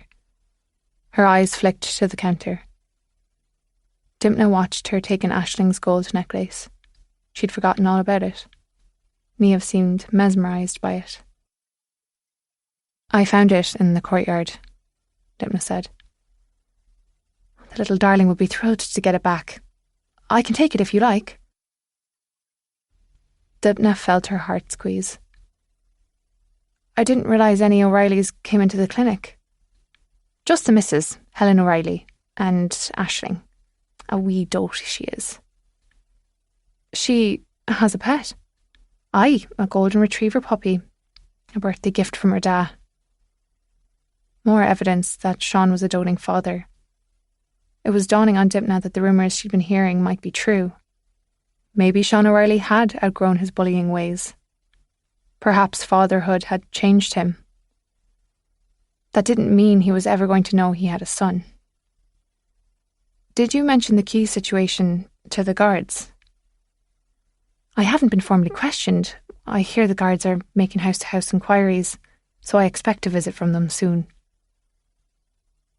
Hadn't the clinic already been closed down by the time they found O'Reilly's body? Because of my father's memory lapses? Maeve nodded. But the guards were here after the bottle of release was reported missing. When was that again? About a fortnight before the murder. What did my father say about the missing vial? He accused Sheila of stealing it, in front of everyone like. Dimna can only imagine how that went down. I can't imagine what you're going through, Maeve continued. For the record, even with his memory problems, there's no way Dr. Wilde could have murdered anyone. Thank you, Dimna said, afraid she was going to cry. It was such a relief to finally hear someone say it. I agree, but I'm curious. What makes you say that? The Dr. Wilde I knew regularly got out of bed at 2:30 in the morning to birth baby cows, sheep, horses. He'd finish one, then get a message about another, and off he'd go without a single complaint. Don't even get me started on lambing season. He basically lived in his vehicle. A man who dedicates his entire life to saving lives. That's not a killer. Exactly. Dimna slouched in her chair. If only the rest of Dingle saw it that way. Maeve held a finger up, stood, and disappeared down the hall. When she returned, she was struggling under a large cardboard box. She thunked it on the counter and opened it. Dimna stood and peered into the box. It was stuffed to the gills with thank you cards, handwritten letters, dried roses and photos. Hundreds, maybe thousands, of photos of lovely, lovely pets. Dingle knows exactly who your father is, Maeve said. Here's your proof. Thank you, Dimna said. I'm going to take this up to my father's study later. Maybe make a collage for when he gets home. Say the word if you need help, Maeve said. You've been a big help already. Do you want me to tell you the last time I saw Mr. O'Reilly? Dimna's antenna twitched. I do. I was planning on telling the guards, but like I said, they haven't asked me. I doubt they've even looked at my records. Please. The pair sat back into their seats. It was a month ago. Maeve brought up an online calendar, running a sunflower yellow painted fingernail down the row of white boxes. Here. She tapped the date. I had a dental appointment in the morning and told Dr. Wilde I needed the morning off. She tilted her head and stared at the date. Maybe that should have been my first inkling that something was wrong. Why is that? He said not a bother. And that was unusual? Maeve nodded. Normally he'd get a bit flustered when any of us would take a day off, and he'd insist on going over the backup plan. He'd want me to call in a replacement, even if it was only for a few hours. He really didn't like being out here in the reception area. I can see that. Despite the box of thank you cards, her father had always been better with animals than humans, especially as he grew older. That's when things got strange.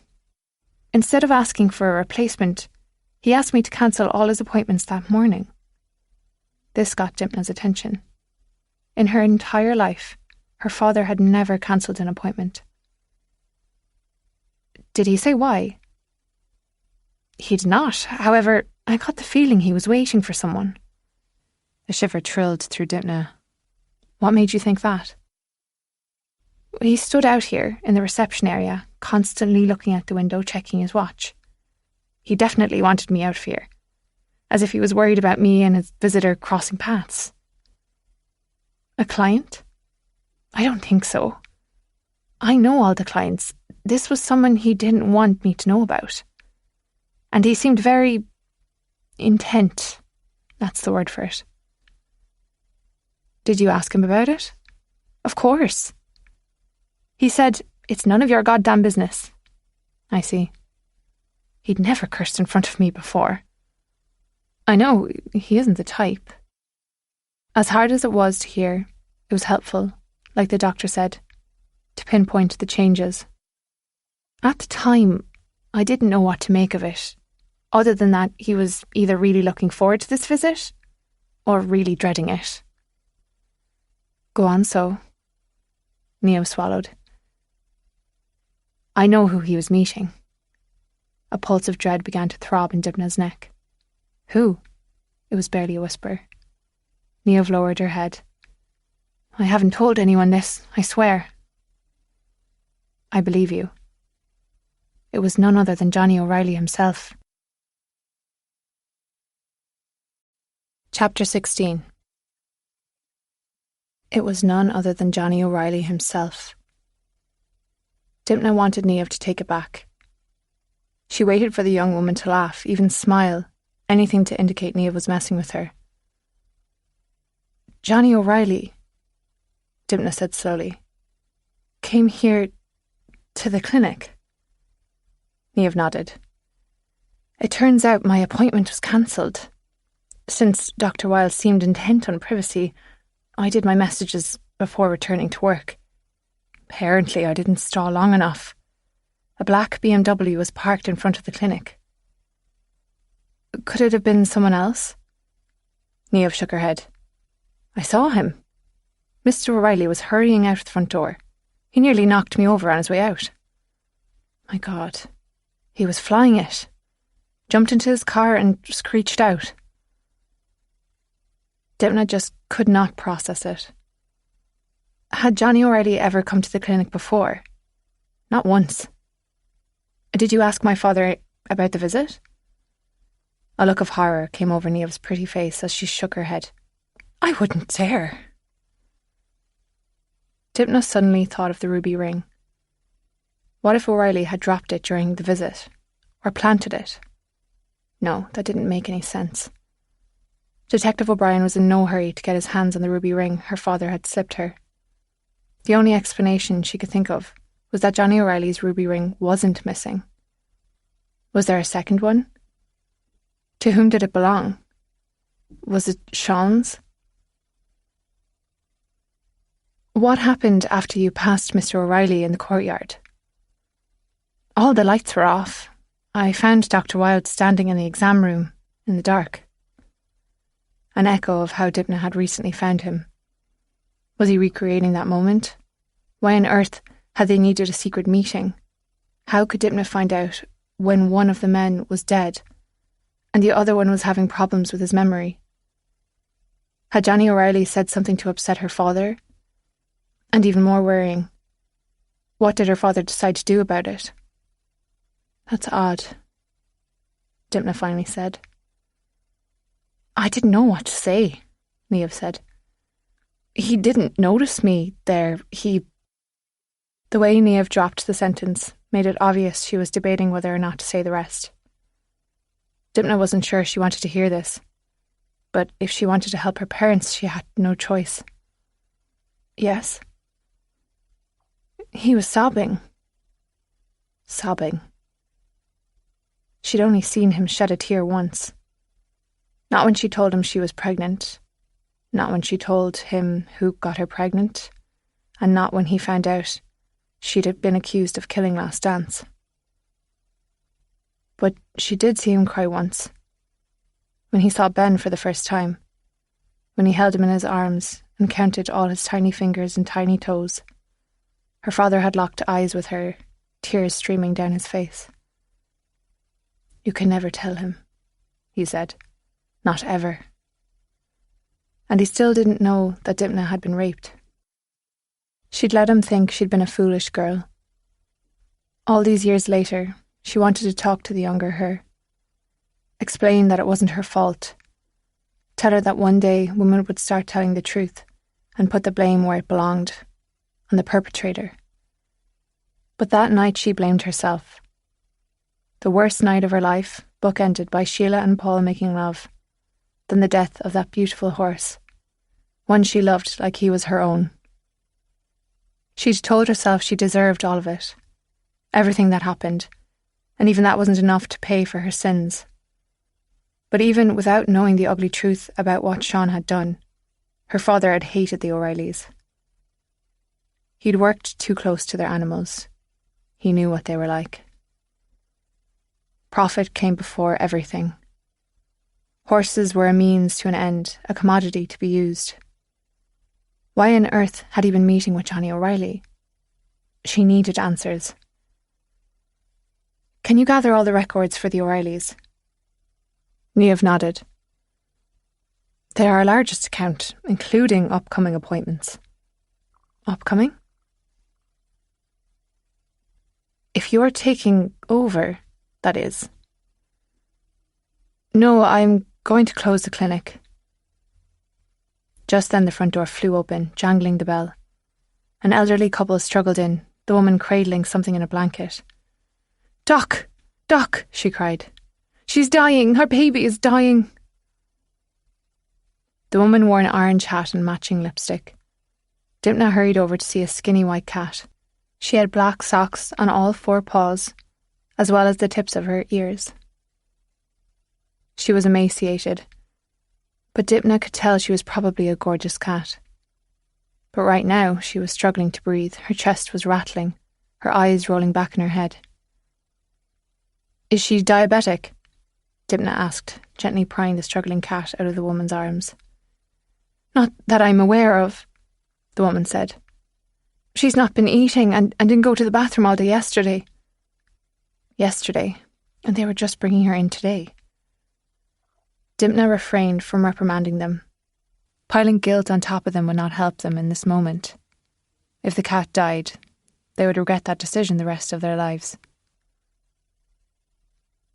"She's lost so much weight," the old man said. "She likes to follow me around the farm in the mornings. She's a regular little helper. She'll even go into the pasture with the bulls. But a few days ago she just stopped. Wouldn't move past the hearth. We haven't done anything different, not a thing." "Please save her," the woman begged. "Our Misty is our baby." "This is Mr. and Mrs. Collins," Maeve said. Dipna knew the name.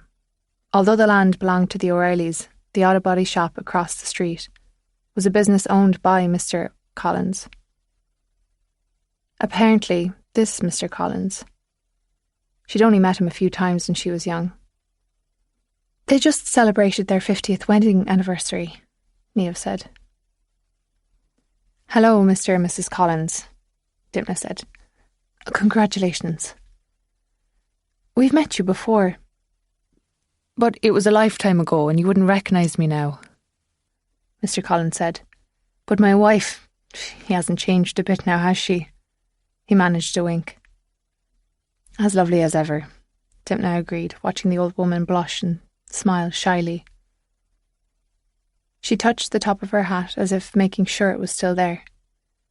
"He might look old, but he's still the same cheeky lad I married." "I'm sorry to see you again under these circumstances," Dipna said. They nodded, eager to move on from the pleasantries. "We're no longer open for business here," Dipna said, knowing it didn't matter. This cat needed treatment right away. "O'Connell is swamped since you've closed down. There's no one else." "Let's see what we have here." She was going to need help. She turned to Maeve. "I know it's not your job, love, but will you assist me in the treatment room? I'll walk you through it." "Of course," Maeve said. "How old is she?" Dipna asked the owners. "She's only 8 years old. But Misty is our pride and joy," Mrs. Collins said, as fat tears rolled down her cheeks. "I know everyone must say this about their pets, but she's more like a person. She's so smart, she makes us laugh every day, doesn't she, dear?" Mr. Collins nodded. "She's fierce brave. And the sweetest thing, too. She's good company, so she is. I don't know what we'd do without her." "We're going to need fluids," Dipna said. "I know how to set him an IV drip," Maeve said. "Fair play to you." Mr. Collins continued to talk as Dipna and Maeve headed to the treatment room. "She loves life, Doc. She's never in a bad mood. Not snooty at all like some cats. She's more like a dog, really. She likes to play fetch. She even comes when we call her." "Please, have a seat in the waiting room," Dipna said. "I'm going to do everything I can for Misty." "Should I ring Sheila?" Maeve asked, her brow creased with worry. "I don't think there's time, love. Just do everything I say." Maeve nodded and hurried in the treatment room, with Dipna carrying Misty. Once in the room, they sat the cat down on the table. Her breath consisted of short gasps, and she couldn't lift up her wee head.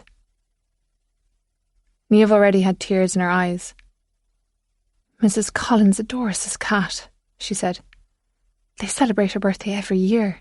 They even bring us treats on the special day. Those aren't the fluids I need help with, Dymna said, pointing to Niamh's tears. Morning always comes later, do you understand? Yes, Niamh said, sucking in her breath and wiping her face. I'll get the fluids. She hurried out of the room. Dymna found the levers to lower the table substantially. Niamh wouldn't technically be assisting, so she didn't have to compromise on the height. Back in Dublin, she had a nice set of step stools. But here, she was at a disadvantage. Once the table was lowered as far as it would go, Dymna still needed to find something to stand on. She ended up grabbing a few large volumes of veterinarian medicine off the shelves. At least they did the trick, putting her at the right level to work on the cat. Dymna gently looked in the cat's mouth. Its gums were sickly pale. She listened to the cat's heart, not surprised to hear it beat an abnormal rhythm. Dymna donned her gloves and inserted a finger into the cat's rectum. She did not feel any lumps, and there was no internal bleeding, but a disgusting amount of worms writhed on her glove. Intestinal parasites explained the weight loss and lack of appetite, and could be treated. But it was possible they were too late. She switched to a new pair of gloves and gently moved her fingers over the cat's stomach, and discovered no obvious masses or lumps. She repeated the procedure around the cat's neck and head. No lumps. Niamh returned with the fluids. This is going to require an IV, blood work and x-rays, Dymna said. Niamh nodded, biting her lip. They're retired, she said. They barely get by. Dymna nodded. She understood too well what that meant. It meant she now had to go out into the waiting room and break it to the sweet old couple that not only was she probably not going to be able to save Misty, but just attempting to do so was going to require extensive tests and cost loads of money. Niamh followed her to the waiting room and announced she was going to make them a cup of tea. Dymna sat down and gently broke the news. Have you not kept up with routine vaccinations and deworming? She asked as gently as possible. There was nothing worse than a client learning those vital lessons too late. We have, Mrs. Collins said. Your father just saw him just last month and said she was all sorted. He sent you home with heartworm pills? The woman frowned. No, I told you. He said she was all sorted. That wasn't how it worked. He should have sent them home with some pills. Had he even administered one to Misty a month ago? Dymna made an effort not to show any obvious reaction. How many other animals had her father put at risk? She had to carefully comb through the records from the past few months. It wasn't just about lawsuits, but the well-being of the animals. If only someone had copped on earlier that he wasn't himself. If only Dymna had been there. Do everything you can, Mr. Collins said, leaning over to dab a tear rolling down his wife's cheek. How would we pay for all that now? Mrs. Collins said, anguish pouring out of her voice. Would she make it? Mr. Collins said. If you do all those tests and whatnot, can you save her? I can't promise that, Dymna said. I'd put the chances of saving her at 40%. But unfortunately, that's only if I can get started with some fluids and treatment immediately. Do it, Mr. Collins said. What are you waiting for? I need your permission before I start on any costly tests, Dymna said. She always gave it straight, no matter how knotted up she felt on the inside. She always remained calm and gave it straight. But we can't pay, Mrs. Collins cried. We can't pay. Dymna couldn't take it. She couldn't afford to cover it either. But there was enough bad karma in Dingle right now. And her father might be the reason the cat had missed her heartworm pills. She had to at least try. Let me start with some fluids and see where we go, she said. If there's no improvement, then we'll discuss the options. Dymna hurried back to the treatment room and prepared a catheter. She quickly slipped it into the vein in the front leg, sending up a little prayer as the fluids made their way into the cat's system. She drew the bloods, then collected a stool sample. Next, she gave Misty antibiotics and medications to help settle the cat's stressed little body. When Niamh returned, they hooked Misty up to an electrocardiogram monitor. Dipna cringed as it pulsed out abnormal heartbeats. "This doesn't look good," Dipna said quietly. Misty looked even worse now, its poor head limp. A low moaning emanated from its belly. The monitor beeped. The poor thing's heart was plummeting. Dipna started chest compressions immediately. "I need a tube," she said. "Come here to me, Misty, you're not going anywhere today. Do you hear me? Now." Niamh was efficient, and at least knew where everything was. She handed her a tube that Dipna slipped into Misty's trachea, administering oxygen and beginning artificial respiration once more. The heart rate dropped further. "Come on, Misty, come on, girl," Dipna said. "You're loved. You've got 9 lives. Did no one ever tell you that?" The monitor steadied, but did not improve. "We go again," Dipna said. "From the top." Fluids, compression, oxygen. Epinephrine through the tube. Misty was slipping away, leaving this world, and there was nothing more Dipna could do. The monitor flattened into a straight line. Dipna removed the tube and stopped the fluids. "Wrap her in the blanket," Dipna said. "Give her a last cuddle. I'll break it to the Collinses." "Oh," she heard Niamh say. "Poor, poor thing." Niamh wasn't used to it yet. At the front desk, she was slightly removed from all the trauma in the examination room. Dipna gave her shoulder a squeeze. "We did everything we could. You repeat that to yourself as many times as you need to, love. We did everything we could." Niamh sniffled and nodded as she cradled and rocked the cat. Dipna headed for the waiting room, the familiar ache of defeat thrumming through her, hollowing her out. She told Niamh the truth. They'd done everything they could. If only that was any consolation. Back in the waiting room, Dipna knelt by the couple, who burst into tears before she could even speak. "Thank you, Doc. Thank you," Mrs. Collins said. "You tried, we know you tried." It was one of the most staggering and touching things Dipna had experienced over and over again as a vet. People, in their most agonising moments, stopping to comfort her. Clients who'd been put through the ringer watching their beloved pets take their last breath would return to Dipna's clinics with offerings of love.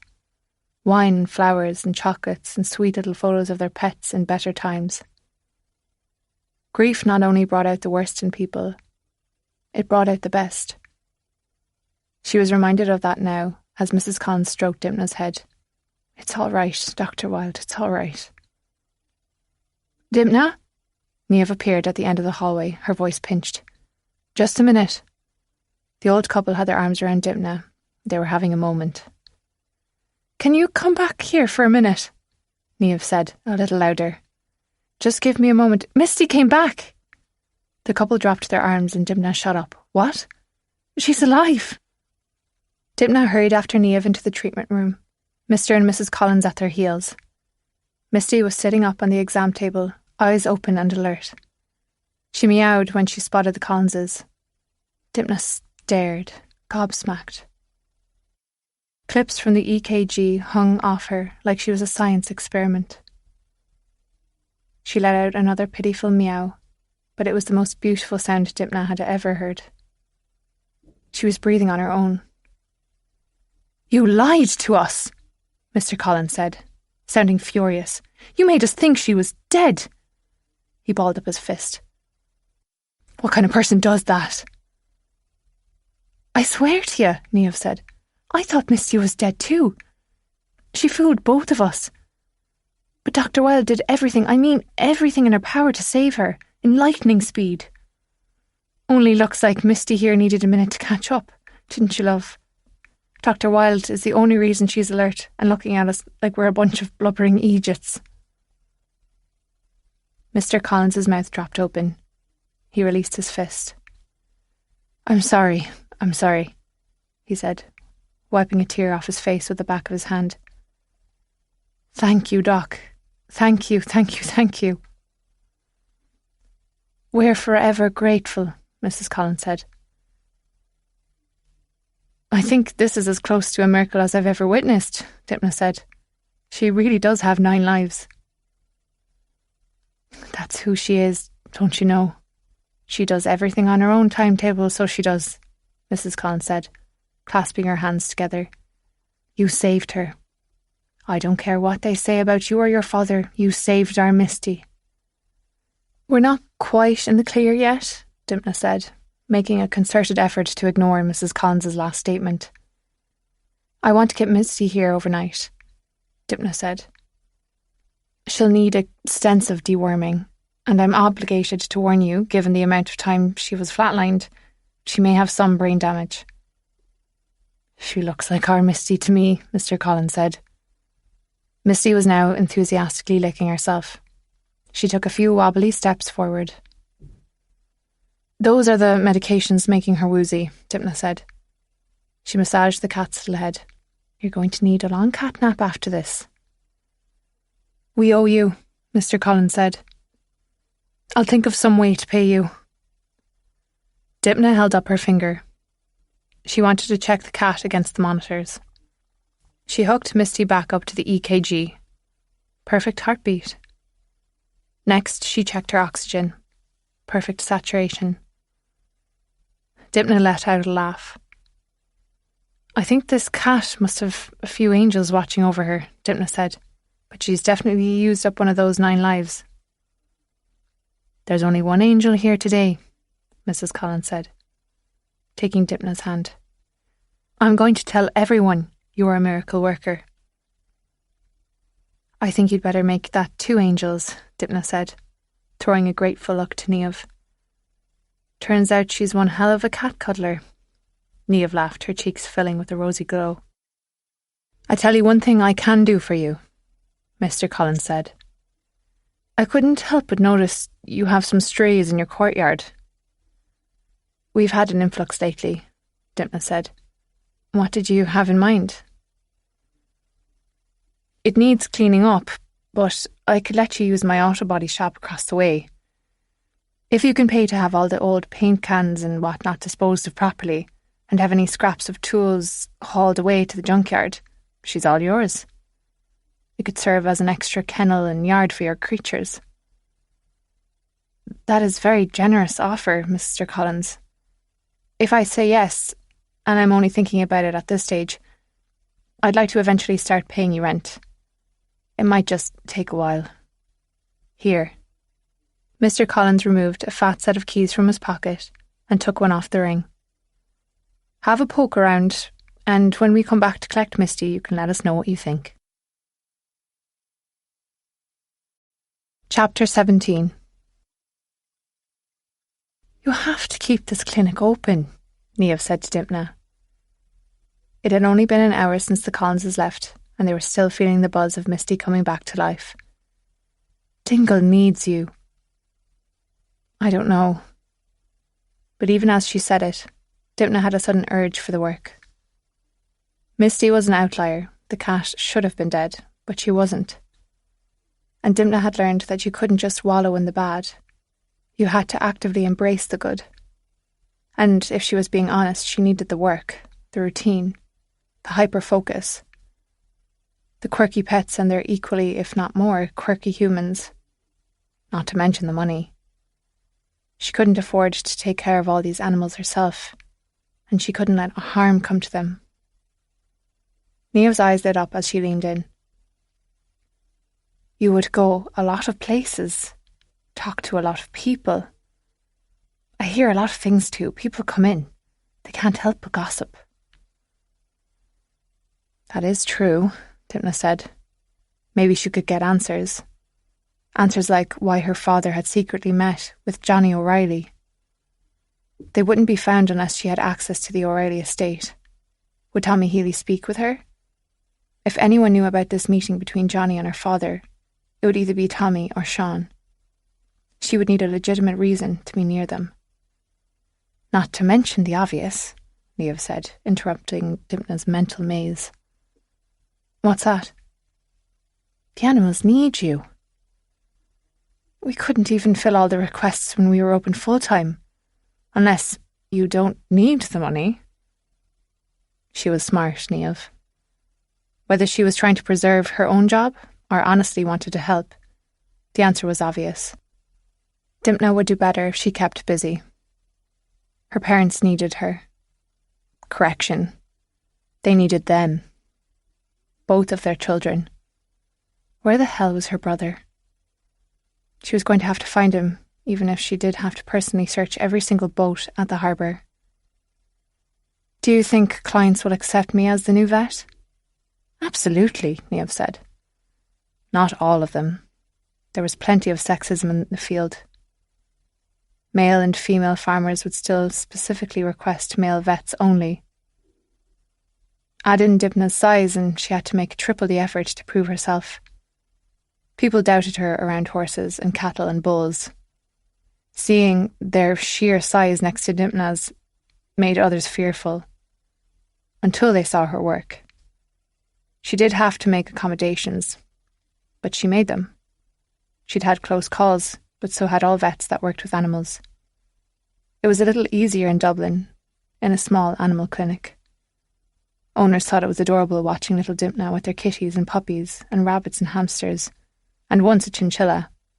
But at 3 a.m. with a large cow calving, its baby trying to come out feet first, the looks on farmers' faces when she showed up was akin to characters in a horror film when they realised the psychopath that they thought was dead is not only still alive, he's standing in front of them with a bloody cleaver. Sometimes Dimna actually enjoyed those expressions of horror, because they often changed to wonderment by the time she was done. Dimna was strong, and she'd developed techniques in which she could use her size to her advantage, but still accomplish difficult tasks around enormous animals. It was possible they even relaxed more around her due to her size. Either way, she made it work, and she excelled at her job. Just like her father had excelled for close to 5 decades. She was not going to let him down. The clinic would not close, and he would not go down as a murderer. Did that apply even if he really was? She ignored the nonsense tumbling around her brain. She had to focus. She needed to add a second vet to the clinic, someone fresh out of school, hungry for his or her first placement. And if she was going to be anywhere near the O'Reilly barns, her assistant should be tall and male. Like it or not, that was the only way Roisin O'Reilly would even consider keeping them as their vet. Send a male vet. Roisin O'Reilly may be the grieving widow, but the Wilds had all their veterinarian records, knew every racehorse in those barns, and had been providing care at no cost for the past 27 years. What a price they had paid to prevent the O'Reillys from pressing charges against Dimna for releasing Last Dance and agreeing to keep quiet about her pregnancy. Not that Johnny O'Reilly had any interest in claiming his grandson. Quite the opposite. As far as Dimna knew, Johnny hadn't even told his wife. God forbid their bloodlines mix. If she was going to start snooping around their barns, she needed to keep the agreement in place, and she needed to add a male vet to the team. Dimna turned to Niamh. We'll open in 3 days. Niamh grinned and pretended to clap her hands. And once we're on our feet again, you're getting a raise. Niamh held her hands together in a praying position, gave a little bow of thanks, then straightened her spine and pulled her seat closer to the reception desk. I have resumes if you want me to schedule interviews for vet techs and assistants. Dimna nodded. Let's start with a second vet and a vet tech. They'd need more, but it was a start. Do you think Sheila would come back? Dimna had no intention of bringing Sheila back. She didn't trust her, but she wanted Niamh's impression. Niamh's face went still. She might. I sense hesitation. It's nothing I can put my finger on. I'd like to hear what you're thinking. I don't know if this clinic is a priority to Sheila. Okay, I'm not accusing her of anything, but... Yes? I can't point to anything specific. It's just... she doesn't always seem to like it here. Maeve leaned in. Maybe it's her new boyfriend. Makes her want to dash out of work as fast as she can, before all this murder business. She slipped out early more times than I can count. Dipna felt the irresistible pull of needing to know. Who's her new boyfriend? Was it Paul? Please don't be Paul. That's just the thing. She wouldn't say anything about her new love. I thought of us a little family here. I guess she didn't. She started dressing up and slipping out late, coming back to work with a big grin on her face. She's riding someone. I'd bet the farm. Maeve grinned, then shrugged.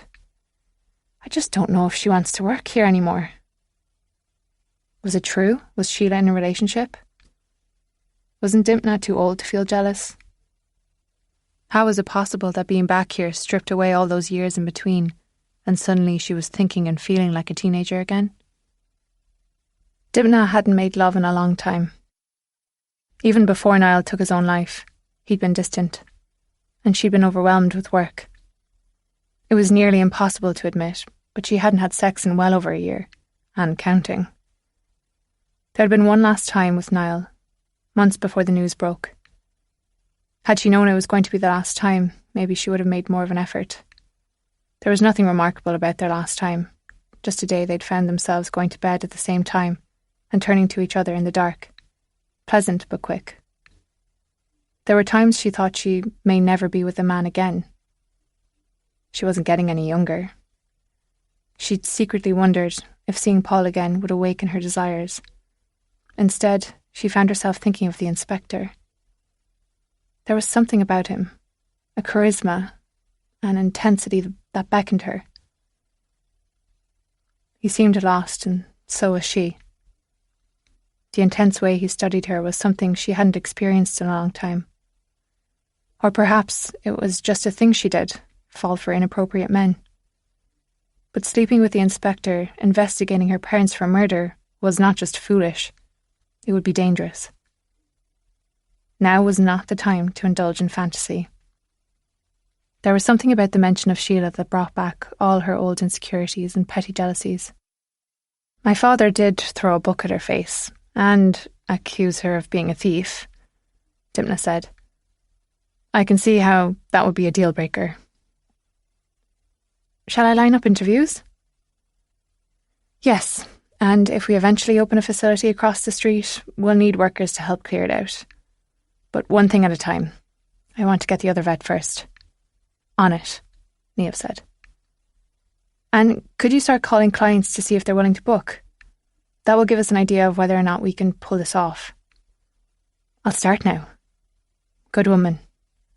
She chewed her lip. I'm wondering if you shouldn't give Sheila a courtesy call. Offer her a position back? I have a feeling she'd turn it down, but I don't want to stab anyone in the back. Like she did me so many times. I'll do that, Maeve said. But I believe she's working with O'Connell now.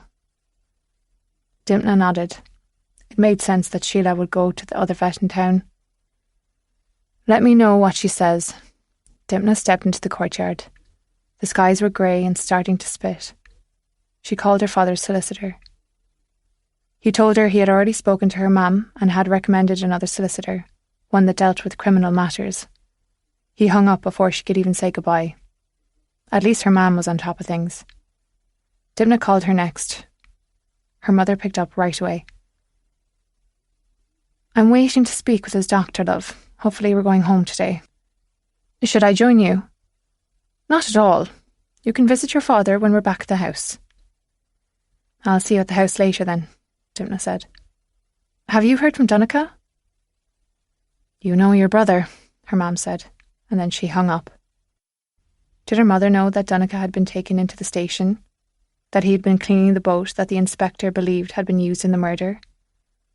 Dipna sighed and dialed Donncha's number. The voicemail picked up and told her it was full. She sent a text. Call ASAP. Emergency.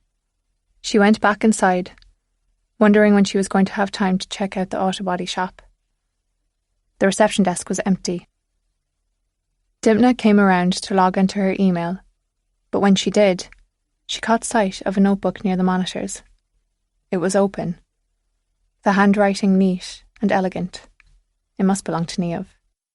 She sat in the chair and glanced at it again. One line stuck out. This was not neat and orderly, nor was it in the same blue ink.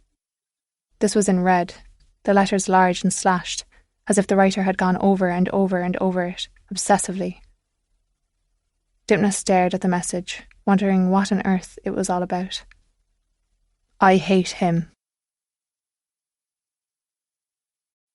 Chapter 18. The Dingle Garda station on Bridge Street was housed in a lovely stone building and had tried on various paint schemes over the years, but was currently on the blue end of the grey spectrum.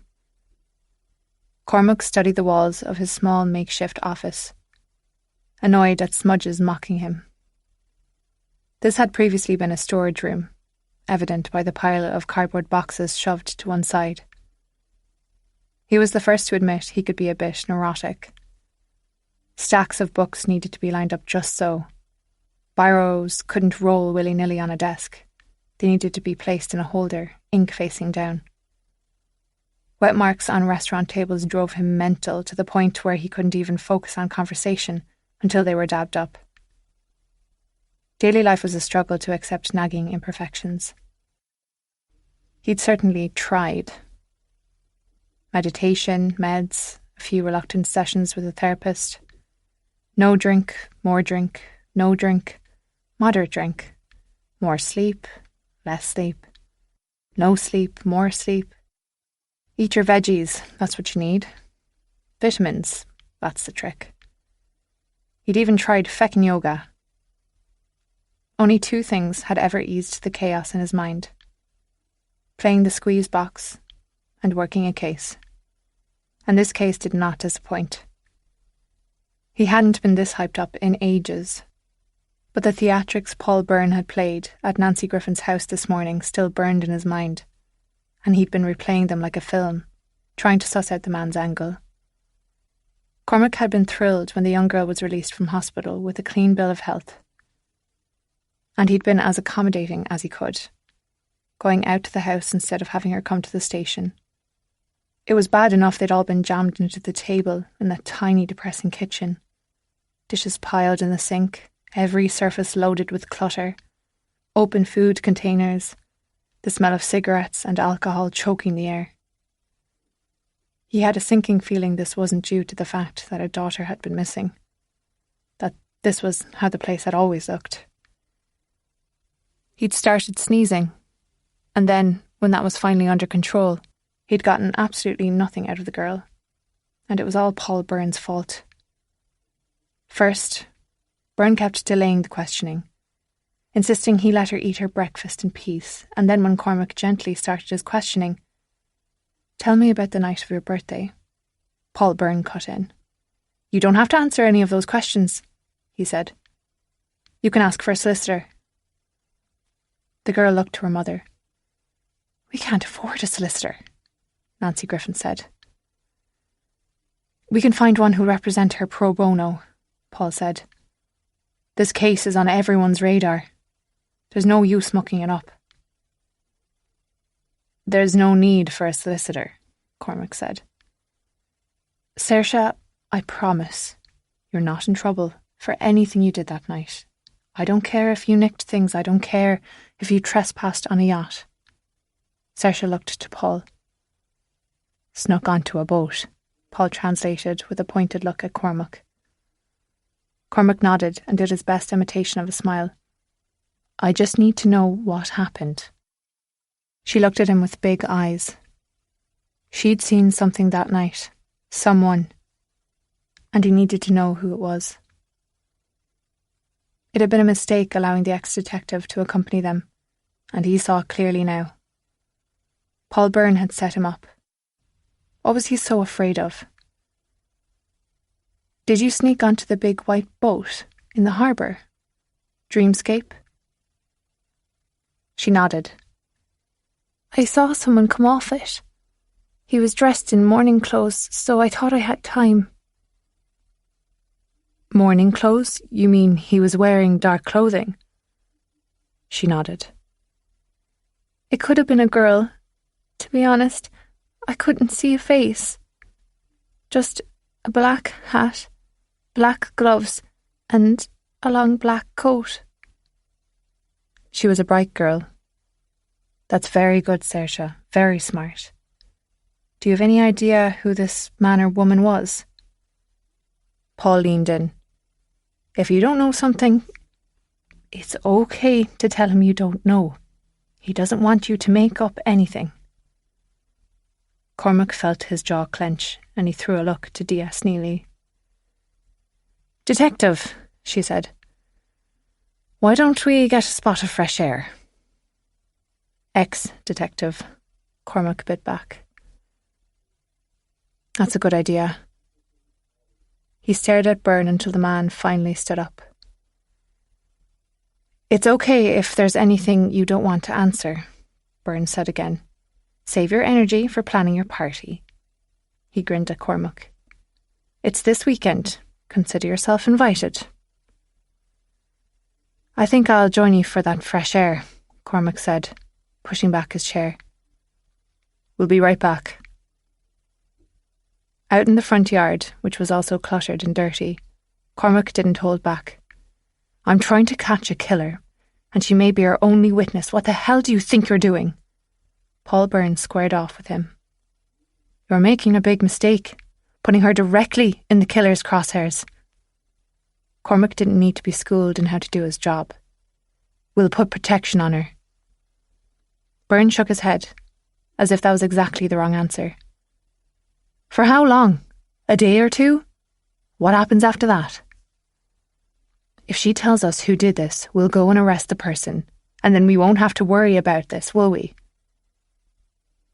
Was it possible Paul Byrne was involved in this somehow? Was that the real reason he didn't want the girl to talk? I know you're under immense pressure, Paul said, but you need to stop and think. Forget what I said about needing your help, Cormac said. You're going to need to step aside and let me do my job. D.S. Neely put her hand on Cormac's arm. Why don't you go back in? We'll stay out here and have a chat. Don't come back in, Cormac said to Paul. And if I catch you interfering with this case in any way, I'll bring you in. Won't even think about it twice.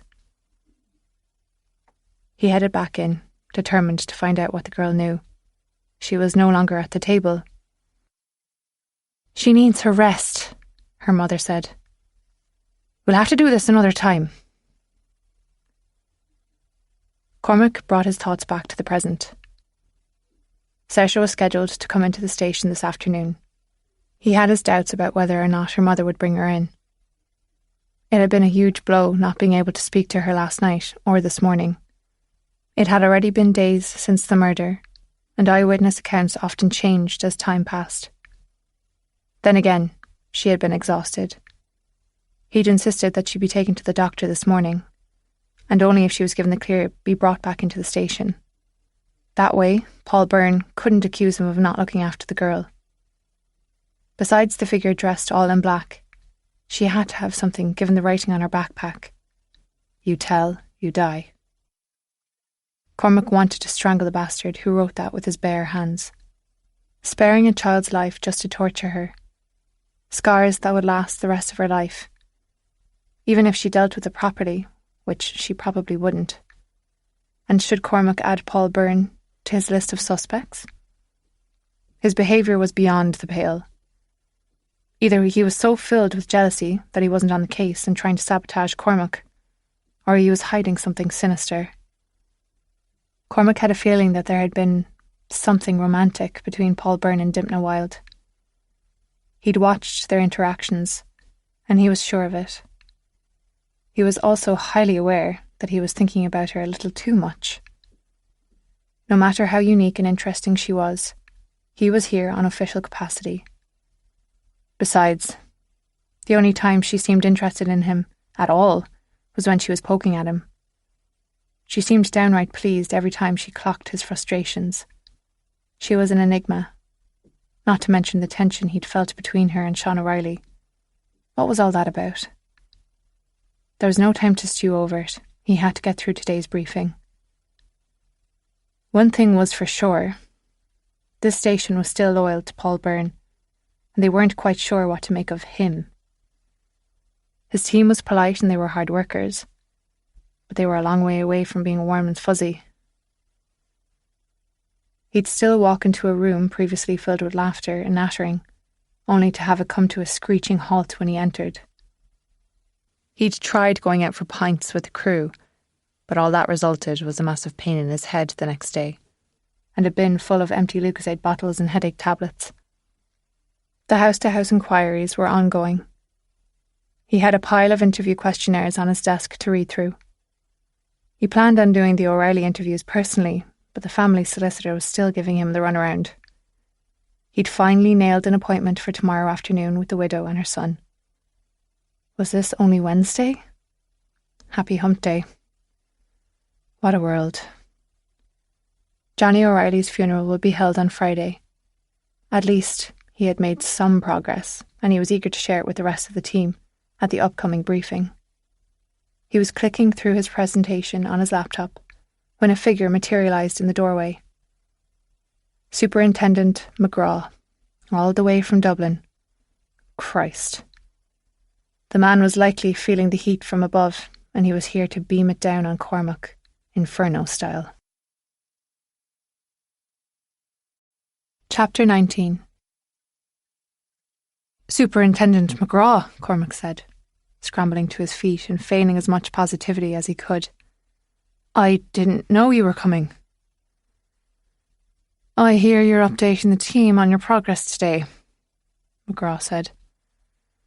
I thought I'd see for myself. Great. Now he was going to learn firsthand that Cormac had been blocked from interviewing his sole eyewitnesses by an ex-detective. He should never have let Byrne accompany him. Right you are. It's nearly time, Cormac said. We're making good progress. That's not what I hear. McGraw was average in most ways. Average height, average looking at 60-something, and average receding hairline. He was a jovial man if you were a rank above him, a team player, as long as he was team leader, and a man who did not tolerate criticisms. Glad you're here then. You'll see. They're preparing the briefing room as we speak. Cormac's eyes flicked to the full bin of Lucozade. Why hadn't the cleaning staff cleared it last night? He glanced at his watch. We have about 30 minutes until showtime. There had been progress on the case. Maybe it was a good thing he was here. And if he couldn't get the ex-detective on a leash, maybe McGraw could. McGraw pulled out a chair, but he was eyeballing the one Cormac was sitting in. Would you prefer this chair? Cormac asked, with forced enthusiasm. It would be easier, if you don't mind. Cormac was dumbfounded. Not a bother. He rose from his chair and the two made for awkward dance partners as they manoeuvred around the pile of boxes to switch places. Cormac sat in the chair facing McGraw, his adrenaline now coursing as the superintendent began examining the desk, as if he was going to dust it for fingerprints. Coffee? McGraw said with a raised eyebrow. Cormac turned to the doorway, praying he'd catch a Garda walking by so he could shout out a coffee order. He'd actually never asked any of them for such a favour, hoping it would make him one of the team. Seconds ticked by before he realised he was going to be fetching it himself. Absolutely, wouldn't mind one myself. Light and sweet, McGraw said. Pardon? That's how I like my coffee, and my women. McGraw, a married man with 3 children, let out a loud laugh. Cormac managed a weak smile. Back in 2 shakes, he said, heading out the door for the coffee, while imagining pouring an entire scalding pot directly over McGraw's head. Coffee would be the setup for the meeting, and McGraw knew that full well. Instead, he wanted Cormac to wait on him. He returned minutes later with 2 coffees and a tin of biscuits, trying to erase the image of the smug grins from nearby guards who had witnessed his trek to and from the kitchenette. Cormac leaned against the wall and the pair chatted about the latest football match. And by the time their mugs were empty, a guard had poked her head in to let them know the room was set up. Cormac and McGraw headed over, the smell of microwave popcorn and disinfectant in the air. Upon entering the large room, Cormac was relieved to see everything looked professional. Guards had taken their seats in chairs facing the front, and a large screen and projector were ready to go. D.S. Neely took a seat up front, while McGraw lurked in the back. Showtime. Cormac had to make it sound good. He took a moment to connect his laptop to the projector and pulled down the large screen. "Need popcorn back here," someone yelled. Soon a bag was airborne, sailing over heads until someone leapt up to catch it. Laughter filled the room. McGraw scowled in the back. Cormac asked for the lights to be dimmed. The first slide read toxicology. Underneath it was a bottle of release and a syringe. He'd used Photoshop to circle the vial with red marker. Cormac cleared his throat. "This is the vial of the euthanasia medication found at our murder scene. Release. If you look closely, you'll see that it is half full, or half empty, depending on where you fall on the optimist-pessimist spectrum." The laughter wasn't nearly as loud as the one for popcorn, but he at least got a few chuckles. "Toxicology reports are expected to take another 6 weeks." A groan went around the room. Was it because of the wait, or was it him? "But I had a brief call with the deputy state pathologist and we do know a few things. The injection mark on O'Reilly's neck suggests we will find the ingredients of release present in the body. But what I want to know is, was it enough to kill him? 100 millilitres is the dose we've calculated that would have been needed to induce death. As you can see, only 50 millilitres are gone from this vial.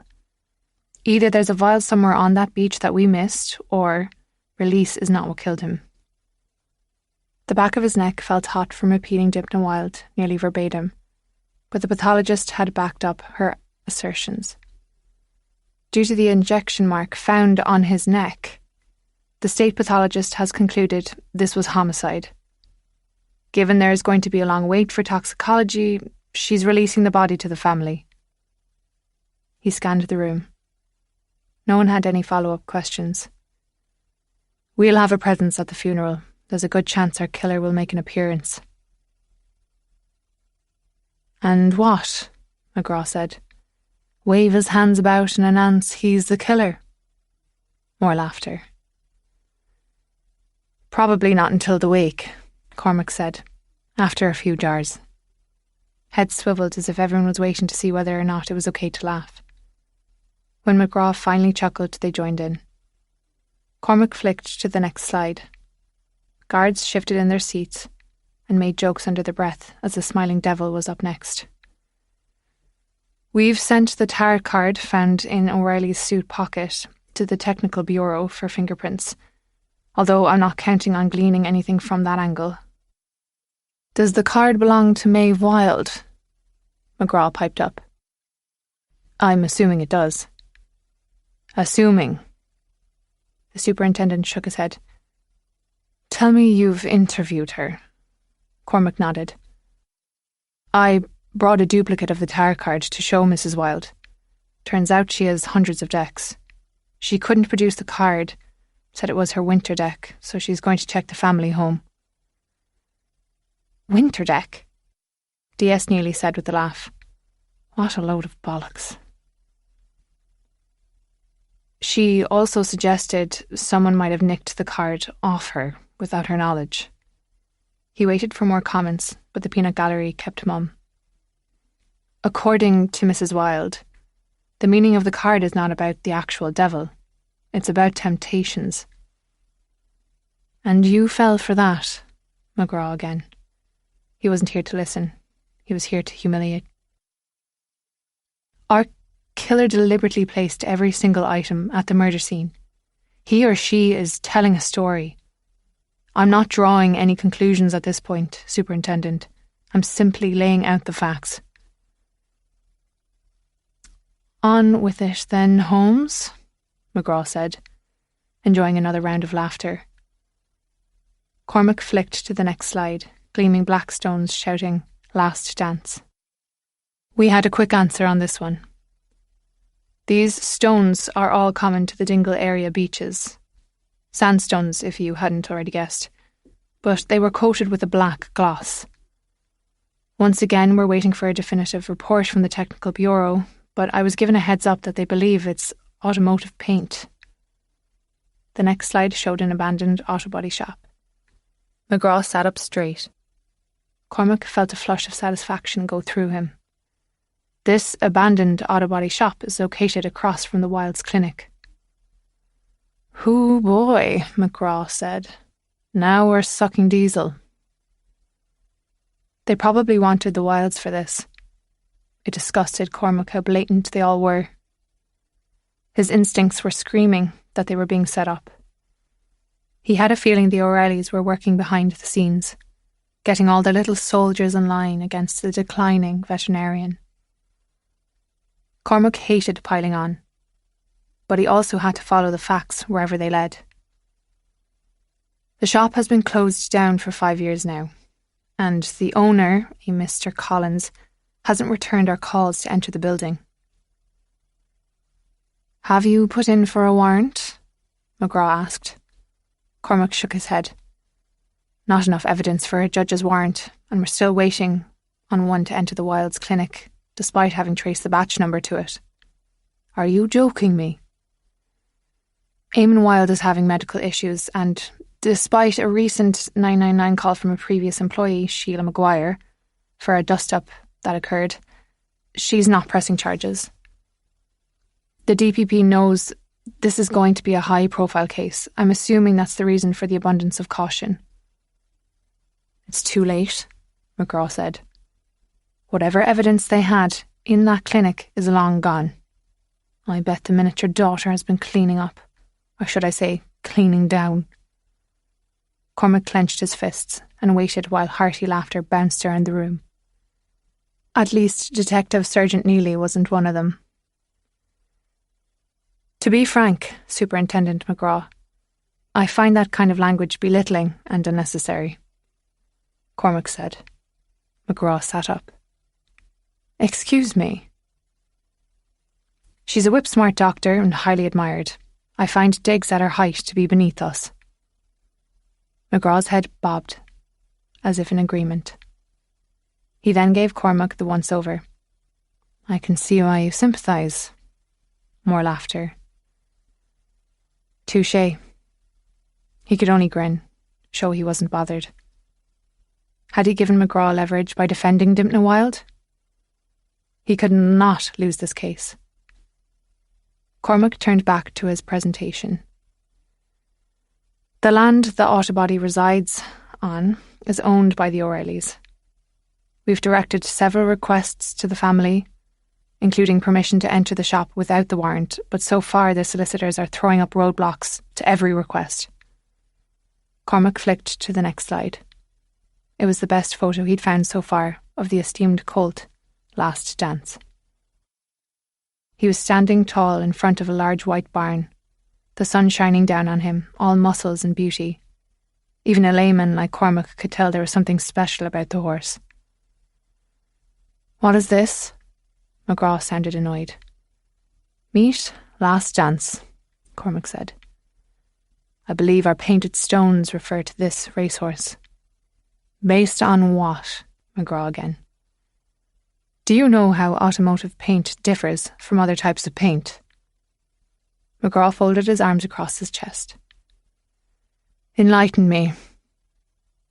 "It's lighter," Cormac said, "for speed." He tapped the picture of the racehorse. "Speed." "Are you joking me?" McGraw said. "Isn't that a bit of a stretch?" Murmurs went around the room. "We all remember that horse," D.S. Neely said. Those of us out of nappies, that is. He was going to be crown jewel of Dingle. You really think the killer painted the stones with automotive gloss on purpose? A nod to speed and thus to this racehorse? McGraw sounded outraged. I do, Cormac said. I very much do. His mam did as well, but Cormac wasn't going to dare reveal that. The discovery had excited him to no end, and they discussed it late into the night. Cormac was developing a fascination for this killer. This was no ordinary man or woman. He heard a soft curse from McGraw. In the super's opinion, Cormac was probably going woo-woo. But the truth was the truth. He flicked to the next slide. Newspaper articles covering the death of Last Dance.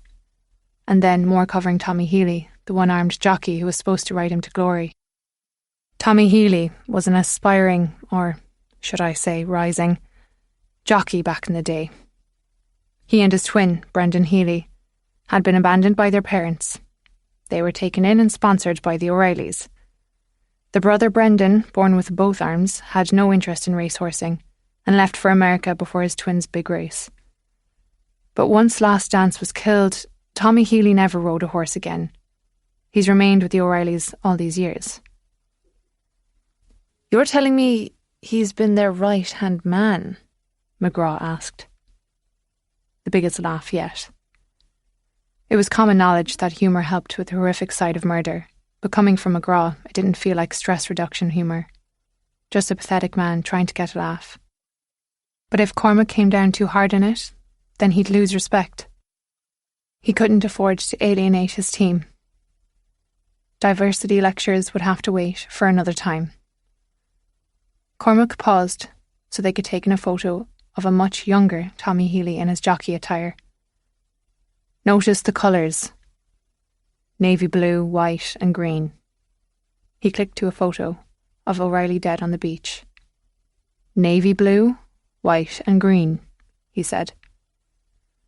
I wouldn't call that a mystery, D.S. Neely said.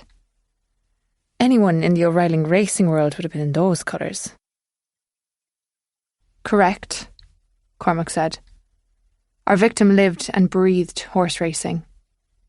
Yet another tick mark in the column that says Last Dance refers to that colt. It was a perfect segue to the next slide. Colt bolts to its death. The article had a photo of a younger Dipna Wild on one side and the beautiful colt on the other. They leaned in to read the lead. Local veterinarian's daughter releases €1 million horse from paddock.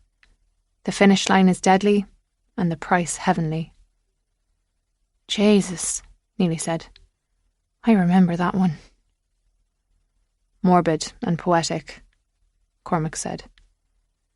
I'm trying to trace down the journalist, Jack O'Shea. You'll be following a ghost then, Neely said. O'Shea died 2 years ago. Cormac cursed himself. He should have spoken with the detective sergeant before presenting. They'd both been stretched thin. Are we looking at Dipna Wild as a suspect? D.S. Neely said. Wasn't she in Dublin at the time of the murder? Better call her Dr. Wild, McGraw said. This one was a bit sensitive. You know, it probably is best to call her Dr. Wild, Neely said. Can't be easy to get that title, and she deserves it. You're so right, Superintendent McGraw. It was sorted. Cormac was going to buy Neely dinner. It's been confirmed Dr. Dipna Wild was in Dublin at the time of the murder, Cormac continued. But if someone is setting up the Wilds to take the fall, we're looking at that angle that it has something to do with the past incident. 27 years later, a Garda spoke up. Like Superintendent McGraw said, isn't that a bit of a stretch? Perhaps, Cormac said. The entire scene could be a red herring. A killer hoping we'll do exactly what we're doing now, chasing our tails. He waited, enjoying the feeling of having everyone's attention. Our job here is to get inside the killer's head. I know we don't encounter many murders in Ireland, thanks be to God. The murders we do have are often easily solved. A domestic situation, a drunken fight that gets out of hand, a greed kill, drugs, money. This doesn't fit neatly into any of those boxes. Money, of course, is an angle we're pursuing. Winning purses, side bets, insurance. There's a lot to dig into. What we do know is that this killer is extremely intelligent. I think he or she is playing a game, and before we come to any conclusions about the evidence, we need to look at everything from every angle. It's our only chance of solving this crime. I hear you found the little stowaway, McGraw said. What's the word from her?